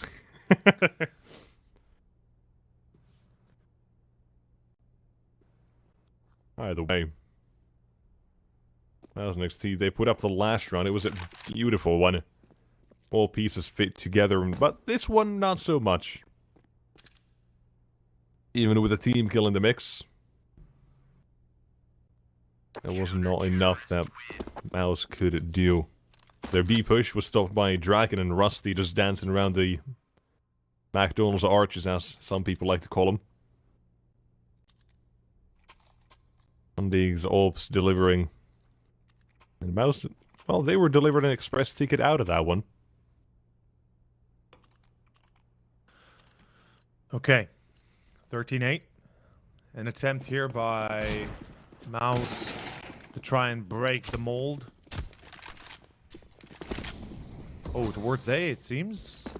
Yeah, they're gonna go A. Fair enough. I respect the default. Like, the thing is, when it's not working out on like mid takes and such, just go back to what you know could work, or the old classic. The simple things. Yeah, simple things usually work much better than, you know, complicated endeavors that sometimes you just don't hit your mark. Look at the CT stack, though. Yeah. And Draken. This is walking into the belly of the beast. Then Draken, he's hungry. That back has been known for quite a while, and now as well. I mean, he's been taken down, but the problem is he's got Plopsky and Joel to worry about. He sprayed the damage. About to die. Almost connecting. That was so close. Joel, he's counting his lucky stars, I'll tell you that much. But look B. Look at B. I don't know how Krizen makes it on B without anybody from the CT side ever even realizing this. And surely they know there's something awry going on B, because surely they are aware that it's potential. Look, God, Godsent just so ignorant towards that B palace. I don't know how this is possible. Like, why would you ever ignore that spot so much? Krizen's been sitting there for the last 20-30 seconds. It's all the damage, it's all the noise that was made towards A. Ramp, there were, what, a bunch of players making noise, Palace, another man shooting. That's 9. Godsent's fully bought into the belief it was going to be the A take. And, I mean, it was going to be, until Krizen. Yeah. Yeah. But still, like, surely you gotta keep the awareness that, okay, you're not watching B house. You always got to consider, you got to act as if somebody might be there, somebody could cross there, right? Even if you think it could be A and you see 2 or 3 players. Right time, right place. That's how you could categorize this for as Mouz NXT walk away with round number 9. Well, Godsent. They'll be happy to survive the couple of weapons themselves, if you want to take a look at the money they currently have. Plopsky, you can argue he can drop an M4 over. Yep. They could go for the force buy, alas, but we'll see if that's what they choose to do. And, yep, that's what they choose to do. ZTR gets the M4, Draken gets the AWP, and, I mean, good for him, 23 kills so far. Very much deserves it. Now, let's see, Mouz NXT, I said it earlier, I said it during the first half, they need to get the back-to-back rounds to go a little bit of consistency as to give it a good, and give us a good show. Same goes with this half again. We're about to find out. Mouz NXT. Well, down on A. Or back to A, I guess, in this case. They were fully committed last round. Yeah, they've got Krizen coming in through middle, so he's got that flank covered if in case it's going to be required. And here comes the push. Plopsky's going to be first contact. Second. No stair smoke. Interesting. That must be intentional. Somebody's probably jumping that angle. No, there's a smoke somewhere just on a roof right now. Ooh, right above ramp. Yeah, T side they're walking in. Ooh, you're right. That's their smoke. Good spot. Doesn't really do much, but Plopsky will still be in the open. That's a safe for the CTs. I have a hard time seeing it goes anywhere else. Unless... No. Unless, no. Yeah, that's 10 to JK. Mouz. That's 11 as well right after. So my prediction, 69, well, it was wrong. Perhaps so. Ooh. Jacket as well. He might be headed towards his doom at the moment. I would imagine so. Yeah, he's gonna die. That's a guarantee. Oh. Yeah. They already look at from all sides. Doo doo. Doo doo doo doo. It's like as if they hit jackpot, you know. Okay. Wow, look at this machine. It's making a lot of noise. I must have done something cool. Put the right coin in there. It will make the noise for you. No, but all jokes on the side. We go into round that will kind of give us a bit of a introspect into Godsent's decision making here. We've got a difficult position for Godsent when it comes to the current stage of economy.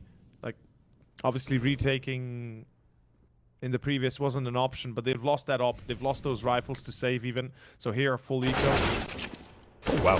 That was quick. They don't check that corner. Interesting. Well, you check one of them.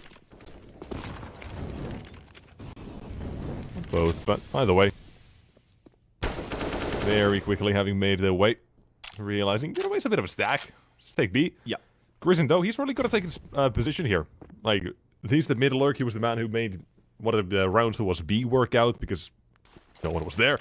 I mean, it was a grave mistake by Godsent. An oversight that it cost them not just a round. It cost them, at this point, 3 rounds.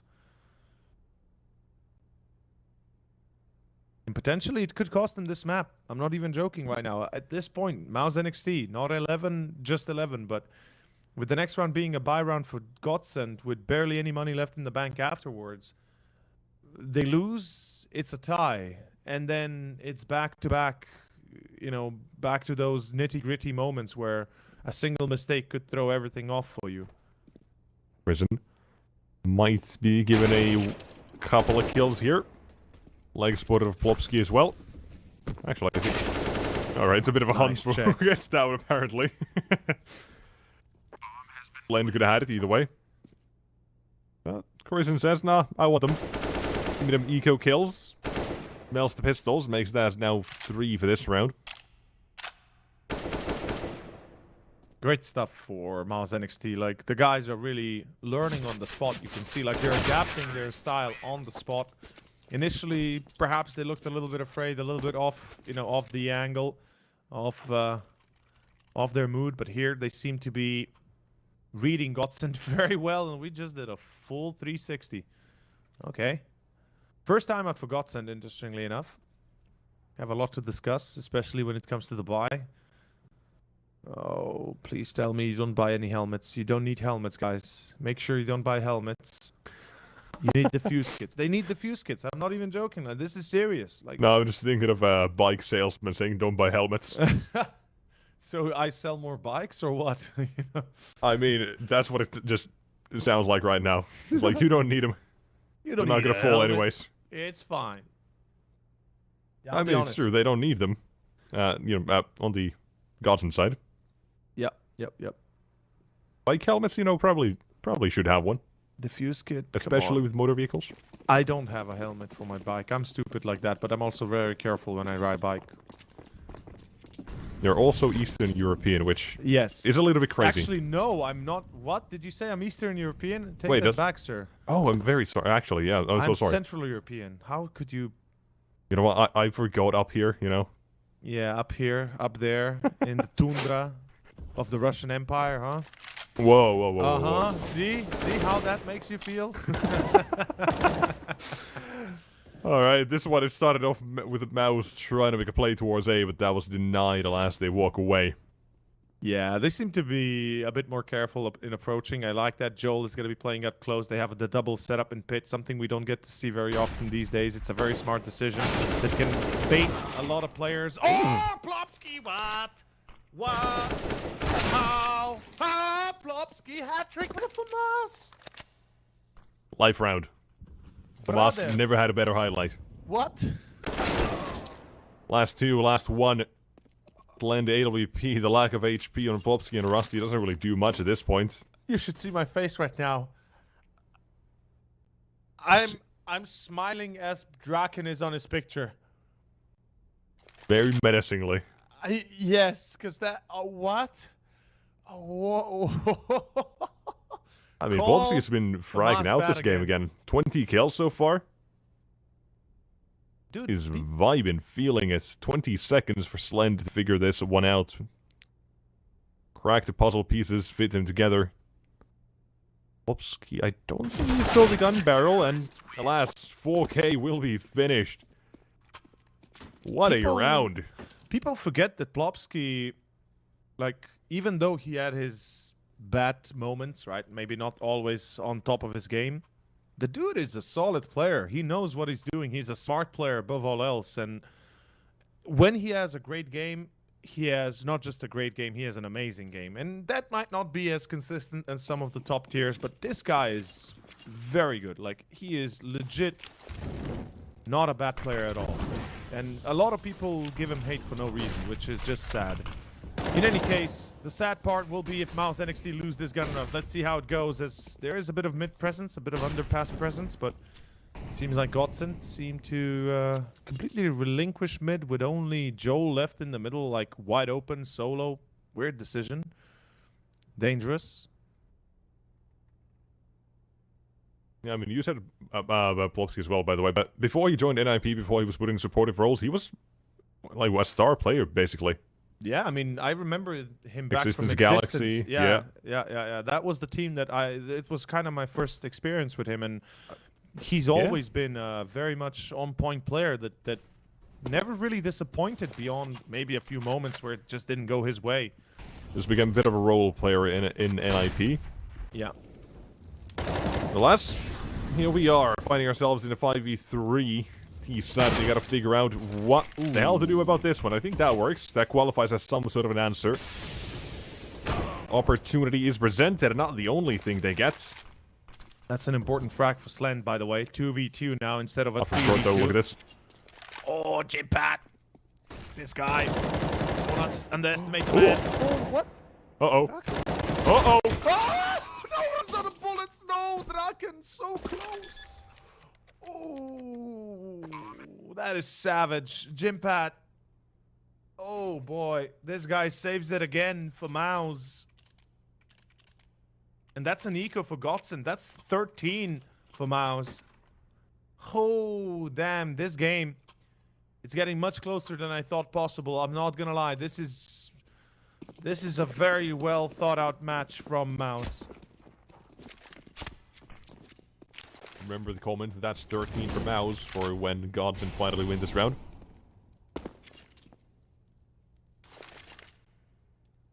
You can direct your hate or direct your dismay at Overseer on Twitter. But remember to make sure you follow at least, you know. Yeah, make sure to give us a follow. Do give him a follow if you are gonna be upset at him. CTR, he's finally opened up the CT kill feed as well. Now with an AK, 5-7 still seen as well. You have ideas. How's still gonna be heading towards the A site as well. ZTR as well. He took the AK, he dipped. He's all the way in T spawn, basically confirming that it is gonna be A with the smokes, the utility that is coming through. With the minute left, Jimpat towards Palace he goes, and well, as he tries to get out, there's a man who tries to obscure his way. Or obstruct his way. Now, flashbangs are plenty of them towards CT spawn. P2 Fitty is good for one, and nearly another one. No! Again, runs out of bullets. There is an issue. ZTR has snuck through. They dropped the bomb as well. They gotta get that back somehow. No strikes for the first one. Trade will not stand in the way of this one, and instead Rusty 1v2. ZTR was the man who had to make the play. He did obstruct, or did slow things down a little bit, but now 1v2 and Jimpat down to 31 to 5-7 is lethal for this one, but from CT, Slend creeps back in. And while it might get close, it could have been even a closer 13 still on the board for Mouz NXT.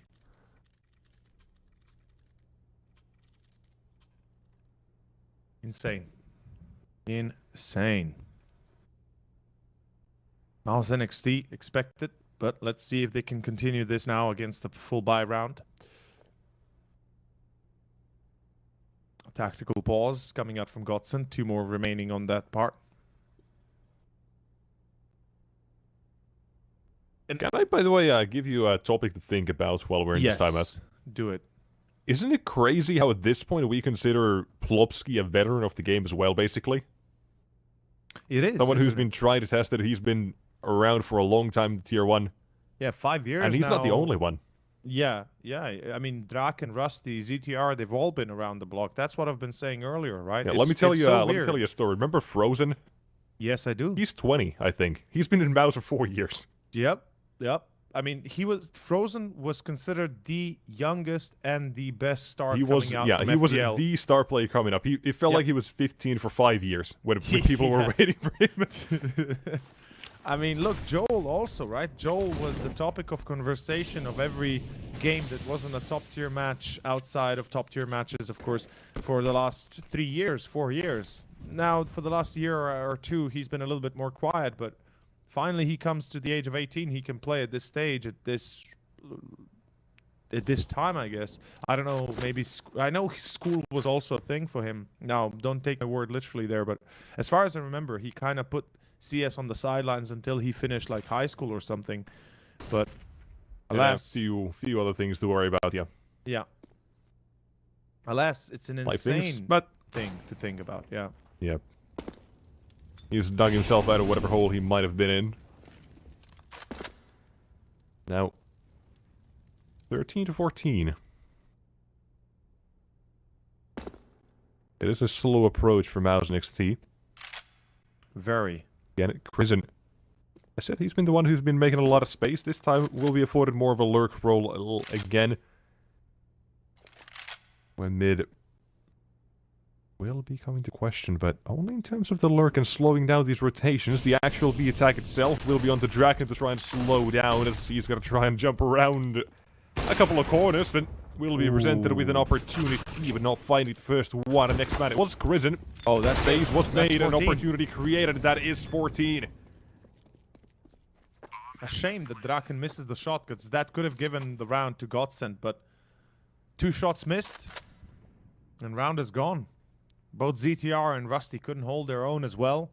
They're a little bit quiet on that department. Joel especially, I said it at the start of the game. This is a guy that's an anomaly. This is the guy that you... I mean, he as well has, by the way, he's been in different teams. He's been AWPing, he's been rifling, he's been doing both. Yeah, like he's been doing a lot. Yeah, he's been, figuring things out, depending on who he's been playing with. Yeah.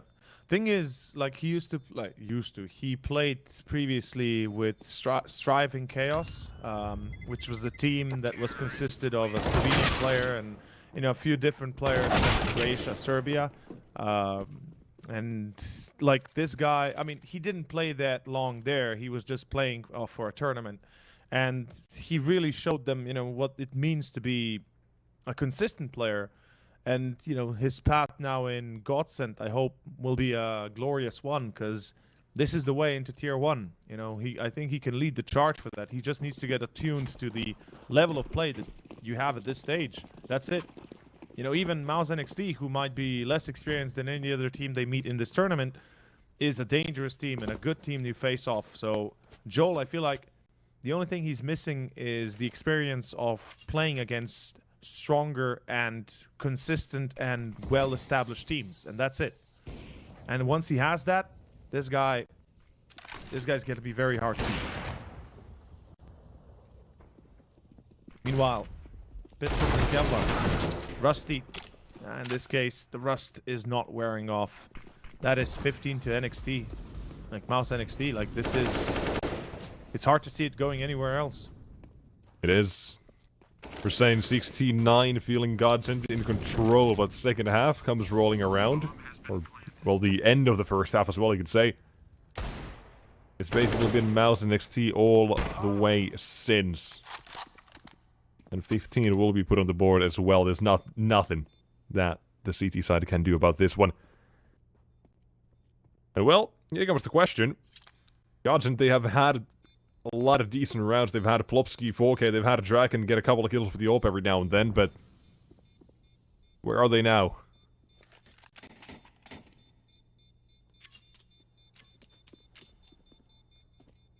After they were famous.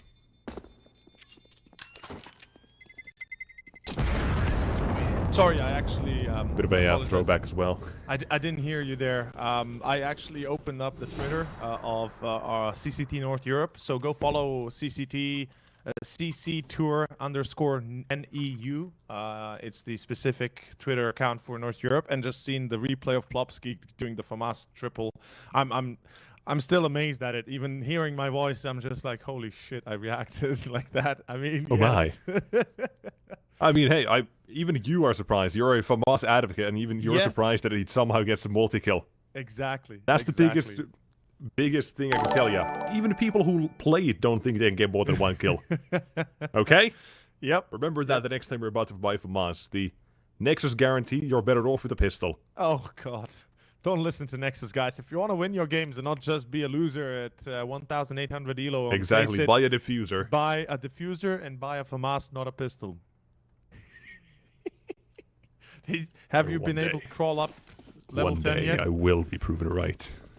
I don't think not so, today, buddy. but one day. In any case, let's... Is that hot take to say FAMAS is a good weapon? Oh. That's all, though. Round number 30. But it is. In any That's case... NXT. They are headed towards the A side here. Krisen not towards mid at this time. Instead, he's changing up his approach a little bit. But at the D side, not so much. They're out towards the side. Plopsky has to defend as well now. A little bit isolated for the time being. Flashbang's not going to be easy to release to buy a space. An opportunity to get a kill or two, but that cannot be found. Instead, initial wave of attack. Look at this. What? An oversight again. No. How is Krisen making it through short? Like, he has B control.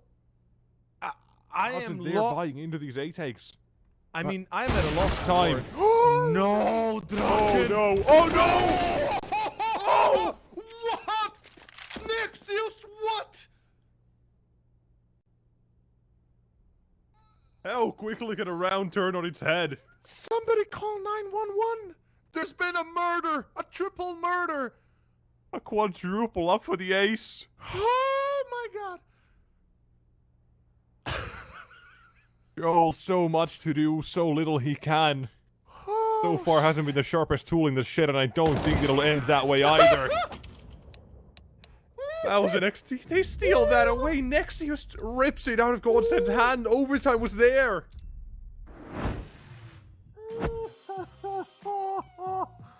Oh no. Oh, Nexus. Take a minute, relax, breathe. Oh, I need an oxygen tank, I'll tell you that much. I don't know how we get here. I really don't, but that is insane.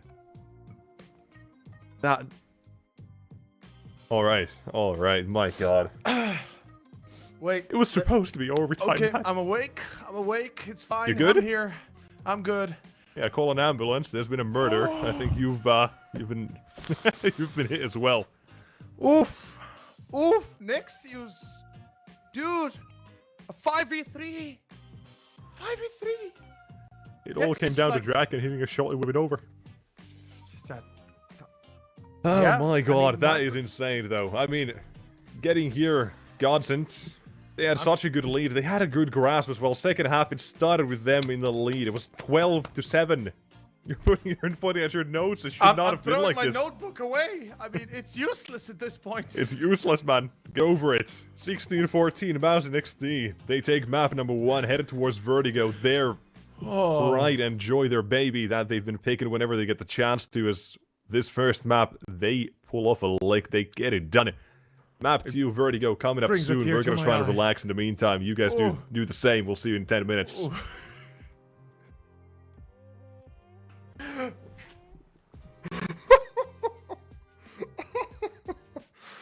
Oh, guys, I'm sorry. I'm my reaction. I can't fix this. This is just.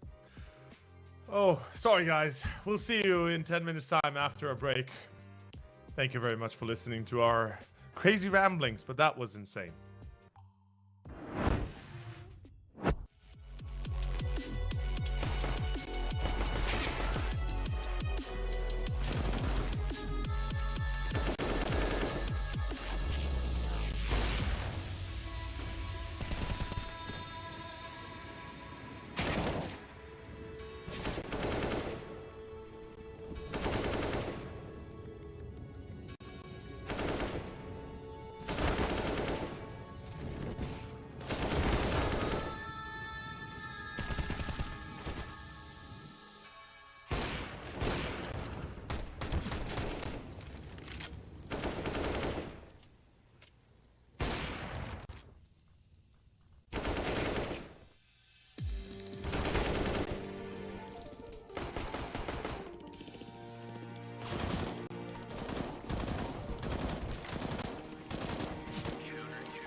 A very complicated job, but I love simple things so much.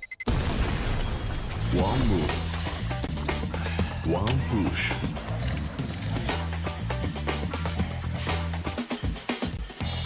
One touch.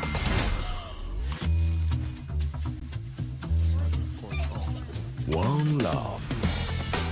One click. One X-bet.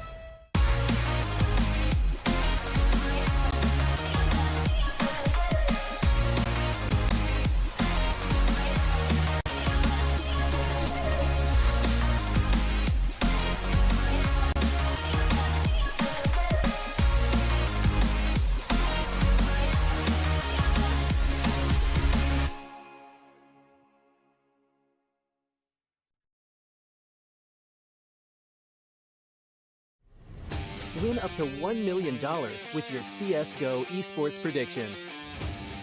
Simply guess the kill scores of the 10 players in a CSGO match. The more you guess correctly, the bigger the prize. You'll need at least 2 correct predictions to win a prize. Guess all 10 correct and win $1 million. Experience the exciting new way to add a little prosperity when watching esports tournaments. And register now to receive a free entry ticket upon sign-up. Predict kills, win millions, prosper. Are you sick of just opening?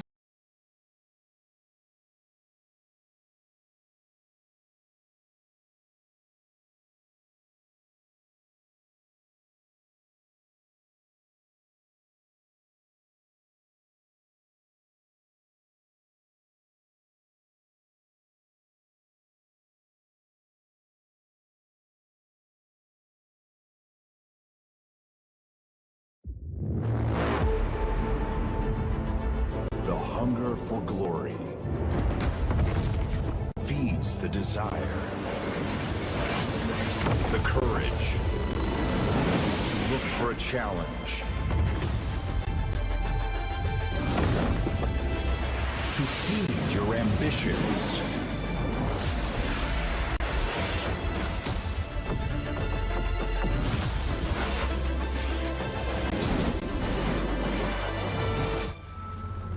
To reach for greatness. To become the champion of champions.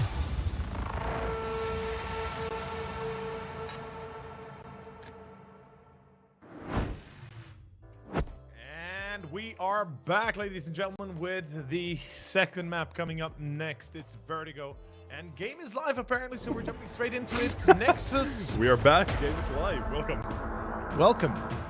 Welcome yet again. Okay, dokie. After that first one, I'm not even sure how I feel about this, but I'll be damned. This was one of the best things I've seen from Mouz NXT recently, and certainly I will not forget it anytime soon. Insane. Near insane performance, dare I say.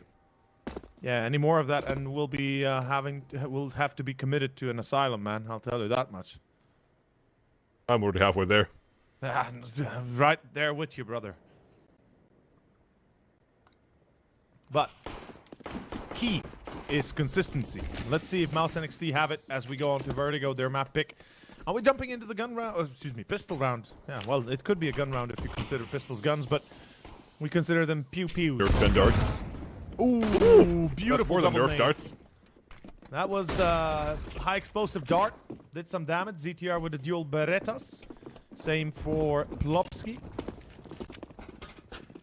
But Mouz NXT looking like they want to hit B, and they're making it obvious. They're running and gunning for it. They don't care about the noise they make, because they're still walking back. Call a double, triple fake out towards A, ZTR. Ooh. 2 guns versus 1 will take the dub. CTs yet again in rotation now. Gotta be thinking, wait, are they A or B? Come on, just decide already. Well, at least they have. That's time. It's not the slight issue with ZTR and Plopsky. They got dualies on both of them. Although, cannot really be planted at the moment, and I'll let you take care of either Ivy or Elevator. And trying to do either one of those will prove to be quite a difficult task. As a ZTR, he fires off a couple of warning shots, and Joel finishes off the round 1-0 to Godsent. Well, the pistol, I don't think it would anywhere near how Mouz wanted it to go. Oh, no, absolutely The nades. That was the one kill they got. Well, that was it. That's something. I mean, it's something. The nades were nice. Yeah. It was just about getting the rest of the entries and kills and everything bomb plants. In between, yeah. And aim and crossfires and positioning and what else? And aim and luck. Pre-aim communications, yeah. Yeah. Great pistol team. They just got to work upon their aim, crossfires, positioning, communication, coordination. Yep. The whole shebang. There's a whole list of them that I don't even remember. Yeah, that's the whole, like I remember the copy pasta, but for the love of me, I'd never recalled the whole thing. In any case, so look at that. Oh, look at that. Goes better than I thought. There is another weapon then. That's actually no, they picked that up. Did they? Yeah, there's a FAMAS they picked. That was the second kill they got. That. Oh wait, no, did Joel have dualies or the scout? No, the scout. No, Joel had the FAMAS and Draken had the scout, right? Or am I? You don't even know at this point. I'm fairly certain he had the scout. You're probably right. I'm just still thinking Joel. Yeah, using the old. Yeah, because you're right. Mouz didn't buy anything, so yeah, it makes sense. Doesn't matter though. That is the round doesn't matter. Yeah. This one, it's done. 2 kills, not bad. Yeah, it's not too bad. Yeah. Exactly. Seemingly, the two of us on the same page as well. We're connected for the first time. I can feel you through the internet. You feel my vibes. Oh yeah. Oh yeah.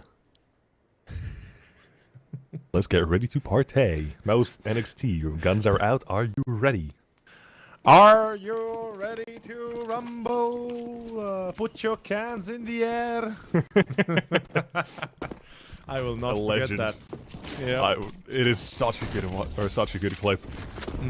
It really is hilarious. But respect to the man. He knows how to do hype.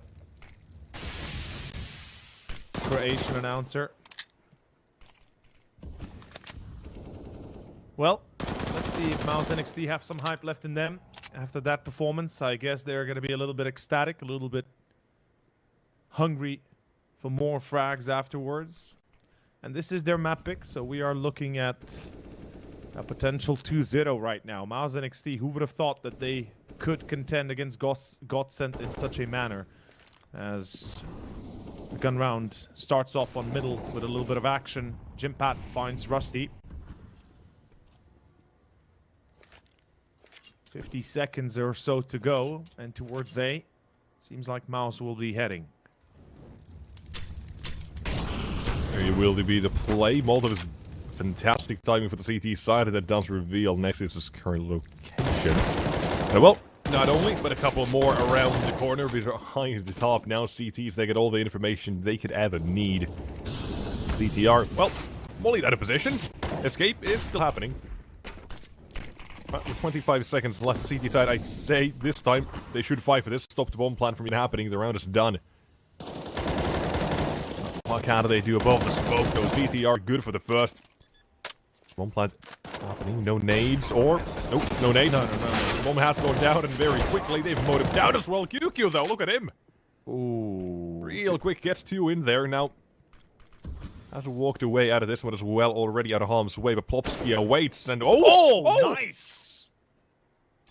Not only a 1v4, turned to a 1 versus 1. ZTR has tapped, and QQ tries one more tap. Connection was there, but not the head.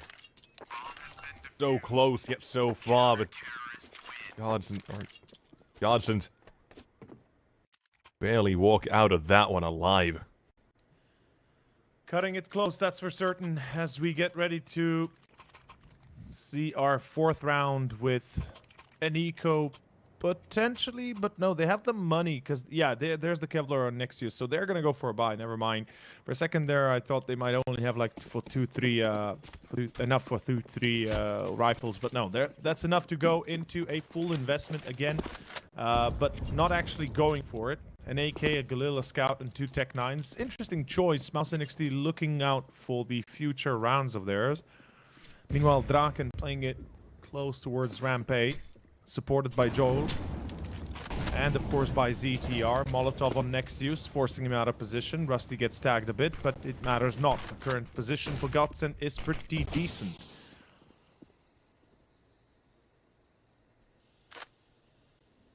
That was in our previous match. Ramp control will be very much necessary for anything as the game continues going on. To be completely... how this is gonna continue, though. Entry found when, as you were saying. Yeah, to be completely fair, I don't think we can top Mirage. No, I don't think so. That was insane. Yeah, I think Mirage was the highlight of this match, no matter how these 2 last maps go. Whether there is a highlight of the day. Of the day. Absolutely. Like, besides the drop down from eyeballers on Vertigo, I think this was the best map we've seen. And even though there were a few issues, it was insane. I'm still a little bit perplexed by how it all turned out to be. Mouz NXT pulling off an insane comeback in a way, and obviously securing the W. Oh, this is nice. No, my OCD here. Come on. Naughty. Why are you teasing me? Camera guy. Whoever is controlling this camera with a drone, please go over all of the I-beams. You can't just stop like in the middle of it. That's just. Do it again. That's illegal. Do it. That's the voice of the Emperor. Do it. Oh, God. Okay. 4-0.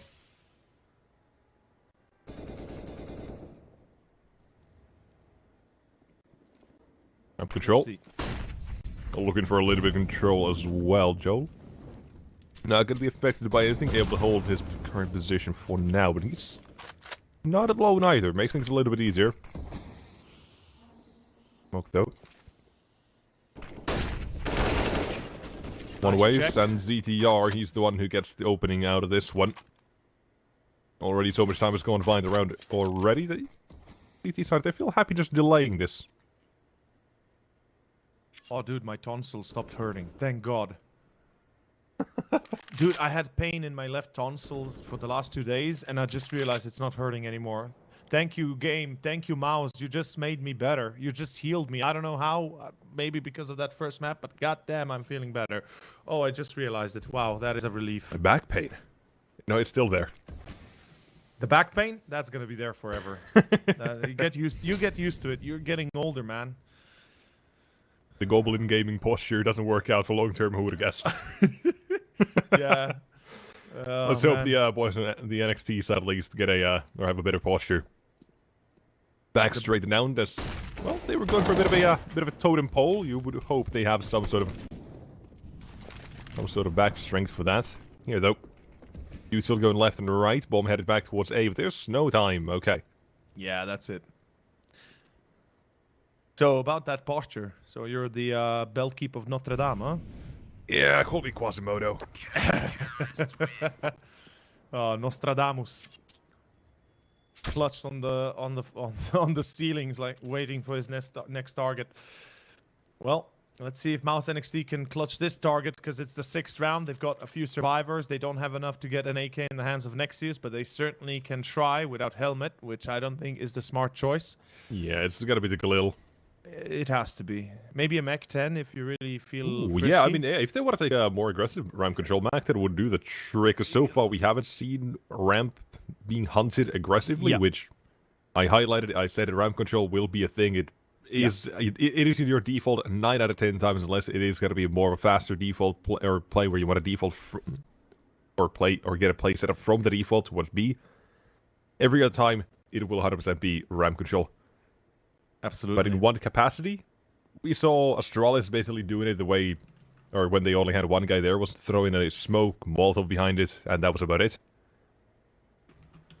But besides that, yeah, I do want to see what other sort of ramp control we might get. So far, we haven't seen much besides slow for the side of Mouz and NXT. They haven't been given these, or the fights either.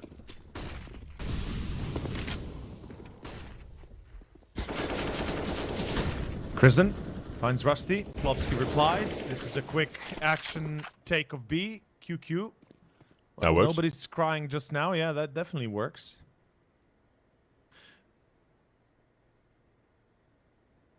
By the way, there was actually a very famous StarCraft 2 Korean player called 4QQ.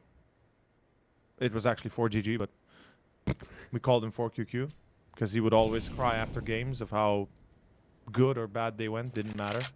Mm-hmm. And the QQ is, as it's spelled right now, it looks like a crying face. Is that it? Yep, that's the point. QQ is like, you know, crying, like tears. Bad man. Yeah. Didn't have the greatest of a mirage. No, he didn't. But they won. I mean, his teammates did. Yeah, I mean, his teammates say that he did his part as best he could. Here, he's having a great showing. 6 kills so far. Unfortunately, against Joel, he loses the duel, but Nexius is ready. And if anybody can throw a wrench in the works for Godsent, it's definitely Nexius. I'll tell you that much. As Draken and ZTR try to hold the line, it's ZTR that's going to bring it back home for Godsent once again. 6-0 as Mouz NXT are getting clapped on the start here of Vertigo. This is bold far more statement. convincing. I mean,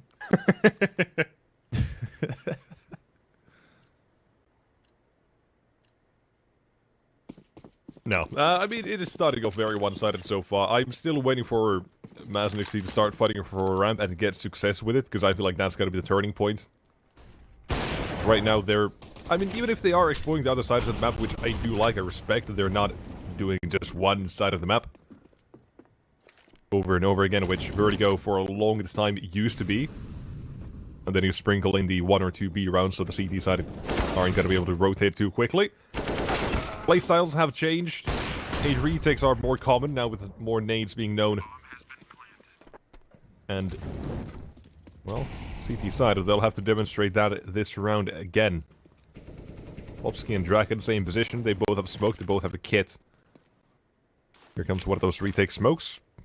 Goes right above the bomb, or right before the bomb. Blocking off one of those angles here, but let's see how much success can they get. Time is ordered down to about 15 seconds, and they're not even running out for it. And QQ makes sure that Dragon will not be running out this round.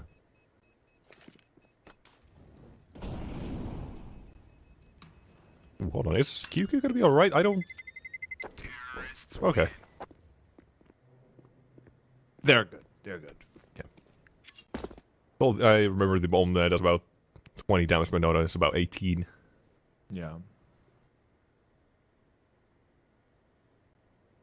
I just gotta address something real fast. Frozen plays on the main team of Mouz, not on the academy team. If you guys are looking for the main team, they're currently playing OG. on the Katowice They're currently beating OG. main event, beating them to hell, exactly, just to make sure. Hungarian Torzi had a great time. Slend, the last map, not so great. Another Hungarian. You know, you said yourself, Hungarians, when they usually get to a certain level, they pop off. Yeah, yeah. I think Mouz's main team is this year gonna take the stage of being amongst the top. You know, I think top of the top. I think top 3 consistently is not even a too big of an ask, but yeah, right now, this year I think they will get there. Yeah. Right now, it is kind of hard to say where anyone is going with. Outside of Heroic, looking a little bit shaky as well to start of the year. FaZe, though, looking pretty decent, I guess. I mean, even with the standard whatnot, but yeah, things are as they are. Yeah. Furia, though. Didn't you say you predicted IHC beating Furia? Yeah, IHC, I said that they will beat Furia. It was like 2-3 days ago when I watched them play against Pain first, and then we watched them, of course, take on Furia. Also, quick side note: no one to defend B. Keep going. Yeah. So basically, the reason why Furia, there's been a discussion, a few discussions that I've kind of been privy to a little bit, both on Twitch chat and such. Like, Furia's good and all that. They are good. They're just super inconsistent and not serious. I feel like Furia is not taking their matches seriously, and that's it. That's the only reason why we see them be defeated by teams like IHC. And not to take away from... no, not at all. From IHC. They're a great team, but when you compare them to Furia, they just don't have that individual quality, but they have the team quality that comes from that side, you know. And for example, Furia, like when you look at their past results, they've been super inconsistent. Some great moments, but mostly just back and forth that they never really capitalized upon. Yeah, the peak being, of course, the Rio Major, but besides that, yeah, there wasn't really much. And the discussion coincided with the talks of us watching, you know, Fusion versus Sharks and then Isurus versus INTZ. I feel like the overall Brazilian scene is extremely healthy. The South American scene in general being extremely healthy. Many teams, many talents, many young talents that are coming up. And I feel like, you know, Sharks and even at the end INTZ and a team like Boca Juniors, and for example, Fluxo, especially Fluxo, are all teams that I think we'll be seeing within a year or two starting to reach that top 10, top 20 percentage of teams, because the way at least playing, one of them will be there. That's kind of what that's the kind of what I'm going for. Yeah, at least one of them. Yeah. It's just about in which form and which team will be there. Because I mean, you know, one more side note for the Brazilian CS scene. They change plays, you know, quite a bit every now and then. Like every couple of months, they're seeing, okay, it's not working out. Yeah. So there's that inconsistency, the growing pains, and at the same time the honeymoon period or whatnot. But interesting to keep an eye on, at least. Yeah. But this game, though, we get the action back. We've been talking about a couple of other things, but nothing was happening. Oh, all good. We didn't really miss anything. Yeah, nothing out of the blue. 2 rounds for Mouz NXT. Let's see if they can keep up to the third. It's going to be still a bye here for Godsent, Diop on Draken, but both Draken and Rusty tag. Nice little attempt by QQ, unfortunately picking into 2 players at the same time. Doesn't really help his chances of surviving, as Plopsky takes a big hit to his HP, but he is still alive. And the B attempt for Mouz NXT has been thwarted. Funny enough is the fact that Mouz NXT, I feel like they're not necessarily lost, but the indecisiveness is what is killing their rounds here. That's my current, like, what I'm observing here is how indecisive they seem to be about certain things is what gives Godsent enough time to react and afterwards, you know, basically take matters into their own hands.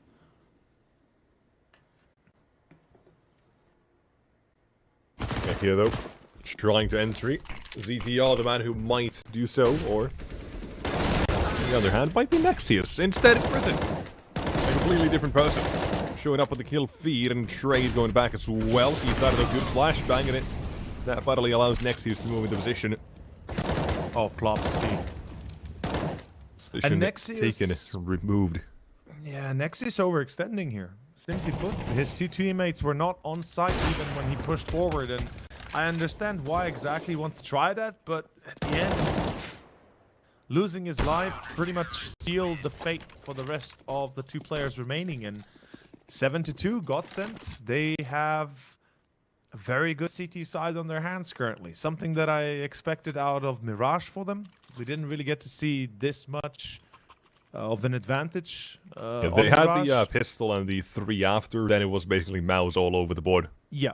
And it was a consistent back and forth, right? From 7 to 8 half in favor of Godsent to then that second pistol one. You know, just a back and forth that Godsent never really recovered from. Yeah, from 7 to 8 to 7-12, I think. Or 12-7. You're right. Yeah. Yeah, there you go. Thank you, yeah. And 7, then 8 half, yeah. A little bit of back and forth. A lot of space that was taken by Mouz, specifically Crizin. A couple of rounds they took by force. Raiding out blow for blow.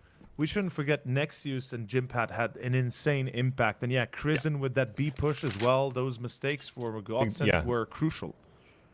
Jimpad's second round of the game. 1v4 with the Eagle. Casual. Yeah. Nexius 4K to end the map. Insane.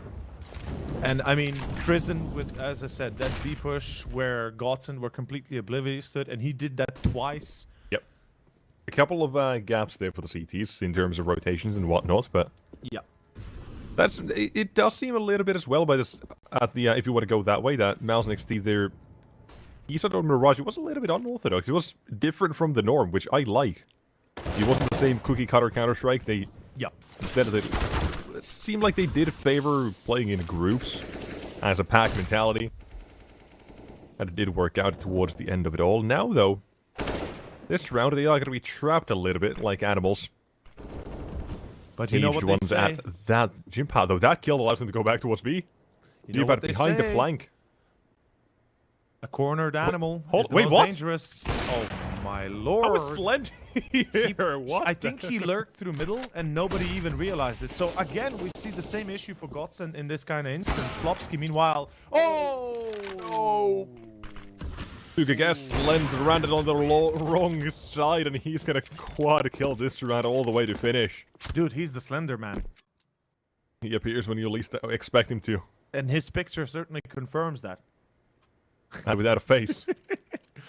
Oh, man. Good one. Oh. Certified good one.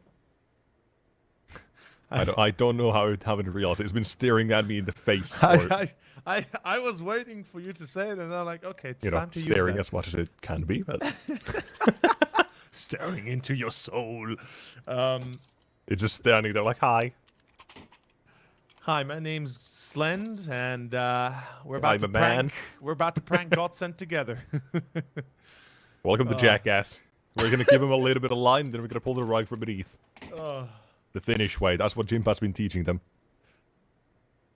Can you call Jimpad Jimmy, since you know him on a first name You basis? know, we know each other. You know, I went to the cafeteria. Yeah. So he's got 2 glasses of milk. Yeah, one sour milk. Players, right? It's not that big of a deal to you, right? No. I know what the top place is. Fine, whatever. Yeah, you can call him like that. Yeah. You shared an apple once. Maybe. I think he more stole it from me.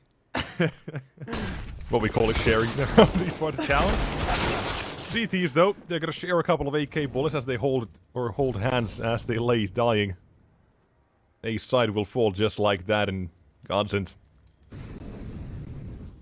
They are gonna be walking out of this one with their pistols still sitting at B. Feet first. You know what that means, right? No? I hope I'm incorrect about this one. Tell me. I would rather not.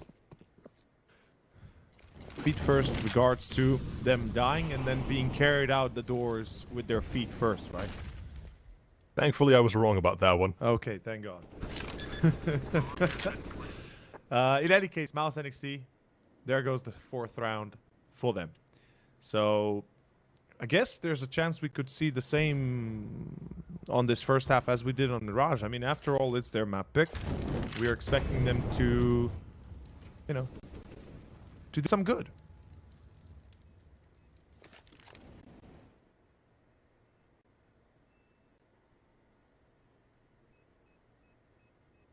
Let's see. Where does this one again go from here? Because now Mouz, they're finally getting their money sorted out. Things are starting to look a lot better for them. And like I said, when Mouz eventually crack the CT side a little bit, when they start showing weaknesses, that's when things are finally going to start looking a lot better. It is like a flip of a switch. And Mouz, thankfully for them, they have capitalized on it as well. A little bit less lucky for Godsent, if that's the case. But either way, Godsent so far, decent start. They can still come back from this. 10-5, 11-4, still potentially there, however. 11, not so much. Yeah, I think we're gonna have to give up on that 11th. Yeah, this is like staring 5 in the face. But, I mean, of course, we say that, we try to put it up to a narrative as such, and ZTR does blast one in the face. He's got Kevlar and an AK now. That makes life a little bit more difficult for Mouz. Jimpat is going to spot the rotations, tell his teammates, wait a minute. Watch out on B, they've got a couple of pistols around the corner. Let's see little animals and rats that have it slither their way in. Snakes in the grass and whatnot. Bomb yet to be planted though.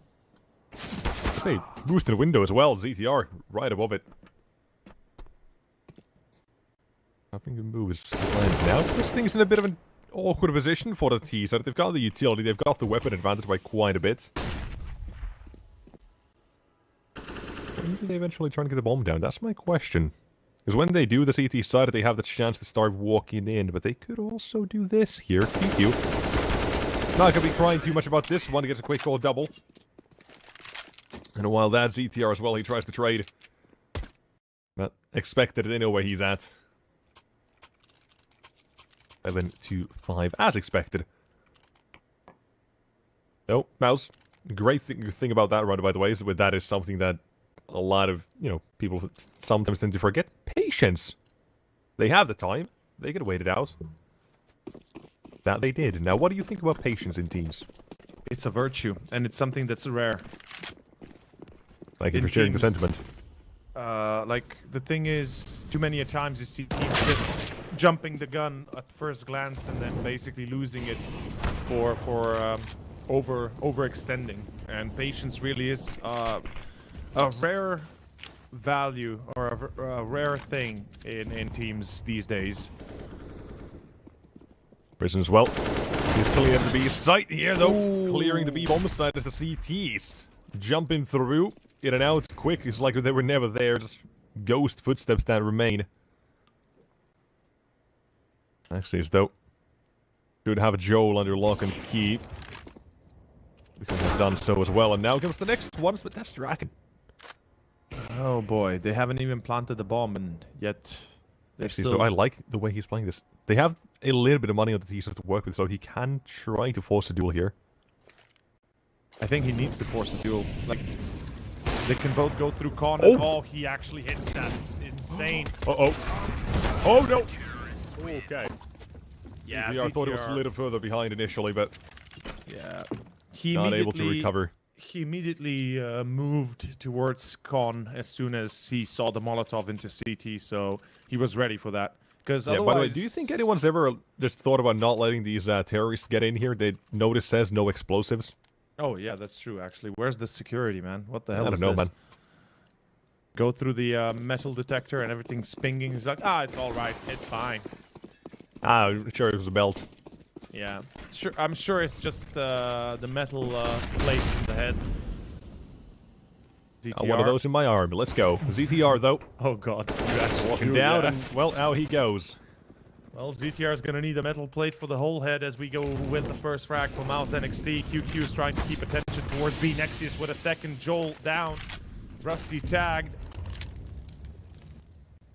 And let's see if perhaps Godsent can still make do with something, though I think they've already relegated the round to Mouz, because there's no way they can retake A.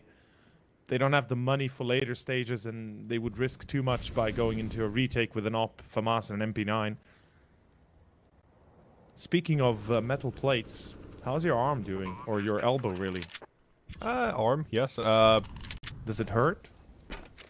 Sometimes? Only after long gaming sessions. Fair enough. Basically when I play Rust for a week. Because that is a full-time job, I'm telling you. Oh god, why do you even play Rust? It is fun. I gotta try it one day, not gonna lie. You do. You know what? There's a time. You know, there's if there is a time, it would be about now. Or, you know, not now, but... What, last 6 months they reworked some of the gun mechanics. Spraying's easier. Dragon single kills like this as well. They help just like that in Rust as well. Shame they couldn't keep Plopsky alive. Bit of a shame, yeah. There would have been enough to go for somewhat of an investment, but now... I mean, they're still investing. It is going to be lacking. That's the thing, they're still investing, right? So if Plopsky had survived, they would have had like 2 FAMASes ready for this one. Instead, with 2 5.7s, yeah, it's going to be a bit of a tough one. I mean, given ZTR did blast someone with the 5.7 a couple of rounds back. Yeah. Could do so again. Round 15. Last hope for Godsent to get 9. Well, was, I believe, 7-0 very quickly. 6-0, yeah. 6-0, 6-1, and 7-1 then, yeah. Yo, oh my god! Woo! Let's go, look at that! Right back from Mirage. The way he ended it, he's gonna end this half as well. One-man army. Someone give me his config, because that is just insanity. He just runs out. Insanity in the membramity. He just runs out. Hey, Ram, yeah. Oh, I see what you did there. Oh, okay. Okay. That is just the style points. Wagger. That's the sort of play you make. You're like, okay, sure. I just did that. And Rusty wondering, how did he do that? All 5 surviving. Okay. Dane. Wow. Yeah. Mouz NXT. Kudos. I am pleasantly surprised from 6-0 or 0-6 to 7-2 or 2-7 and now into 8-7 for Mouz. That is...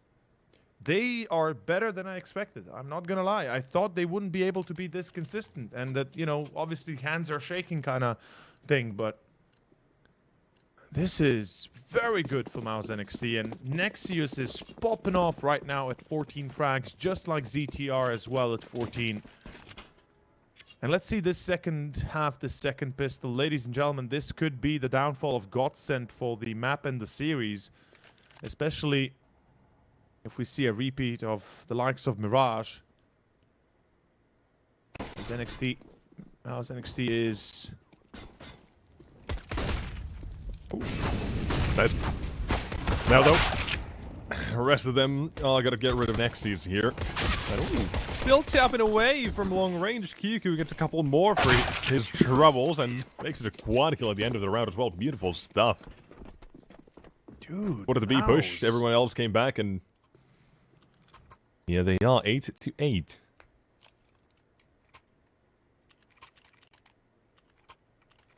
This is insane. This is very good. This is just hats off to Mouz. I am pleasantly surprised. By each new round, I'm just like, wow, okay. At what point we're gonna see again Nexius pull off some insane 4 kills, maybe Jimp Hat again with some insane Deagle clutches if need be. Force buy for Godsent. They're going into this one with Tech 9s, P250s. A few utilities to work with. Grenades mainly being smokes and mollies. And a B attempt. Here we go. Having to defend, and Jim Pat and QQ both again on the board. A couple of kills each. And then they decide to turn finally. Godsent strike back, but Joel is super late. Episode 5 not over just yet. Here's one more chance to turn things on its head as Joel. There's something in the Empire's face, but now last man standing is Draken. No, not enough force in him. Keep it alive instead. Force buy, everything amounts to basically nothing for the T side here. A couple of kills, but in the big picture, they would have liked to win that one.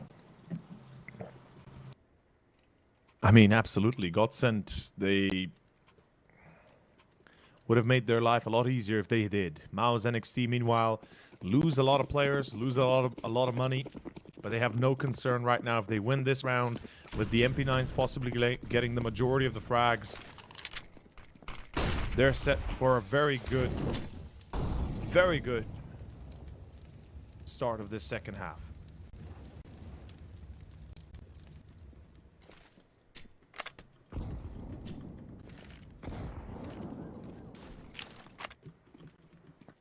Again. QQ, look at him go! 17 kills, by the way. He's flown under the radar a little bit here, but he's finding so much impact.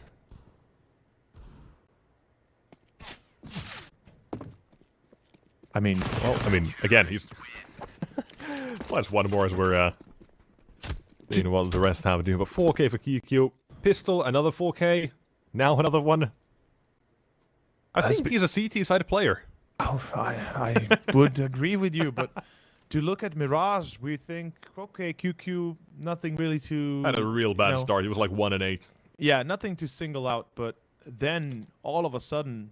right now, 19 frags. This guy is popping off. When we think Krisen and Jimpat would do something like that, no, it's QQ and Nexus. And I think the MVP of this match was definitely Nexus for me. Like, for Mouz NXT. That's hands down, he is the man to watch in the up-and-coming games.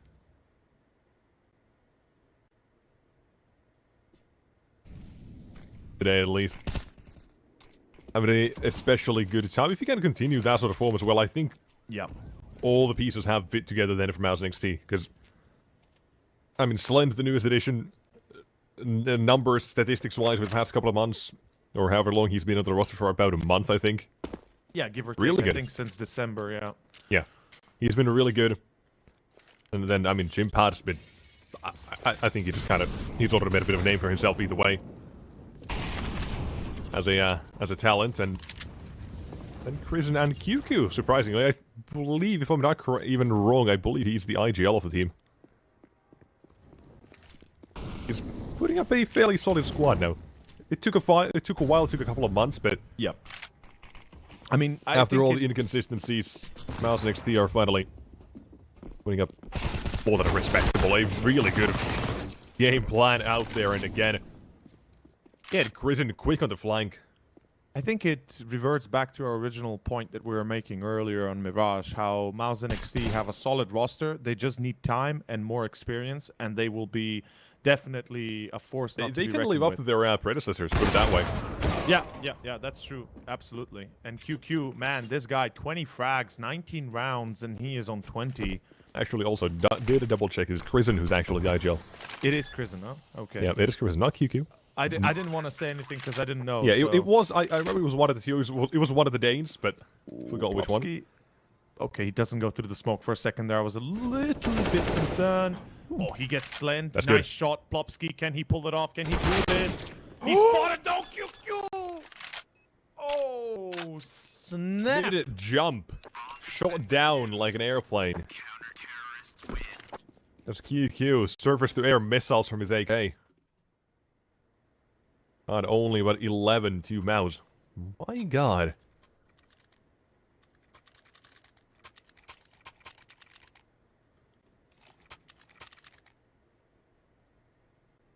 Well, it's been one hell of a ride so far. It's been 10 rounds out of the last 12 for Mouz. I think actually 11. Sorry, let's put it down. 11 out of the last 13 rounds for Mouz. Oh my. Might as well be up to 12 in a second. Ram control. That was something I, had a bit of an issue with the beginning of the game with Mouz NXT. Somewhat, I don't want to say neglecting Ram, but it kind of did feel like it for a little bit. Alas, the slow start and whatnot, but on the CT side, they at least are taking care of it. And seemingly every other position on the map as well, whether it be mid or B, as proven by the last round or two.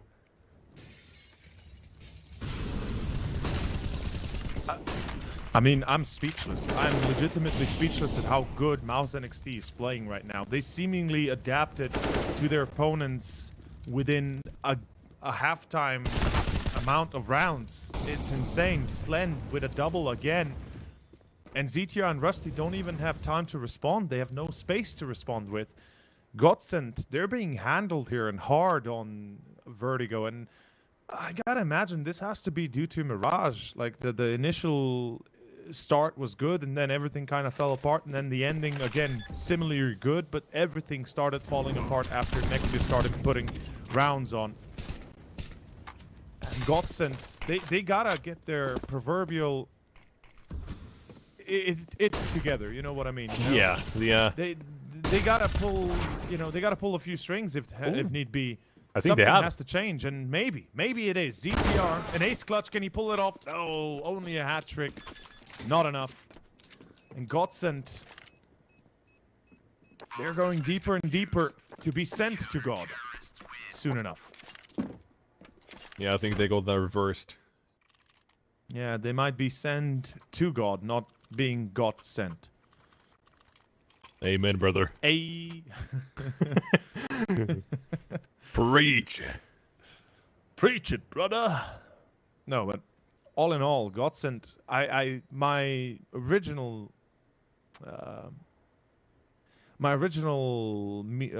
point still stands. I love the lineup. I love what they're doing with it. I think Joel needs to get used to this level of CS because he absolutely hasn't had the time to experience higher tier level of actual, team CS. So when they get accustomed, when they get acclimated, I feel like this could be a roster that is, going to be very consistent throughout 2023. And remember, this is only the start of the year, so we've got a long way to go.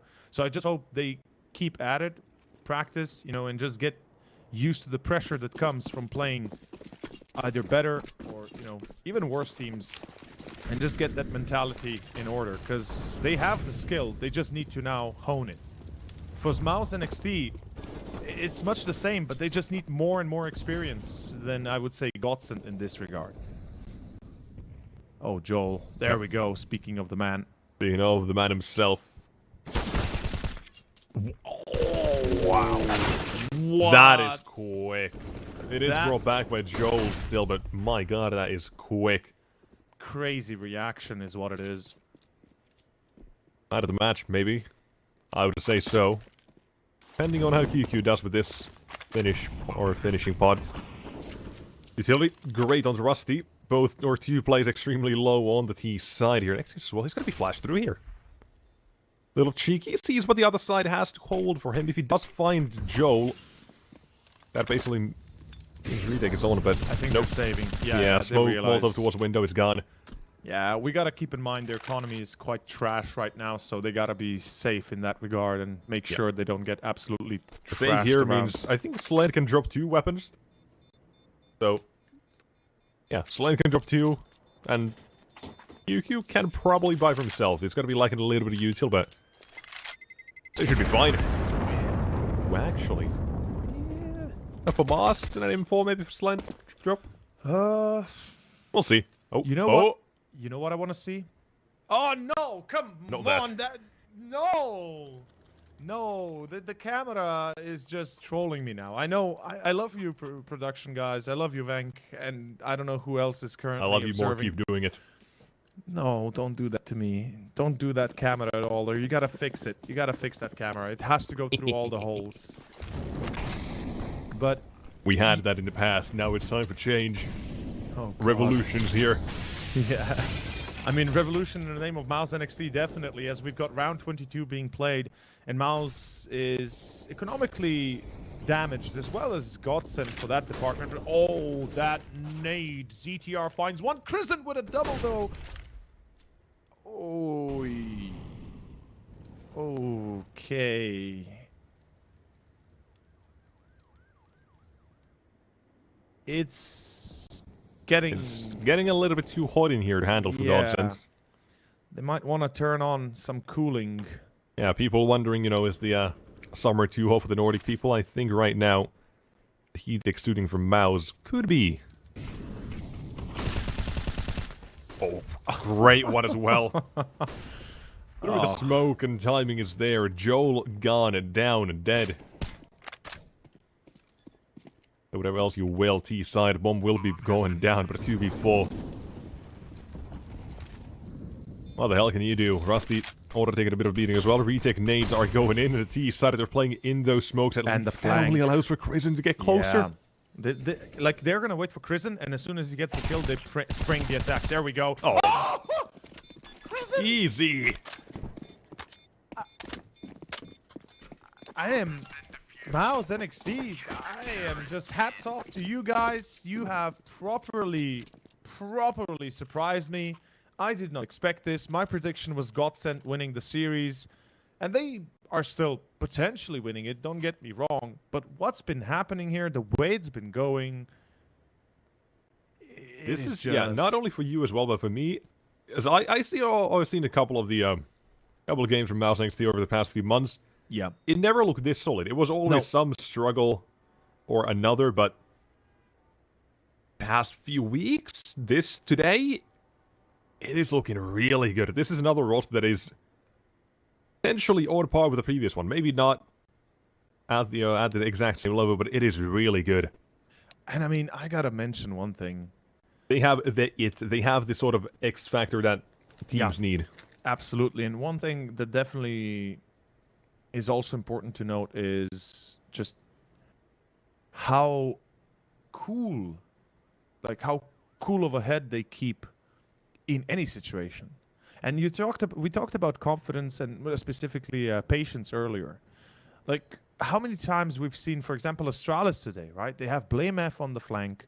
He goes, he's ready to jump the gun, you know, get into the fight, and the rest of his teammates, instead of waiting, they go in, they die, and then Blame F is left alone. Yeah, he gets 2 kills at the end of the round, maybe 3, and people say he's the best player on the team. Yeah. No, but it's not just that. That's the extremely negative opinion. I know. That's the extremely negative opinion. But the reality is, you see here Mouz NXT how they played this. They're playing a completely different style, correct? Yeah, and not just that. They know that Crimson is coming behind. They have the communications, and the only thing they do is, okay, let's hold for a second. Let's not die before he gets into action. And even if he dies, we're coming in at the same time. So we're going to be dividing the attention of our opponents as best we can and give ourselves the best chance we can. And Mouz NXT, I mean, what a storyline from the close qualifier of the CCT North European close qualifiers to the playoffs here of the round of 16, facing off teams that are far superior on paper and even technically than them. But yet they are still giving us a show that we did not expect, and possibly a victory that nobody ever thought is even possible. No, not to this extent we're currently seeing. Yeah, exactly. Not to this extent. And it is yeah, insane. Mirage, though, Mirage you could say was a little bit lucky with a couple of the kills, but that could be said for both ways, right? Like, yeah. It is what it is, but at the end of the day, Mouz, they took Mirage. They're currently poised to take Map 2 as well, if things go or keep going as they are. Because we've only seen one T-side round for Godsent so far. And we're 8 rounds in, or 7 rounds in, and about to start round number 8. Definitely not what you would want to be seeing if you are here to cheer on the Swedes. I mean, look, I love the players on Godsent. I've always liked the organization, but let's be realistic. Right now, their chances are dropping rapidly, and Mouz NXT seem to have them read like an open book. That's how it's seemingly looking like it. And yeah, Mouz NXT, well, whether or not it is a great day for them here, which is obviously also the case, but if they can keep this at a consistent level, if they can keep doing this at a consistent level, it's, you know, there's a very bright future for them. Meanwhile, beautiful double by Joel. That mid-hold was vital.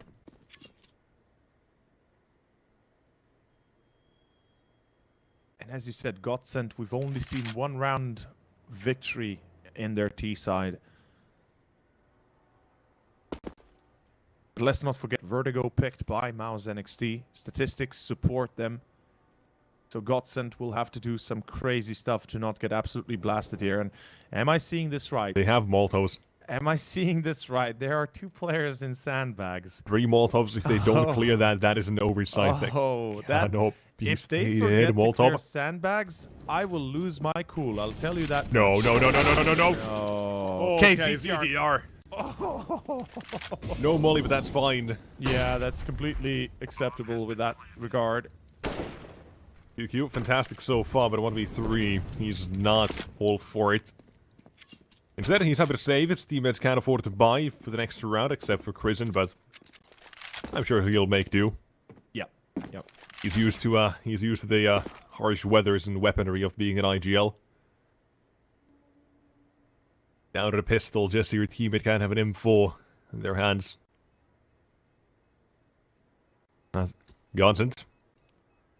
Right as we were talking about it, finally put up another T-side round, and it is about time. Absolutely. We'll be able to save. No one's going to hunt him down, not too far at least. Out towards round of 24. CTs, here's the question. Do they want to force this? Yes, Nexus... Oh, well, I think he answered my question. Yeah, it is. It is a force buy. I was about to say absolutely. It should be. It 100% should be. Yeah. And that they have gone for it. There was also the chance, or you could say that they want to go for halfway instead if they want to have an AWP and more utility, but that's not even a discussion to be had at this round, apparently. Yeah. Round 24. 3 to go to tie it up. Godsent. They're definitely potentially pulling this one back. Inch by inch, but they are doing so. It takes them a while to wake up, but eventually... Yep. Just like Astralis. I mean, against eyeballers, you know? Yeah, it took them a long time to wake up. Took them 3 maps to do it, but they did it. Yeah, the one and a half. Close enough, though. Out towards middle, Krisen did not get spotted. Another flash. He's dodged that one as well, but now I think they finally do see him. Yeah, there we go. Rid Krisen of middle. Or the opposite way, rid middle of Krisen. Ooh. They're gonna be going towards A now, huh? And... I think there's... there's... well. Ooh, okay. Whoa. Okay, Jolan Plopsky down. That's mid removed as a contact point, and Godsent. In this round, it seems like they might have gotten a little bit beaten and battered. I'm starting to see the bruises as well. I think slowly they're going to start seeing the light at the end of the tunnel. Unfortunately, that's not a good sign for them. As ZTR is pushing up the site, he's got Draken coming in with the op. Molotov into the headshot corner. All good. The tower position very hard to beat if you have no utility. Ooh, ZTR, he had an angle on Nexius, but he didn't push forward. So lucky that... ZTR? No, he drops the C4. Now it's down to Draken with the op. He takes the shot.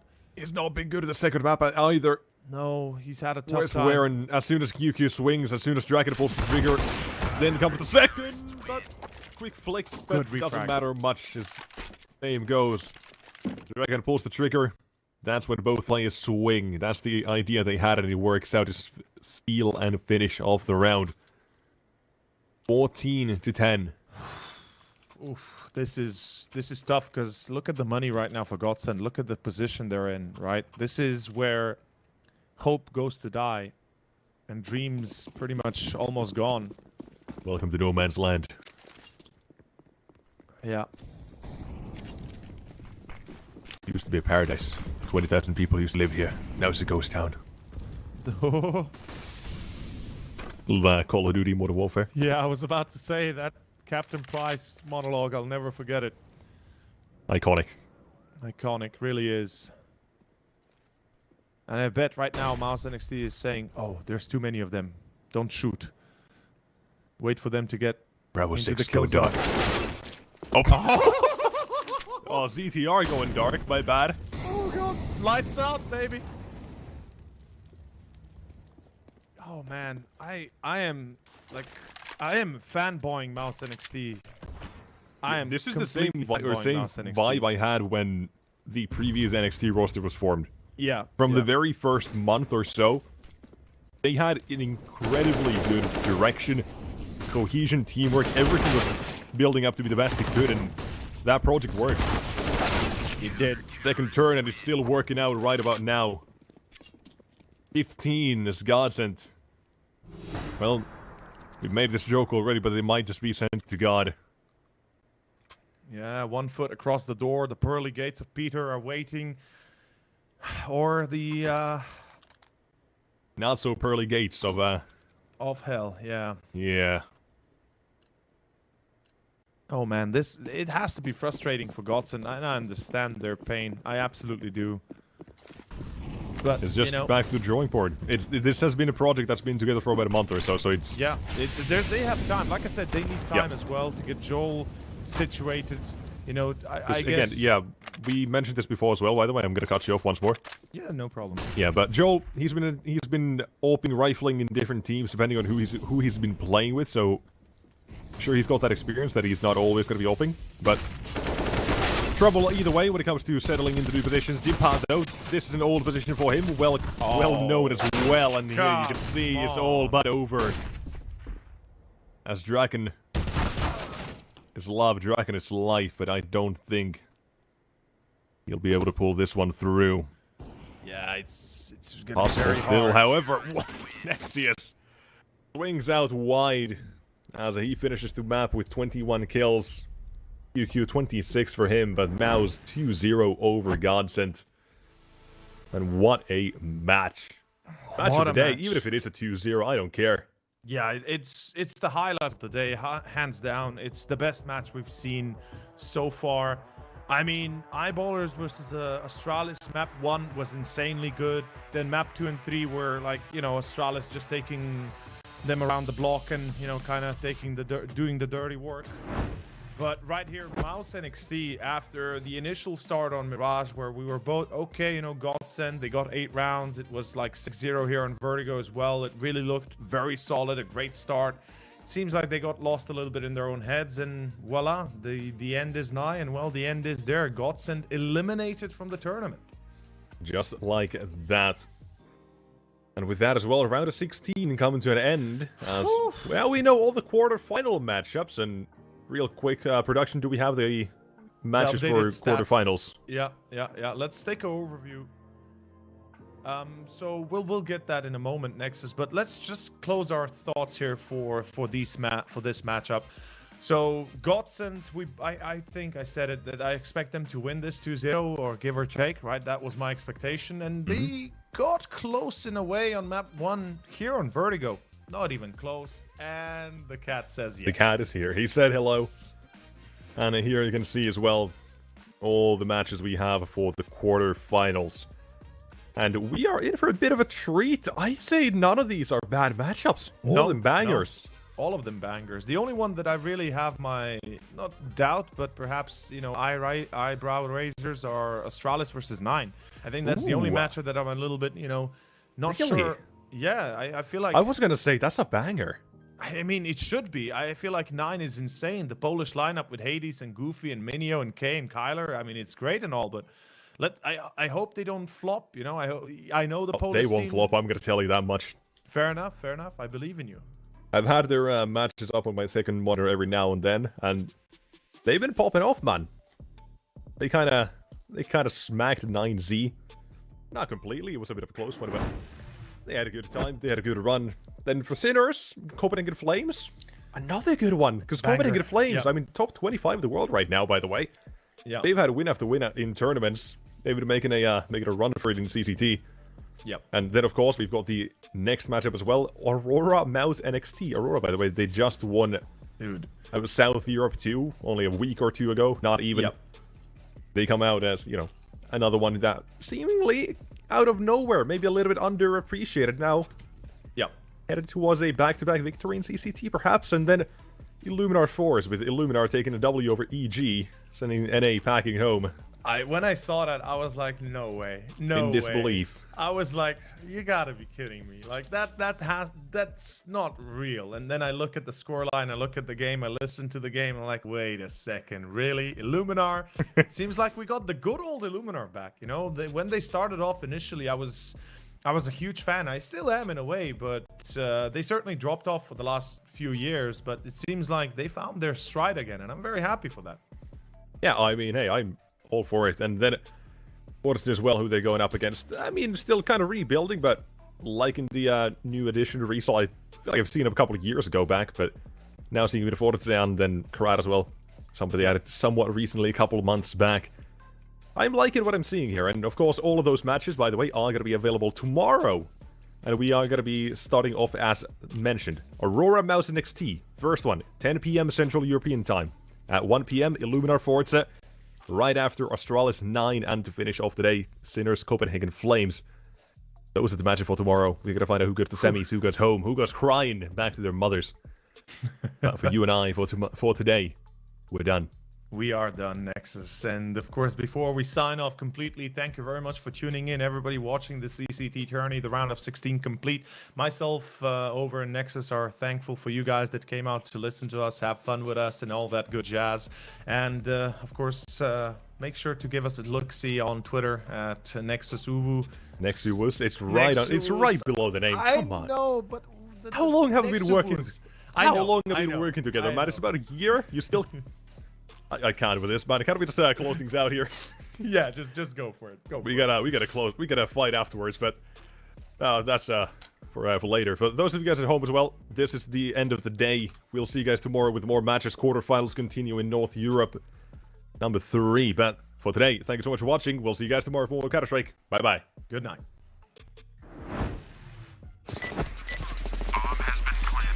A very complicated job, but I love simple things so much. One move, one push.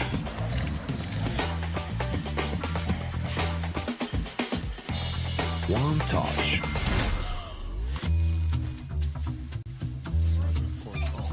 One love. One click. One expert.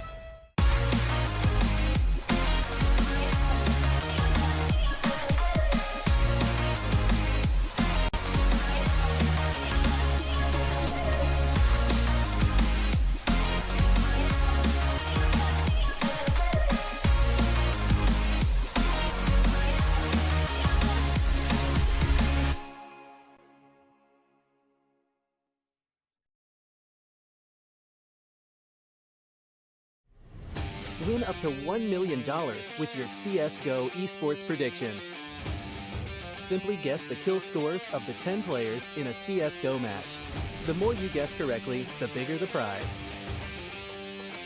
You'll need at least 2 correct predictions to win a prize. Guess all 10 correct and win $1 million. Experience the exciting new way to add a little prosperity when watching esports tournaments. And register now to receive a free entry ticket upon sign-up. Predict kills, win millions, prosper. You look into your inventory and there's only... It's time to forget about this garbage. Here you will find everything to play with really cool skins. Open top cases. Upgrade dropped skins and turn your junk into a cool gun using the contract system. Every day, thousands of people upgrade their inventory with us. Hellcase.com. Look at yourself in a new way.